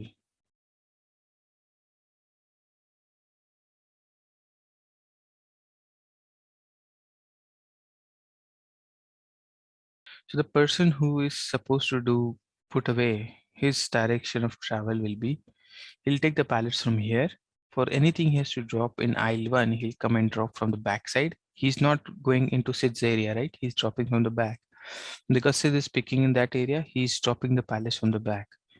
Then if any pallet is supposed to go to aisle 2 and 3, he's coming here, then he's traveling here, and then he's going between aisle 2 and 3, and he's dropping the pallet either in 2 and 3, and then if anything required in aisle 4 and 5, he's coming till here, and then he's going to drop between aisle 4 and 5. He'll travel between 4 and 5, and he'll drop the pallets on from the back side of aisle 4 and 5. Anything required for 6, he'll travel, and then he's going to drop the pallets in from the back of aisle 6. Okay, so now here, the one person is responsible. Let's say that person is Johan. One person does the put away. So now my question to you guys is, how many activity areas we need to create for put away? So the answer is 1. Yes. We don't need 4 because the person is having 4 routes, but the same person is doing it. So the work allocation or the pallet movement from GR area to all these 6 aisles, it can be any aisle, will be assigned to Johan. So it will be in one group. The whole storage type activity areas are created in one group for put away. So basically what we are doing for put away, we are not splitting into zones. For put away, it is just one activity area. So activity area always it will be with respect to the activity. Okay. So now SAP, if we create, see, you are free to create your own names, but general tendency is if it is one activity area, then we create with the same one activity area for the whole storage type. We created with the same code. So for put away, it is just one. So I'll create with the same code of storage type. That means the entire storage type bins are part of this activity area for part of this picking, part of this put away activity. So now, for example, see inbound, we created one activity area, and Johan is very busy. He's simply running around. We have the routes are finalized, but what we need to add another person in that area. Let's say Bridge. So Johan and Bridge will, let's say there's pallet 1. Johan picks it up, it goes to aisle 3. The next pallet is for aisle 6. So Bridge will take that pallet and he'll go to aisle 6. So we'll not split that activity area because Bridge and Johan, they are responsible for all the 6 aisles. But in that group, it's not necessary that only one person will work. You can have more person working in that group. So for example, if Sid is overloaded, we decide to have another person in that aisle.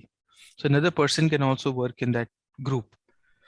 So work allocation can be done to one or more resource. So see, generally these activity areas are used in picking, because picking, we pick small quantities, and the load on the picking is more than inbound. So this example, it's very common and you see in many warehouses. For physical inventory, for stock change, you just create one at a storage type level, because for internal movement, the same person is responsible for the entire, there's no grouping for internal or physical inventory. There can be groups for replenishment, but yeah, we'll discuss that later. But just keep it simple at this stage in putaway picking to understand this, because putaway is very simple. You place the part, picking is remove the parts. Then see, now in a warehouse, we have 8003, for example, which is a general area. We don't have aisles at all. We don't want to create groups at all because it's an open area. Pipes are kept, castings are kept on the floor. So what we'll do is we'll not split that area into separate activity areas. Okay, we will create just one area. So this is 8001.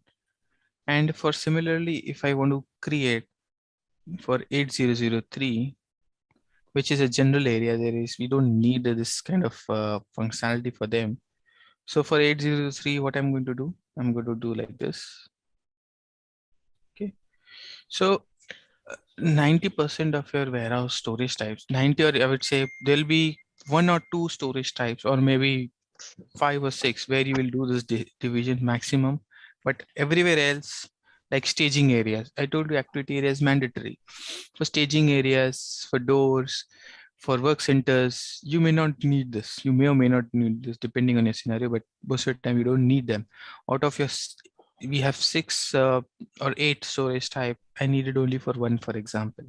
So, most storage type, most of the time you have 1-to-1 assignment between storage type and activity area. So SAP has given a transaction. So since activity area is mandatory and you don't need for everywhere, so wherever there is 1-to-1 assignment, you can create it in one go. But there are 4 or 5 configurations here. 4 or 5 config nodes. 1-to-1 assignment will be quick one. It will be done by system. So 8003, I'll just run one transaction and activity areas will be created. Assignments will be done. Everything will be done.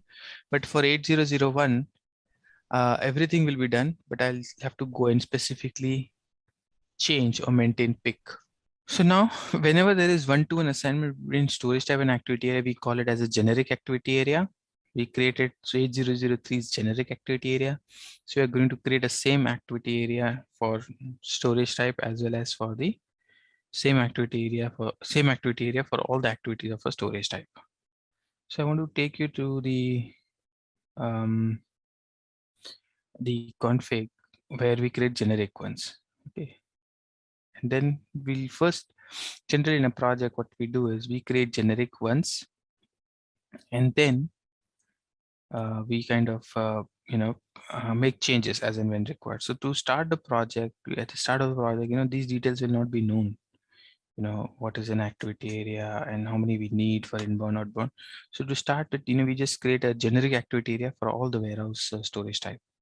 And then based on the discussions, we may, create few more here and there.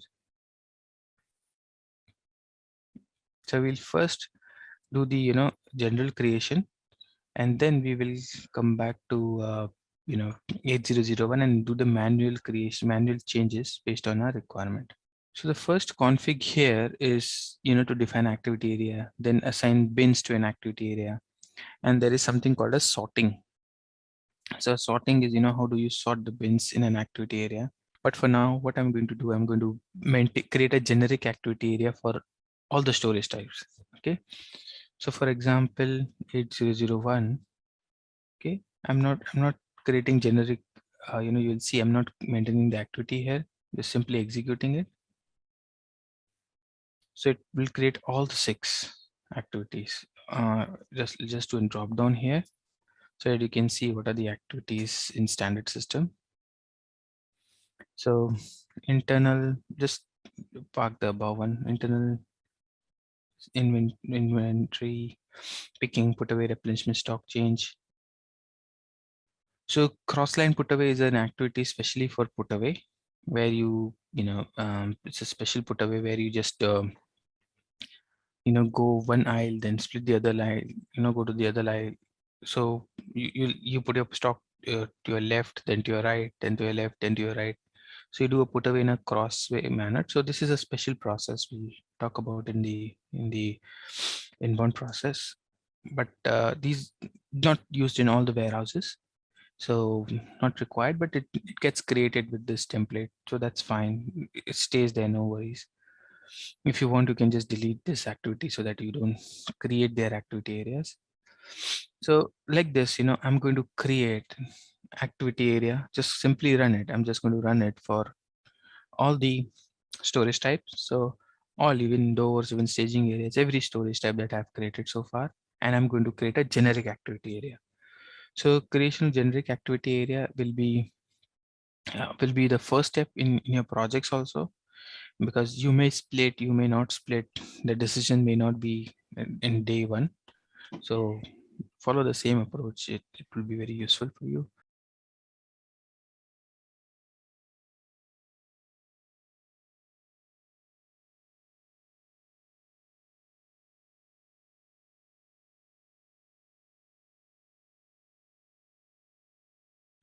Then I'm going to do the storage type 9010, right? Start from inbound staging area.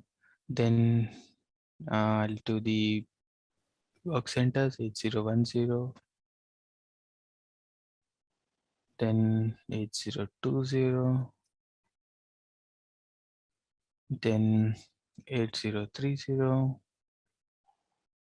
then outbound staging area 9020,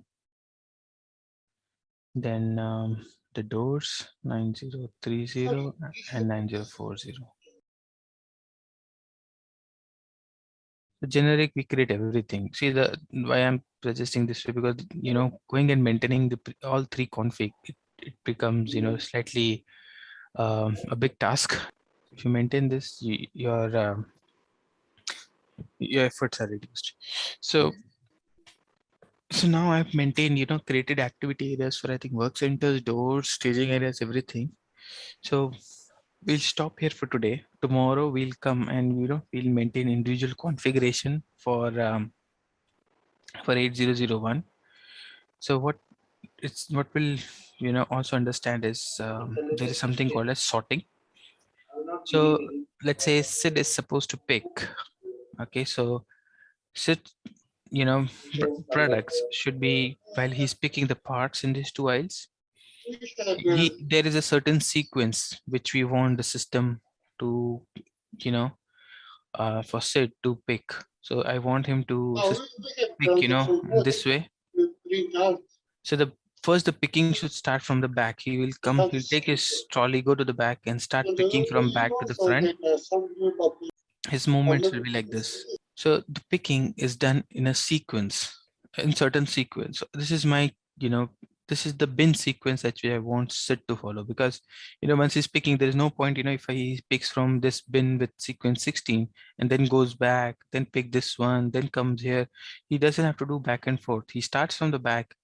While he's walking towards the GI zone, he should be proposed by system. Now it's this bin, pick this bin. Now once he picks, okay, now you're picked from bin 8. Now the next bin is bin 11. The next bin is bin 14, bin 16. So these are not bins. These are the bin sequences. So we assign bin with a sequence. So basically we will create the storage type. We have created bins. Okay, we'll assign them to storage type. So how we do the bin assignment? So we have created bins, we have created activity areas, but the bins are not yet assigned to activity area. We need to perform sorting. Okay, in sorting, bins are assigned to activity area and bins are assigned to a sequence number. So for Sid, you can see it's a custom sequence number. Okay, so for example, this is the sequence number will be assigned to Sid's need custom sequence number where he's going this way, to do a pick. But let's say Kabir, he just follow this approach. First I'll pick everything for aisle, and then I'll pick everything for aisle 4, and so on, right? So for Kabir, it's like very it can be achieved through standard. He can follow this sequence and system can do the sorting for him. But for Sid, he's just going to pick everything of aisle 3, come back, and then he's going to start everything in aisle 4. So for Sid, it's going to be custom sorting. He'll give its own sequence. So we do that through upload program. But for Kabir, system will do this assignment. So it's very, basically what we need to see here is, how the picking, sequence of work is, how the bin names are. So based on that, we will decide whether we need a custom sorting or we will run standard sorting and see, if it fulfills our requirement. If not, so basically the bins should be assigned to numbers, whether those numbers are, matching to our requirement. This is the sequence they want to follow. If not, then we do a sorting, custom sorting. Upload, we do an upload and we assign bin to a sequence number. So these are the 2 activities we'll cover tomorrow. Once we create activity areas, pick activity area for 8001. So sequence number is the sequence in which the bins will be proposed for picking. So this bin should always be proposed first. If Sid is supposed to pick, he will pick from here first, then here. So his pick should be from this way, right? First this bin, then that bin. So when he's picking, he's not going to pick from one product. He's going to pick product from multiple bins. So his direction of travel will be based on his direction of travel. He should be picking first from this bin, then from this bin, then from this bin, then from 16, then from 21. So yeah, we will see. If there are too many questions, we'll park it till the end. Because it's only for you, and others can stay back if they want. But if it's something quick, 4-5 questions, we can cover. All right, let's test your knowledge. Here's a question for you. Which of the following is not a supported warehouse process in SAP EWM? Option A, cross-docking. Option B, value-added services. Option C, manufacturing. Option D, wave management. Take a moment to think, and when you're ready, choose the correct option. Remember, each choice holds a key to unlocking the answer. Good luck. Type the correct answer in the comment section. Hey there, wanna nail supply management? Our SAP ECC EWM course is here for you. It's all about handling supplies smoothly. This course is your go-to for mastering SAP ECC EWM. Think of it as your toolkit for planning, ensuring we've got enough stuff and getting it where it needs to be. We cover it all, from the basics to some cool advanced tricks. Experts made this so you're in good hands. Your teachers, total pros. They've been at this forever and are here to guide you and answer your questions. And guess what? Students love it. Just like you, they found it super useful. And the best part, it's budget friendly. Learning shouldn't cost an arm and a leg, right? Ready to become an SAP ECC EWM whiz? Enroll on our page today. And for more details, visit ZaranTech's website. Now we have started setting up the org structure. We have created storage type for our layout. All the storage types we have created, selecting the appropriate role. We haven't made any other changes from the standard setup. We will do those changes as we go ahead with a process execution.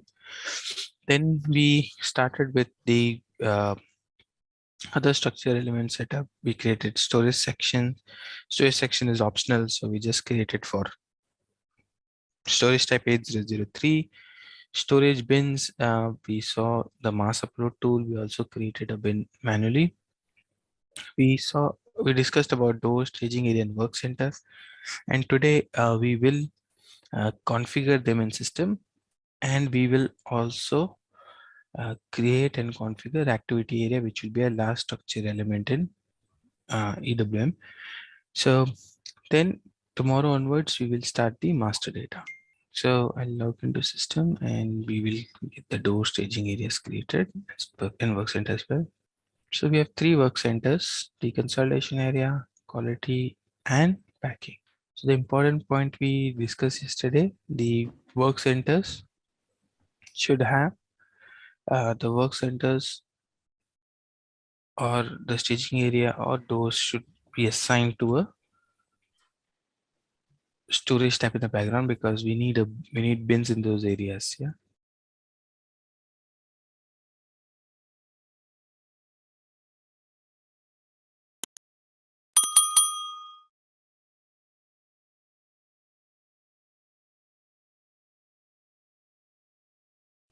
Okay, so I'll just copy this and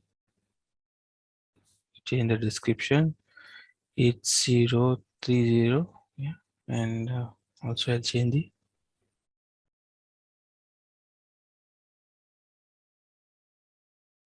I'll also change the storage type assignment. Sorry, the work center name is pack and the storage type is 8030. Oops. Work center name is not pack, work center name is VERP.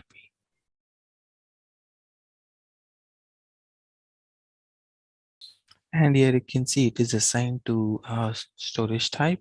I'll change the storage type to 8030 and not maintain any section, because we said we'll not have section for anything apart from 8003.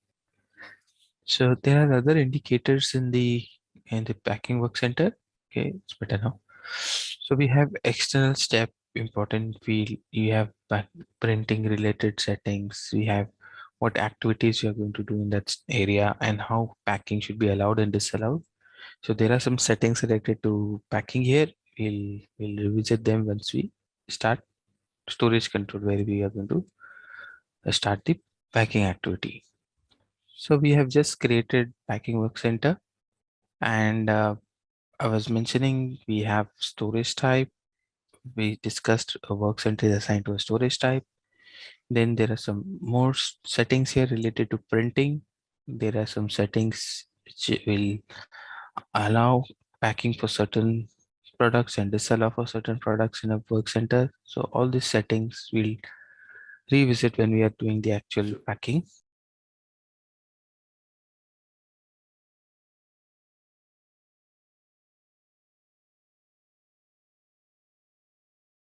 We've just created section for 80. But But because it's the but same section. If you have different section, I mean different work centers, then you can decide, from which section. So basically, if you can have a setup in a work center like this. Where is my unit 2? No, I lost it. So you may have a setup like this. You may have unit. Sorry, you may have a inbound work center like this. You may have an inbound section, and then you may have several others. You may have several other sections here where you are going to do the actual inspection or actual packing, and then there'll be a outbound section. So basically, you take the part here, take it to the relevant work center, do that relevant station, do that, and send the material back to the outbound section. So the person who is bringing the part, he'll drop it here, and the person who's going to take the part will take it from here. So quality, we will change the storage type to 8020. And for now, we'll not change anything else. You can see there is step, this process type. We will come back to those. All right. So we come back to this. The config now. We will save the the storage type. The work center name is QINS. Yeah. And then, we don't have a deconsolidation work center in standard. You can see all the Y ones provided by SAP. There's no deconsolidation. Deconsolidation is like a packing in the inbound area. So I'll kind of copy the packing work center and I'll say DKO. Deconsolidation. And this is storage type 8010.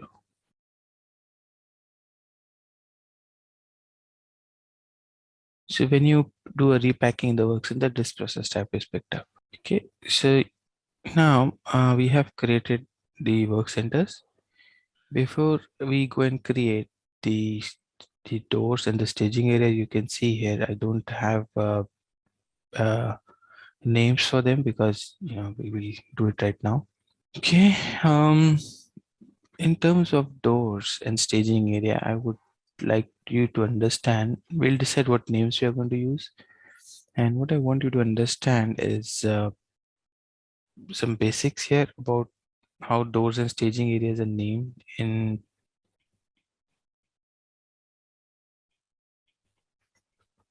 SAP. So for example, these are my staging areas and these are my doors here.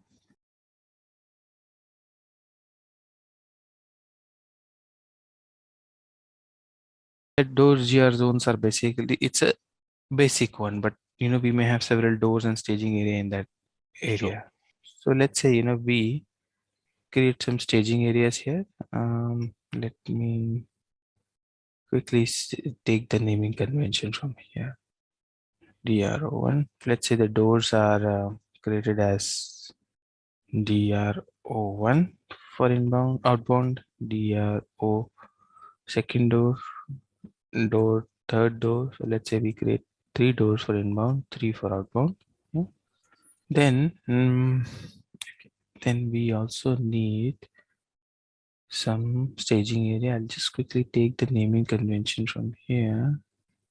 Okay, never mind. I'll just take some naming convention. We'll change it if required. So here the staging area is inbound staging area is 9010.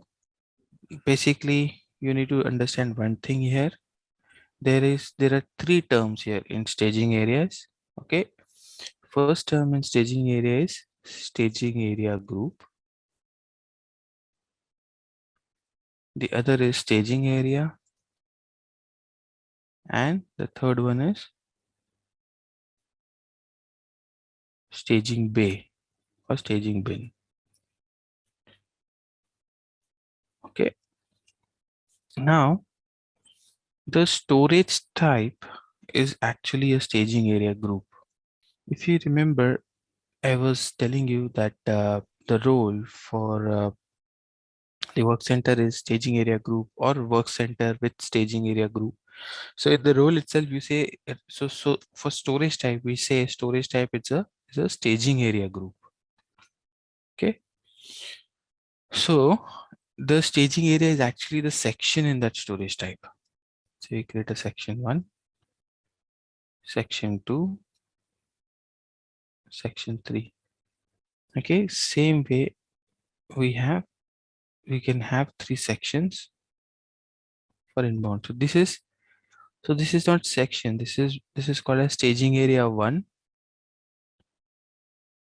for staging area group 9010. Okay, so staging area, so section is equal to staging area group equals to storage type.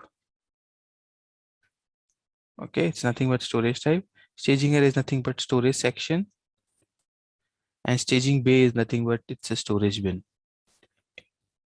So this you can, the next config which I'm going to show you, where I'm going to define these staging areas, there you will see that system is calling storage section as the storage section as a staging area. So don't get confused. Basically, it is getting divided. It is basically the whole storage type is divided into section. So the storage type is called as staging area group. The section is called as staging area, and the bins are called as staging bays. So what I can do here is, for example, my bin here name would be 9010. Staging area 1. Okay, I'll say 0001 bin 01. This I can create. So I may have 3 bins here. Okay. And is it again 18 character limit or Yeah, 18, all the bins. all the bits 18 characters? So these are my bins which I'll be creating. So for example, if I have to create staging area bin for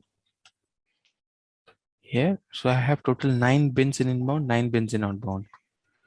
So during our process, we'll discuss, how these bins can be used.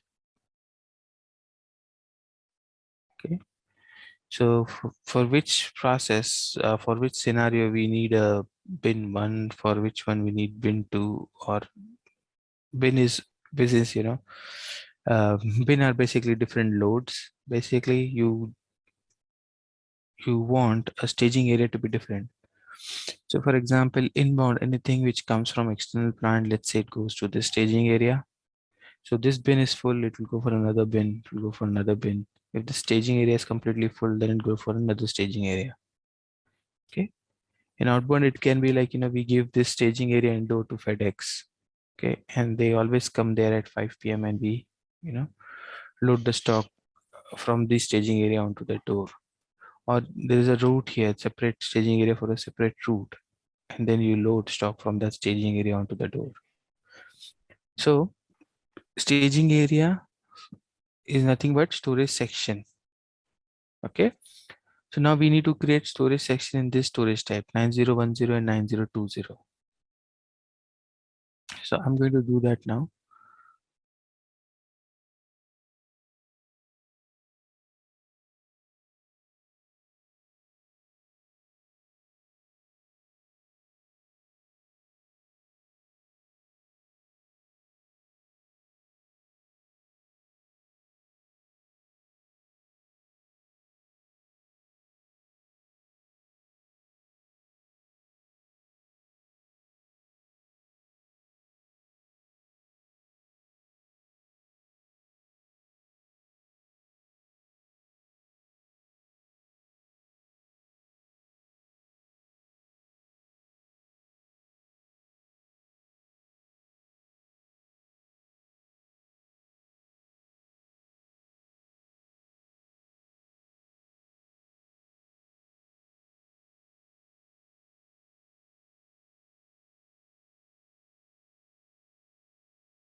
I will maybe I'll do it offline. The other bins are almost created same way just to save time. These are 18 bins.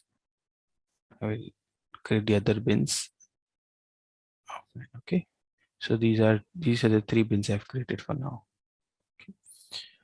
So now let's go to the configuration where we create the staging area. Now, if you understand this assignment, what is staging area, group, storage type, and section and bin, the next config is pretty much straightforward. So if you come here,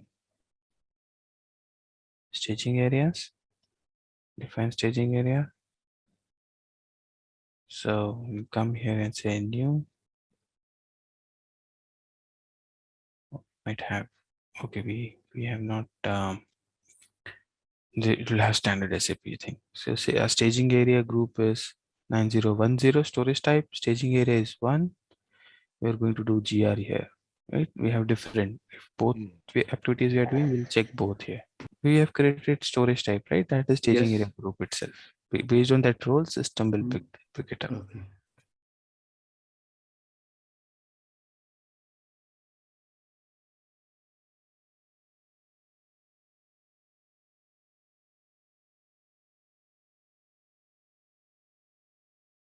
So here you can say loading can start when the alert has arrived. Loading can start, as soon as the pallet has arrived. We don't wait for all the pallets to come and then we load, because some pallets may be under picking. We could start loading.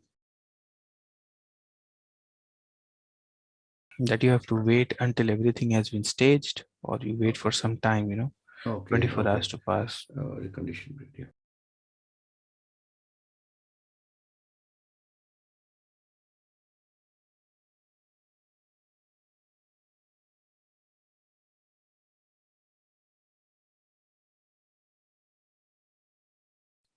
So now door will again create it as new WH34 DRI1, direction is inbound, we maintain the default staging area as only those storage types are shown here, which have a group of staging area group. So I'm going to say 9010 and the staging area is 1. So this is default for that door. Okay.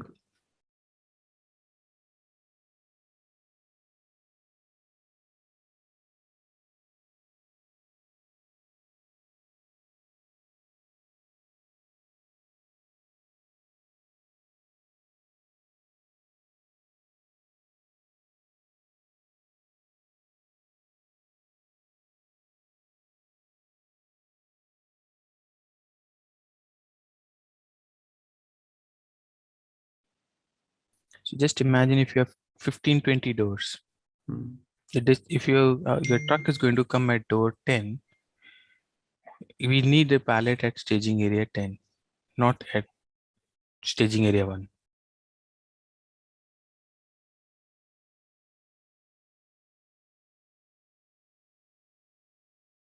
If your truck is coming here, and if the pallet is, oh sorry, this is outbound. If the truck is going to come here, and if I put the parts in this staging area, so let's say there is space in all the bins. Which one should be preferred? This bin should be preferred because it's closer to the door. So this staging area is preferred for this door. It's a default one. Always system should look for bin here adjacent to that door. So each door have their default areas. So there's no, so there, it's not an efficient process if this place is empty and we're putting the stock here. And it's an extra bit of travel. This is staging area group. This was a title. Yeah. If it starts confusing you, I'll change it. Yeah. Let's save.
We are going to start a new structure element. Any questions on doors, staging area, and work centers? You just have just on the definition. Will you be able to create them for your warehouse? We don't need to, understand everything, but at least you create. You should be able to create them so that when we start executing the process, we have the data ready, the structure ready. So, are you all okay with those staging areas and work centers now? Now, basically here, we have different zones or different. Okay, first let me define what is activity area. Activity area is grouping of bins. Okay, it's a logical grouping of bins. Okay, so I can group any bin and create an activity area. Okay, so I can say this bin and I can create an activity area just for this bin. I can create activity area just for this bin. I can create an activity area for all the storage types of the bin. I can create an activity area for and assign all the bins of my warehouse to that activity area. So compared to WM, what we have here, the bins are assigned to an activity area. Okay, so what it does basically, it gives us flexibility in the work allocation and creating a dedicated zone for a person to work into. So for example, you might have noticed as compared to WM, those who have worked in WM, this is a new tab here, activity area. So basically, before we start our scenarios or even in production, before we start, before or this is mandatory master data that the storage bins should be assigned to an activity area. Okay, so how we do that? How we are going to cover that now? So the bins that we have created few bins. Over the weekend, I'll create a lot of bins for the warehouse and also for the staging area. But for those bins, whatever bins you have created, they need an activity area. Lot of controls from the storage type have been moved to activity area. So WM, there were many controls like queues and many things in WM. We haven't seen those objects yet. So, we have a control like this is defined at activity area level. This config is defined at storage type level. So many of those configurations and master data are now, or I would sort of say master data like printing condition records, for example, that's the master data. Then the settings that we do like assignment of bin to a work center or determining a staging bay, things like this, we do a lot of determination master data. So all those places you will see work center, sorry, the activity area is used rather than activity area is used rather than a storage type. So basically, a lot of controls, a lot of settings from storage type have moved to activity area level. That gives us the flexibility. So if it is entire storage type, it becomes very rigid. I want a different behavior, a different print for these three aisles. I don't have to do. I don't have to. I don't have any other option. If there is no activity area, I have to create a separate storage type for this and create a different print condition for that. Okay, but with activity area, the storage types remain same, and you can do your own grouping for some activity. So I'm going to give you some very simple example of picking. How generally picking is done in warehouse and how we use activity areas in a warehouse. Okay. So for now, high level definition before we understand one of its application, it's a grouping of bins. Bins should be assigned to activity areas. Bin assignment to activity area is important because a lot of controls in EWM has moved from storage type to activity area level. It's a mandatory master data basically. So here, let's say we have stock, we have a GR zone here. So this is my GR zone storage type.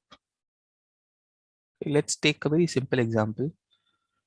This is GR zone, and the stock comes from GR zone into the bins. Okay, this is my inbound area, and then from there, let's say this is my GI zone.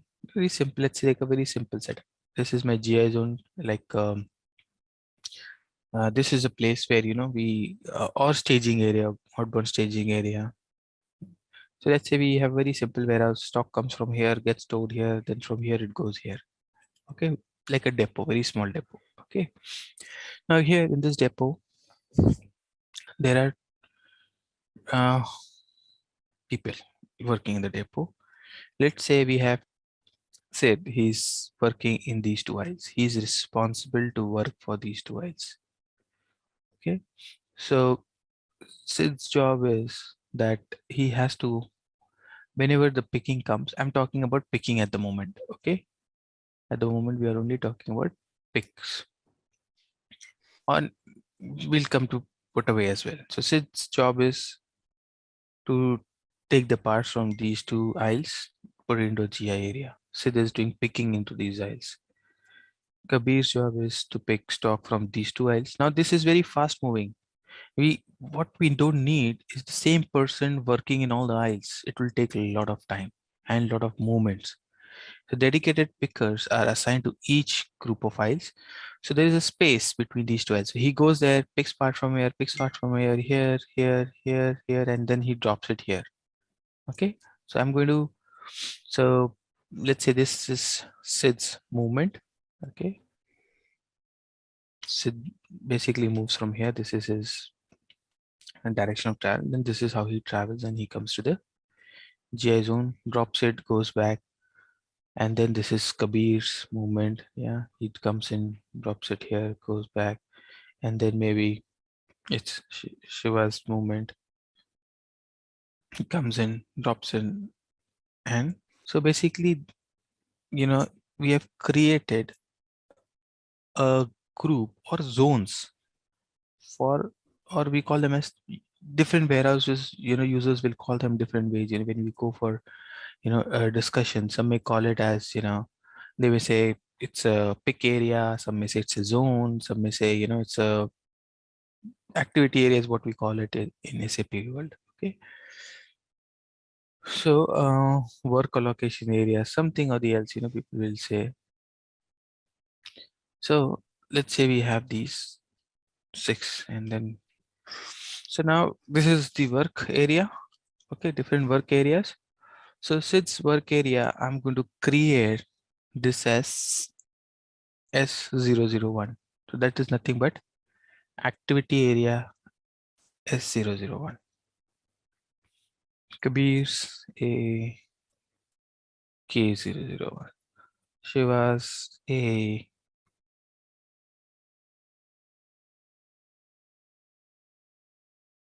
So now these are activity areas. So as the name suggests, first let us list down what are the activities.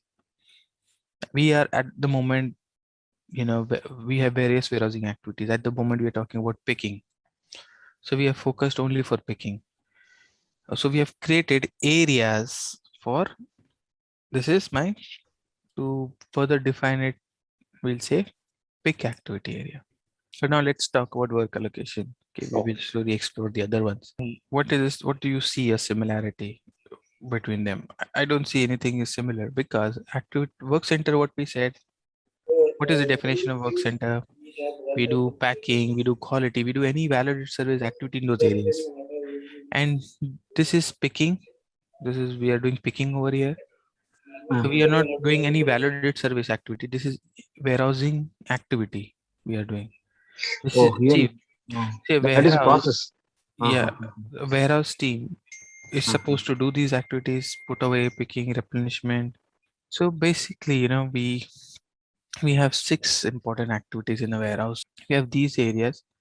So now what I have created activity areas for picking, right? I have created 3 activity areas for picking. Oblique K, oblique SI. Since I don't have space, I just maintain it like this. Okay. So now, for example, you'll say, okay, this is how my storage type works. Let's say we don't have, aisle 7 here. Now this grouping is based on activity. Okay, so picking, we said we have dedicated areas. This let's say it doesn't belong here. This let me say it doesn't belong to 800. I'll keep it here. Let's say it belongs to 8002.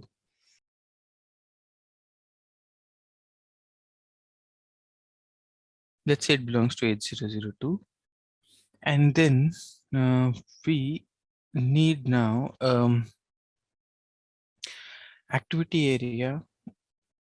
Now we will revisit another activity. Okay, so we have created activity areas for picking, because the work allocations to different group is done for performing the activity.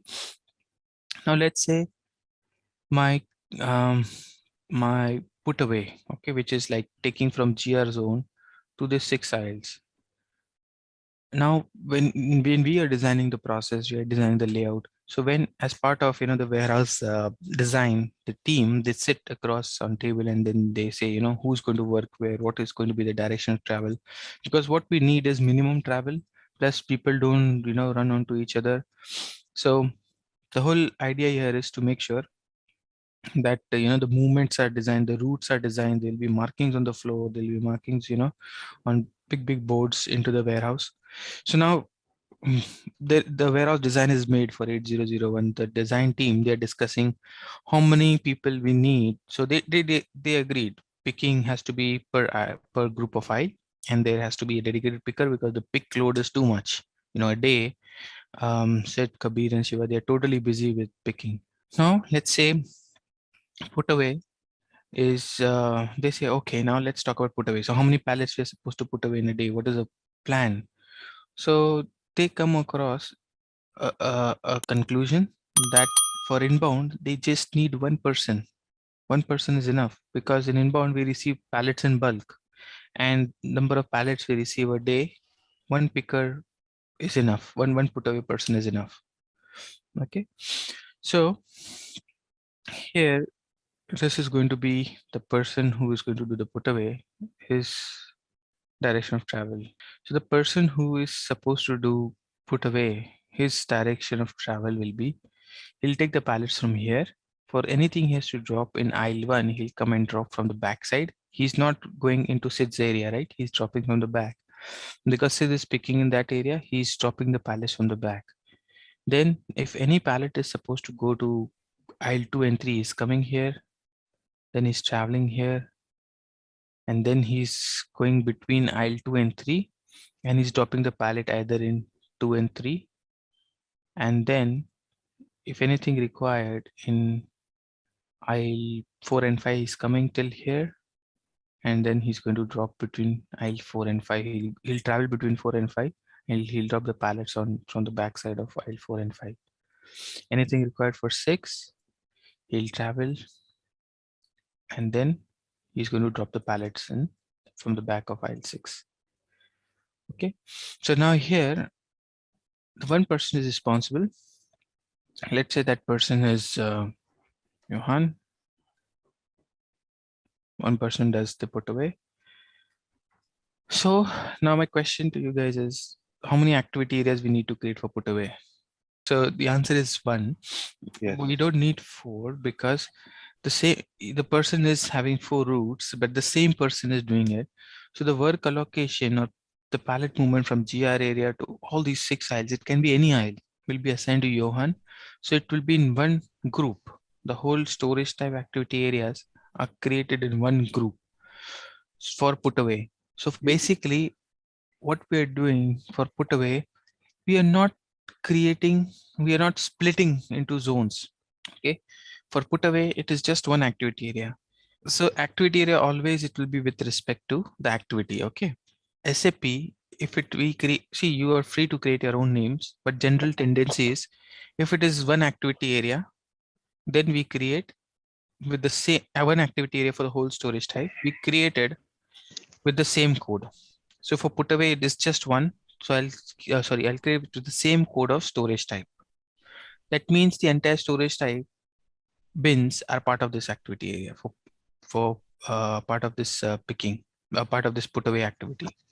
So now, for example, see inbound, we created one activity area, and Johan is very busy. He's simply running around. We have the routes are finalized, but what we need to add another person in that area.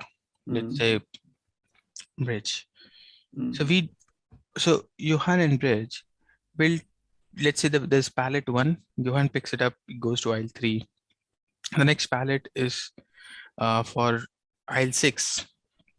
So Bridge will take that pallet and he'll go to aisle 6. So we'll not split that activity area because Bridge and Johan, they are responsible for all the 6 aisles. But in that group, it's not necessary that only one person will work. You can have more person working in that group. So for example, if Sid is overloaded, we decide to have another person in that aisle. So another person can also work in that group. So work allocation can be done to one or more resource. So see, generally these activity areas are used in picking, because picking, we pick small quantities, and the load on the picking is more than inbound. So this example, it's very common and you see in many warehouses.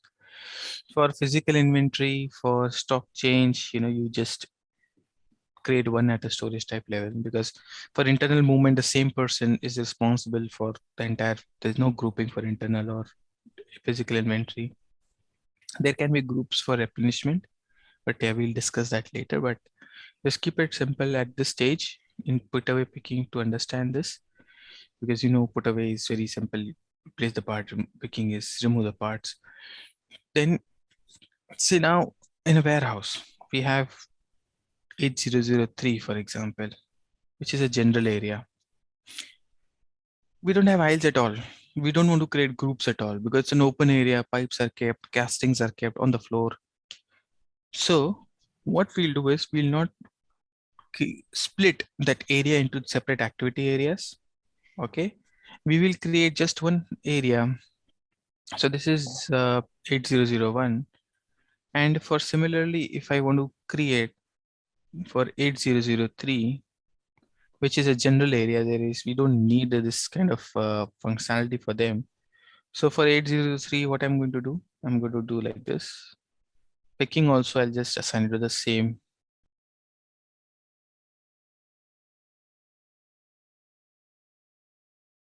%90 of your warehouse storage types, 90, or I would say there'll be 1 or 2 storage types, or maybe 5 or 6 where you will do this division maximum. But everywhere else, like staging areas, I told you activity area is mandatory. For staging areas, for doors, for work centers, you may not need this. You may or may not need this depending on your scenario, but most of the time you don't need them. Out of your, we have 6 or 8 storage type. I needed only for 1, for example. So, most storage type, most of the time you have 1-to-1 assignment between storage type and activity area. So SAP has given a transaction. So since activity area is mandatory and you don't need for everywhere, so wherever there is 1-to-1 assignment, you can create it in one go. But there are 4-5 configurations here. 4-5 config nodes. 1-to-1 assignment will be quick one. It will be done by system. So 8003, I'll just run one transaction and activity areas will be created. Assignments will be done. Everything will be done. But for 8001, everything will be done, but I'll have to go and specifically change or maintain pick. So now whenever there is 1-to-1 assignment in storage type and activity area, we call it as a generic activity area. We created, so 8003 is generic activity area. So we are going to create a same activity area for storage type as well as for the same activity area for all the activities of a storage type. So I want to take you to the config where we create generic ones. Okay. And then we'll first, generally in a project, what we do is we create generic ones, and then we kind of make changes as and when required. So to start the project, at the start of the project, these details will not be known. What is an activity area and how many we need for inbound, outbound. So to start with, we just create a generic activity area for all the warehouse storage type. And then based on the discussions, we may, create few more here and there. So we'll first do the, general creation, and then we will come back to, 8001 and do the manual creation, manual changes based on our requirement. So basically what we do is, as a standard practice, we assign all the 6 activities to the bins. So the first config here is, to define activity area, then assign bins to an activity area. And there is something called as sorting. So sorting is, how do you sort the bins in an activity area?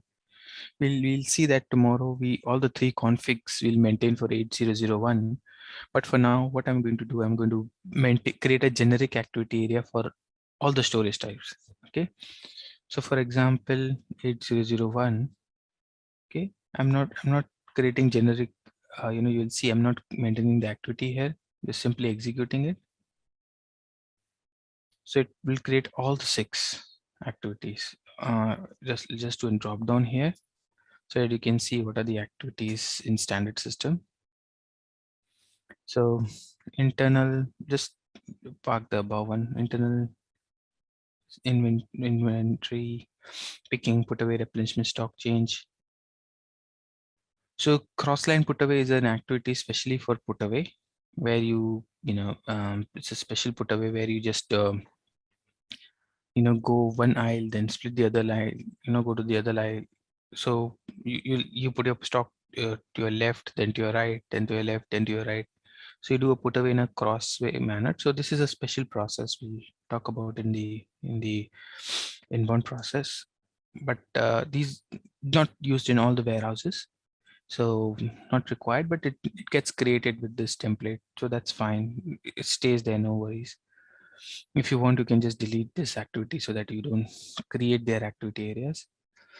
So like this, I'm going to create activity area, just simply run it. I'm just going to run it for all the storage types. So all, even doors, even staging areas, every storage type that I've created so far. And I'm going to create a generic activity area. So creation of generic activity area will be the first step in your projects also, because you may split, you may not split. The decision may not be in day one. So follow the same approach. It will be very useful for you.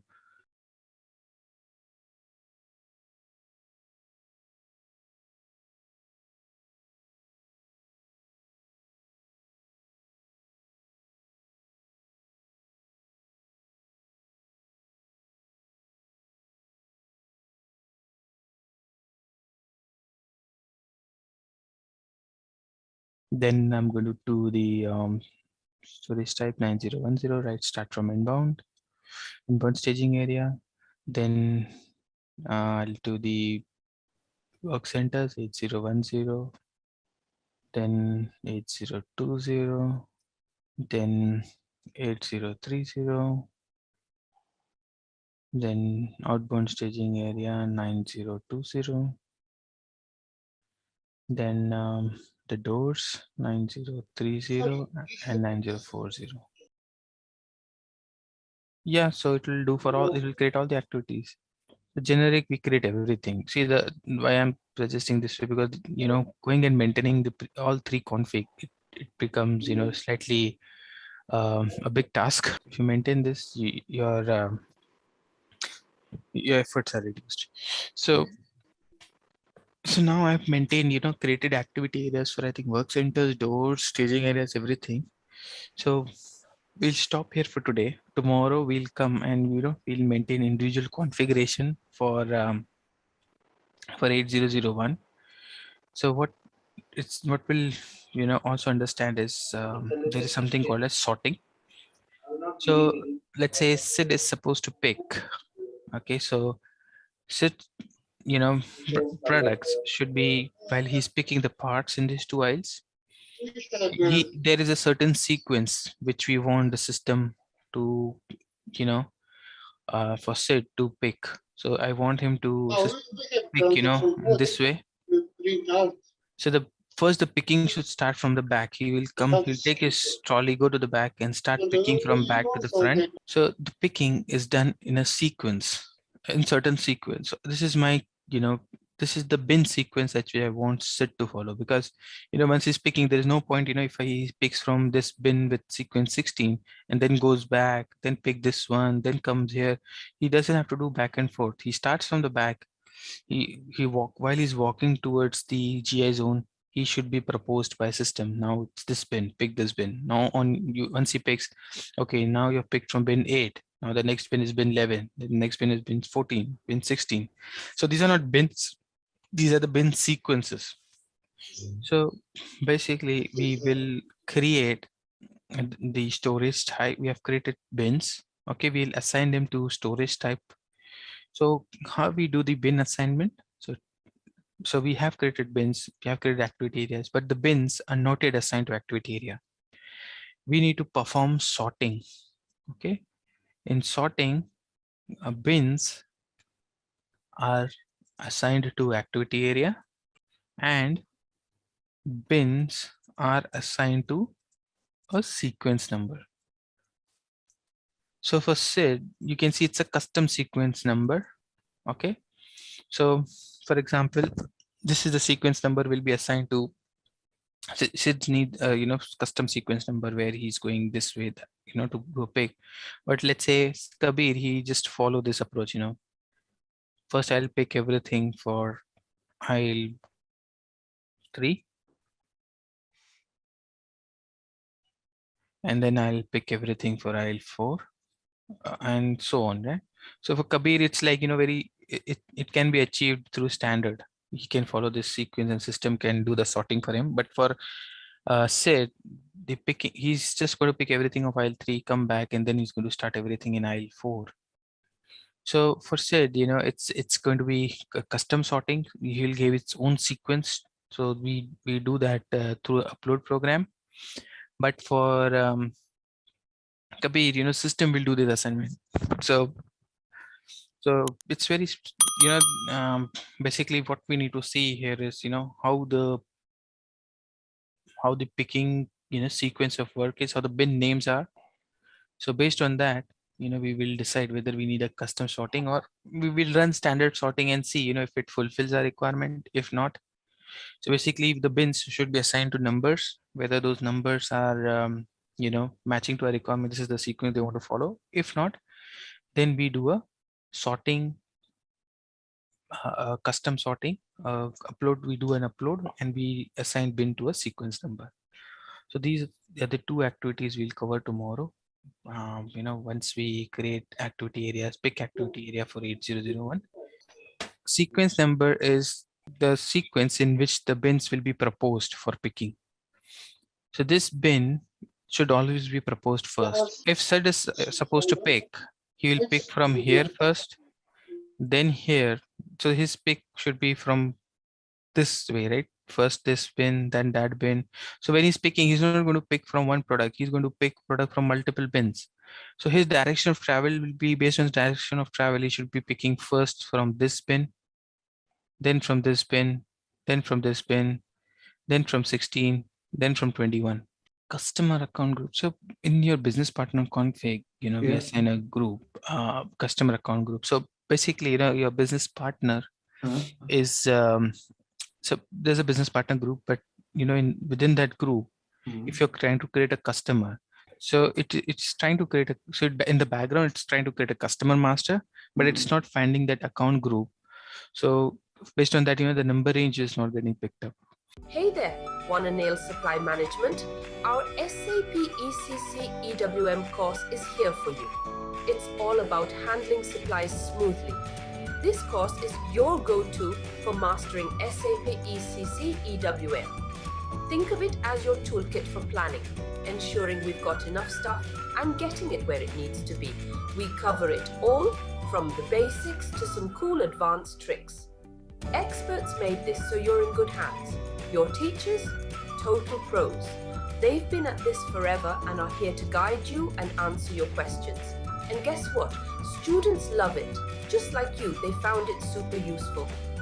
And the best part, it's budget friendly. Learning shouldn't cost an arm and a leg, right? Ready to become an SAP ECC EWM whiz? Enroll on our page today.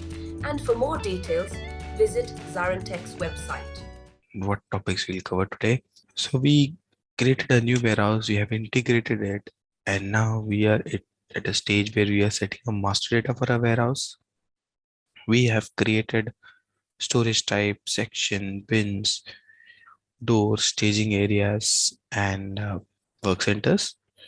And now we have reached to a final org structure element, which is activity area. We discussed activity area in a previous session, and we understood how activity area works. Activity area is a grouping of storage bins. It is a new structure element in EWM. It was not there in WM. And with this example, what you can see on your screen, we tried to understand one application of activity area where it can group the bins into a zone or a activity group to perform a certain activity. For example, we said Sid is going to pick these 2 aisles. So the bins of these 2 aisles, they are part of one group. So this group is based on activity. So we said for picking, there is going to be a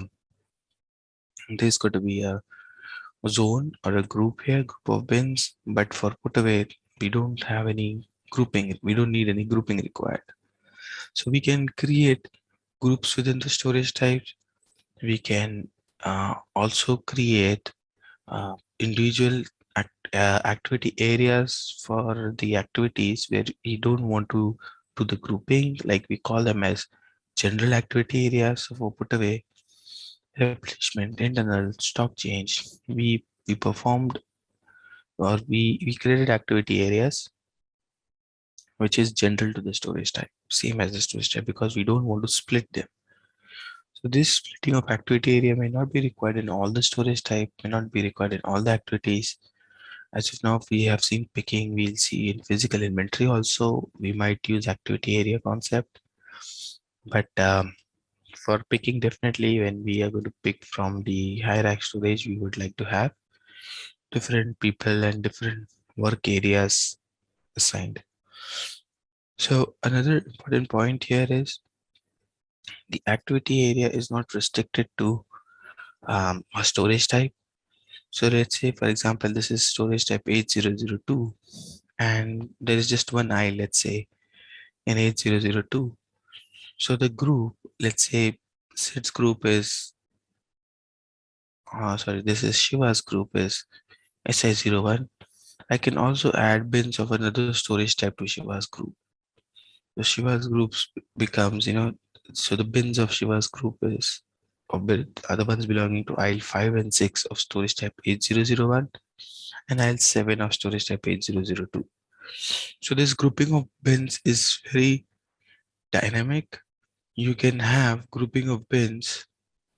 Even one bin can belong to a group, one aisle can belong to a group, or this group can be extended to the whole warehouse or across storage type. We have all the flexibility in terms of this grouping of storage type into activity areas. Okay.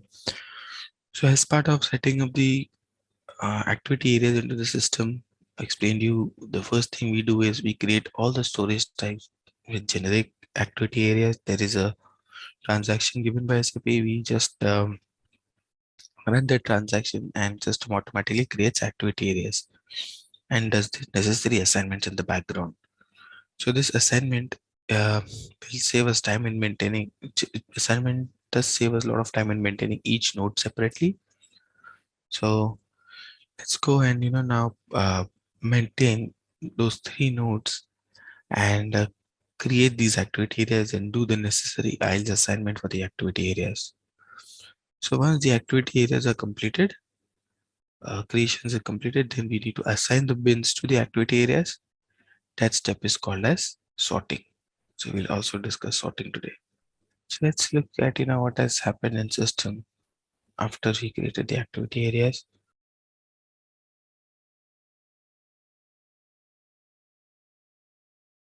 System has created all the activity areas. You can see general activity area for storage type 1, 2, 3. All our storage type, the activity areas are created. Now I will create 3 activities area now. Okay. This is just a creation of the activity areas. I'll say, just to keep it simple, I'll say activity area for SID is 01A, it's 01B for Kabir, and I'll name Naman for Shiva is 801C.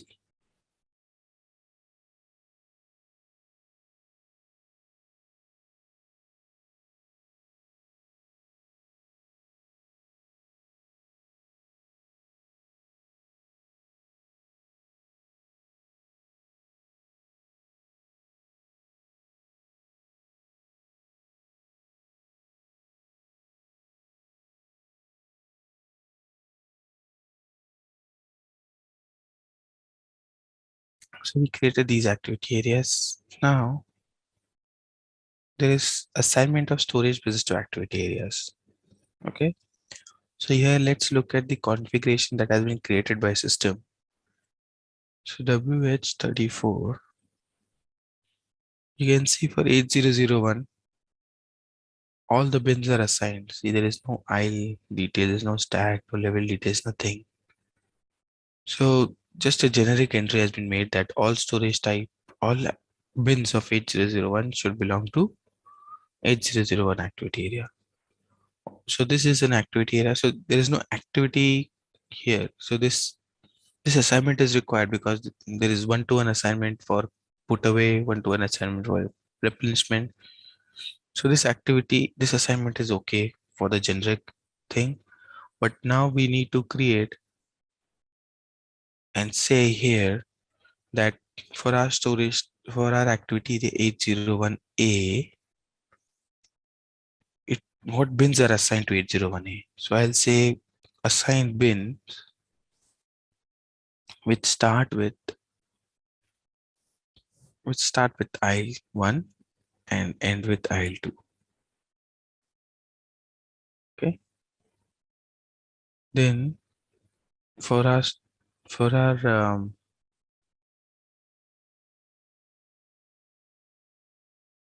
801B activity area, I'll say assign all the bins of aisle 3 and aisle 4.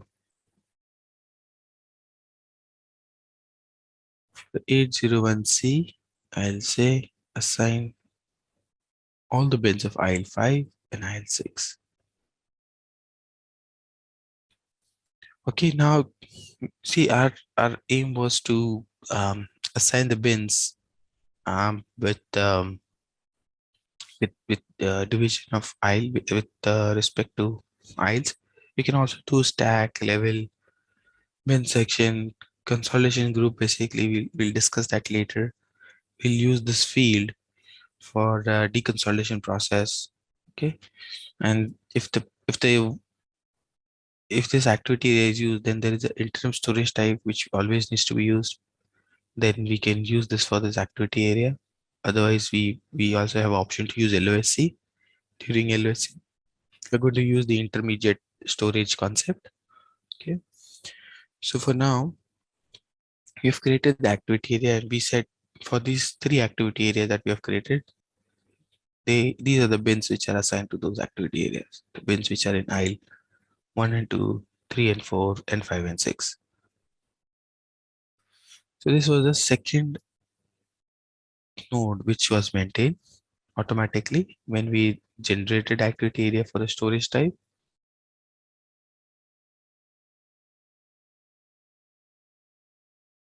You don't put anything here. If it is not in sequence, don't You put don't. anything here. Okay. That means you are not giving the exact bins. Here I'm giving the exact bins. You can give it in while you're sorting the bins, exactly which bin, which area you want to assign. Just keep it blank here if it is not in an order.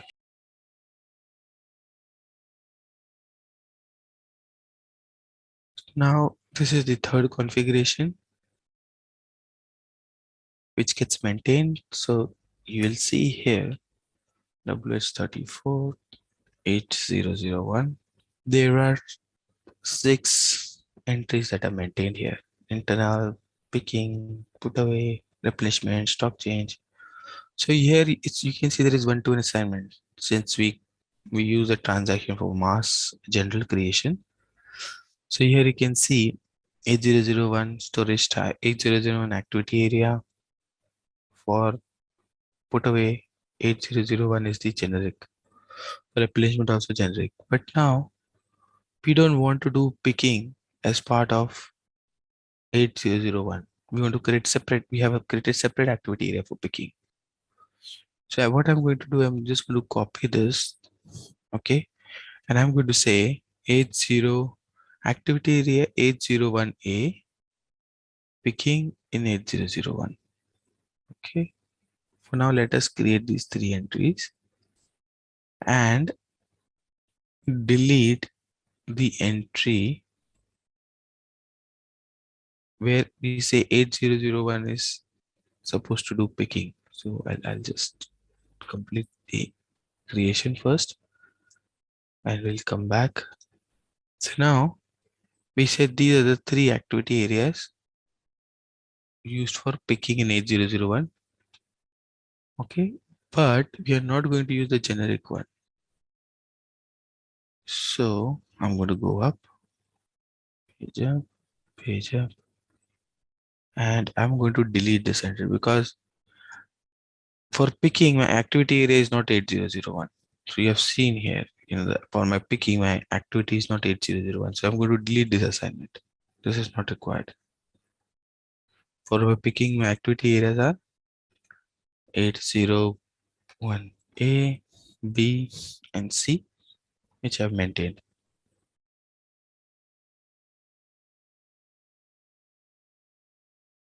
Here we see there is something called as sorting. These fields are optional. You can give your own sorting number through when you're sorting the bins through an Excel upload.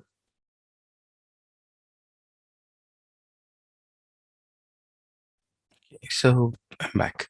So here you can give a sort sequence. As you mentioned, if you have something which is not standard, not easily, which you can tell the system by default, like sort or like, aisle 1 and 2, it may not be, straightforward like this. Some business may say, we don't want like this. We want aisle 1, 6, 8, whatever. Similarly, there is another thing which we configure, and if it is not that straightforward, then we keep it blank. The thing is the sort sequence. So basically here, what we say is, what is my direction of sort? So for an aisle, if I'm supposed to pick material from an aisle, I should first sort based on stack, level, bin. Or first I should stack as per level, or so we know this is an aisle. Okay. And then you have stacks here, and then within stack you have levels here, right? So we know that basically for an aisle, we have several bins. Okay. Now let's take this aisle for example, 801A. Okay. Now I need to tell system, like for said, how he's going to, what is his direction of travel. For example, Sid says, I want to do 1, 2, 3, 4, like that. He wants to just pick from left and right and then keep on walking. Okay. And then, 1, 2, but this is just, one low level bins, but there can be bins on the higher level also. It could be 1, 2, 3, 4, 5, 6, So if it is 3 level high, so there can be 6 bins in this, at this position he can go and pick from. Then he comes here, then there may be another 6 bin. For the sake of understanding sequence, let's say these are just one bin. So Sid will pick product from here, then he'll come to here. Okay, we discuss this. We'll come here, we'll come here, we'll come here. So that is his pick path. But let's say Kabir, his pick path is he'll first complete everything in aisle 3, and then he'll go to aisle 4. So he's going to first, his pick path is going to be 2, 6, 9, 16, 19, and then he'll come to GI zone. So basically each bin, they can have a different name. So this bin name could be 8001-01-01-A. See, bins can have a different name, and this number which is assigned to them is a sequence number. Okay. So this bin would be like 8001-02, aisle is 2, 01-A. But this bin is given a sequence number 2 in this activity area. So now the next bin here is 8001 2A. Yeah. So this bin will be given sequence number 3. So bins, when they are assigned to an activity area, they are also assigned a sequence number. Okay. So now this sequence number can be straightforward. In case of Kabir, it's straightforward, right? It's based on stack ascending. Sorry, Johan. Is it line 36D and 37D? Is it other way around? First one is 01A. Oh, so this is 0, 2A. Sorry, yeah, that's the other way around. and this is 2 1A. Yeah, that's correct. So for basically said it's a non-standard sequence. Okay, we are going to give a sequence in Excel.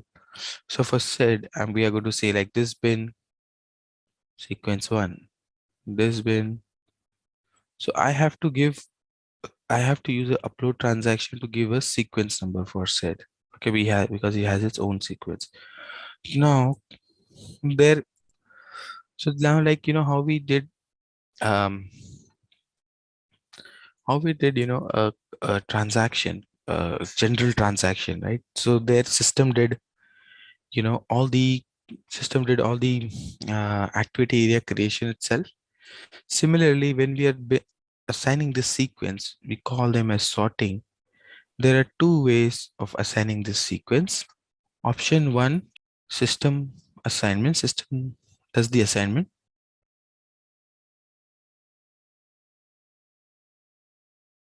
Option 2 is, so sorting, the next option is user will manually upload custom sorting. So in Sid's case, it is option 2. Okay. But whereas, so our aim is to, see if, we can fit in option 1, because there we just need to go and execute a transaction. It will be done. We don't have to do anything. But in option 2, we have to prepare an Excel file, give it to business, tell them to give the numbers. So for example, put away, picking, replacement, where we are not using the where we are not using the sorting, or where we are not using different activity areas, I'm okay. For example, for put away, there are 10 pallets kept here. Whichever pallet comes first, it may belong. I'll scan the pallet to free up that area. It can go here, here, here. It doesn't matter to me. The sorting doesn't matter to me in put away. So in replenishment also, sorting doesn't matter. Or in replenishment, I'll prefer standard system sorting, like go here, go here, go here, go here, go here, one by one in the direction. I'm just working on an aisle. So basically, Kabir, if he's picking, he's sorting, his eye as per aisle. Okay, then stack in ascending order. Okay, and level in ascending order. So first he's going to pick from lower level, then upper level, then higher level. So let's say this is, Kabir's sorting. So for Kabir, I'm going to say sorting direction aisle ascending, sorting direction of level ascending. Okay, and stack also ascending. Okay, and here I'm going to say that sort sequence is stack and then level. We are not using bit division as of now. We can also subdivide bin.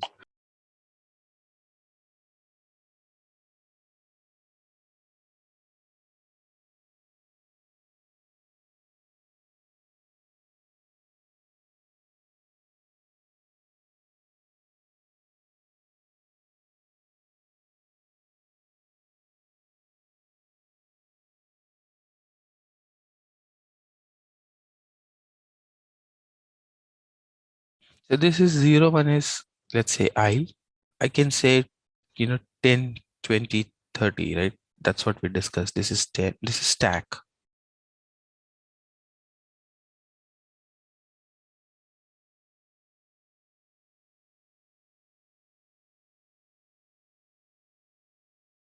So now for basically for all the bins, we need to assign activity areas. So now when I done with the activity area assignment, when I open a bin, you will see that, all these bins for put away, they'll have activity area 8001.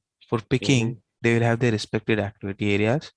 And then in the sorting transaction, we'll see what is the sort number. So for said, we will upload the sorting number and see the sorting number. And for just for picking, so Sid's aisles are only for picking. We are going to sort this. Okay.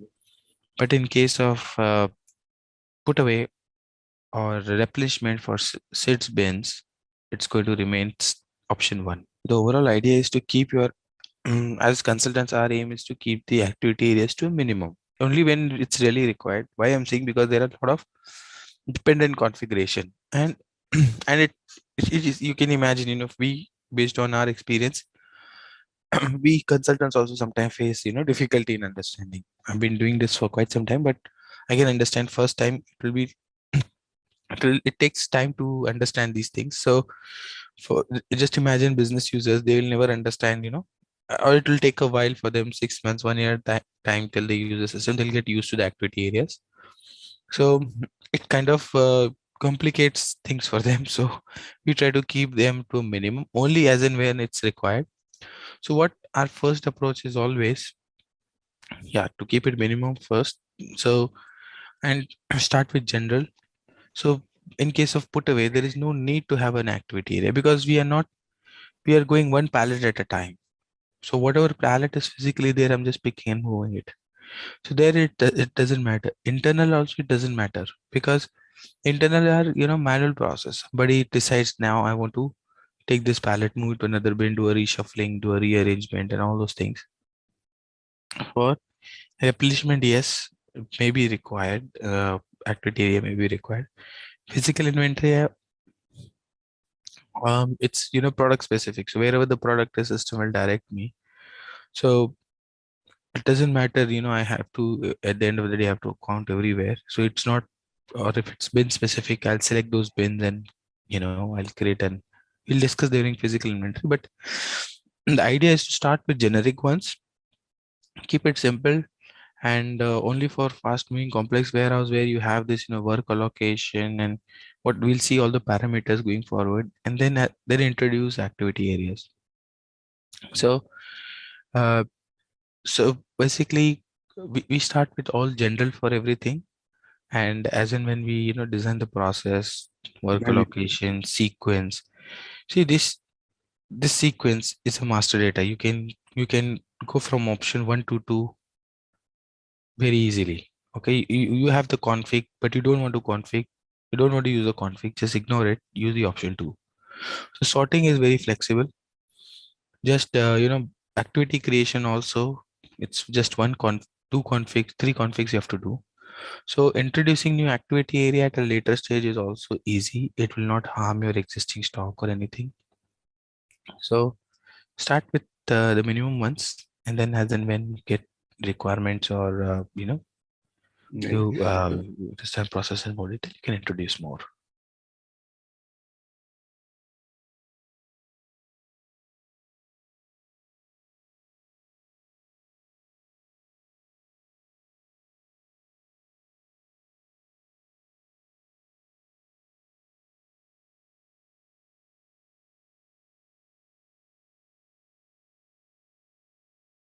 So these are the bins that we created, and we can see here it's a bin aisle 1.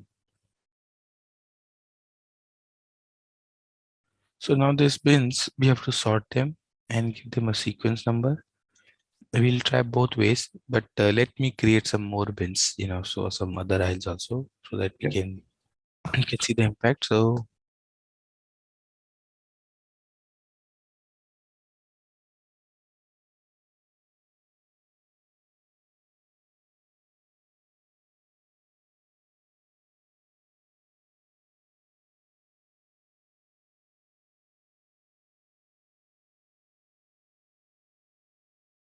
So what I'm going to do now, I'm just going to create bins in mass.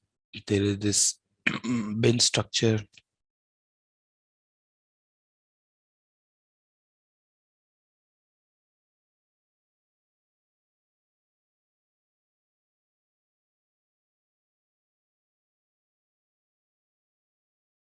So here we'll say 8001, create all the bins of 8001. Okay, start from aisle 1 to aisle 6. Yeah, this is my start, this is my end, and I'll say do an increment from 10 to 90, and the per stack increment is 10, and level, I think its level is just one character, one. So we'll say keep it as A and go up to B. So I'll keep it as 1 like this. Let's see whether system will consider that or not. C stands for character, N stands for numeric, and A stands for alphabet letters. So this should be A actually. So let me put it as A. So I'm not going to maintain any section, bin type, and other things here. We create this bin structure here in the config, and then there is a transaction. Show SCWM/ls10, where we create them in mass. So this is the bin you're creating. We'll go and say edit, or there's an option here, create bins. So you will see here system is doing increment ABC. While okay, you can see 3 bins already existing. While one stack 10 level ABC, those are already existing.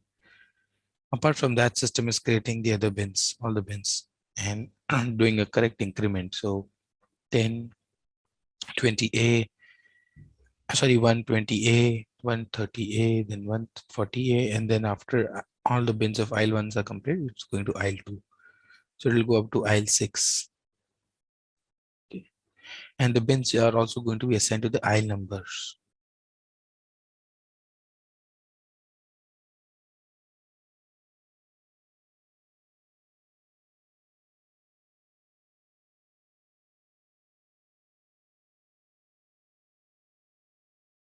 I'll tell you everywhere, they don't use this because, they may not be this straightforward, and they Yeah. they'll say, okay, I have few bins in aisle 1 which are blocked due to pillar, or, due to some, those do not exist. It will still create them. So then you have to go and identify those bins and delete them. For Absolutely. manual work, LSMW is better for WM. Excel upload is better for EWM.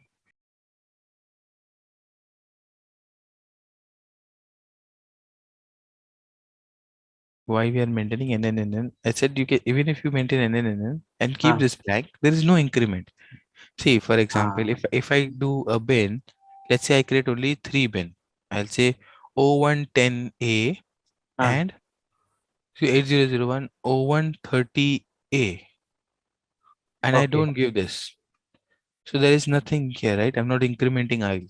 So I'll keep it blank. No, you can also use see, they are independent. If you're using them external upload, doesn't mean that it always has to be external upload sorting. You can still go with system approach. So I'm going to do the same for the sorting as well. So for sorting, the transaction is, so I have got all my bins created. The bins are still not assigned to activity area. So now first thing I'm going to do is, for storage type, like the transaction is SBST. It's there in our slide also.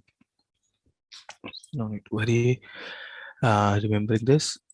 So, okay. So first thing I'm going to do is, the storage type that those don't need sorting, I'm just going to simply run it blank. I don't have any bins there, but I'm just going to run it blank for them. That means do a custom. I'm not going to use for staging area, for example. Staging area, I don't need sorting at all. There is just few bins, 3 bins. Why I need to do some fancy sorting? So I'll just go and simply execute it. That's it. I will not even look at the sequence. In our store, in a warehouse, only 8001 needs some attention while doing sorting. Other storage types, I'll just simply run it blank. Now 9010, let's look at the bins of 9010. I've just sort them out. You can see now they all are assigned to activity area 9010. And if I want to see the sequence for the bins, I'll just come here and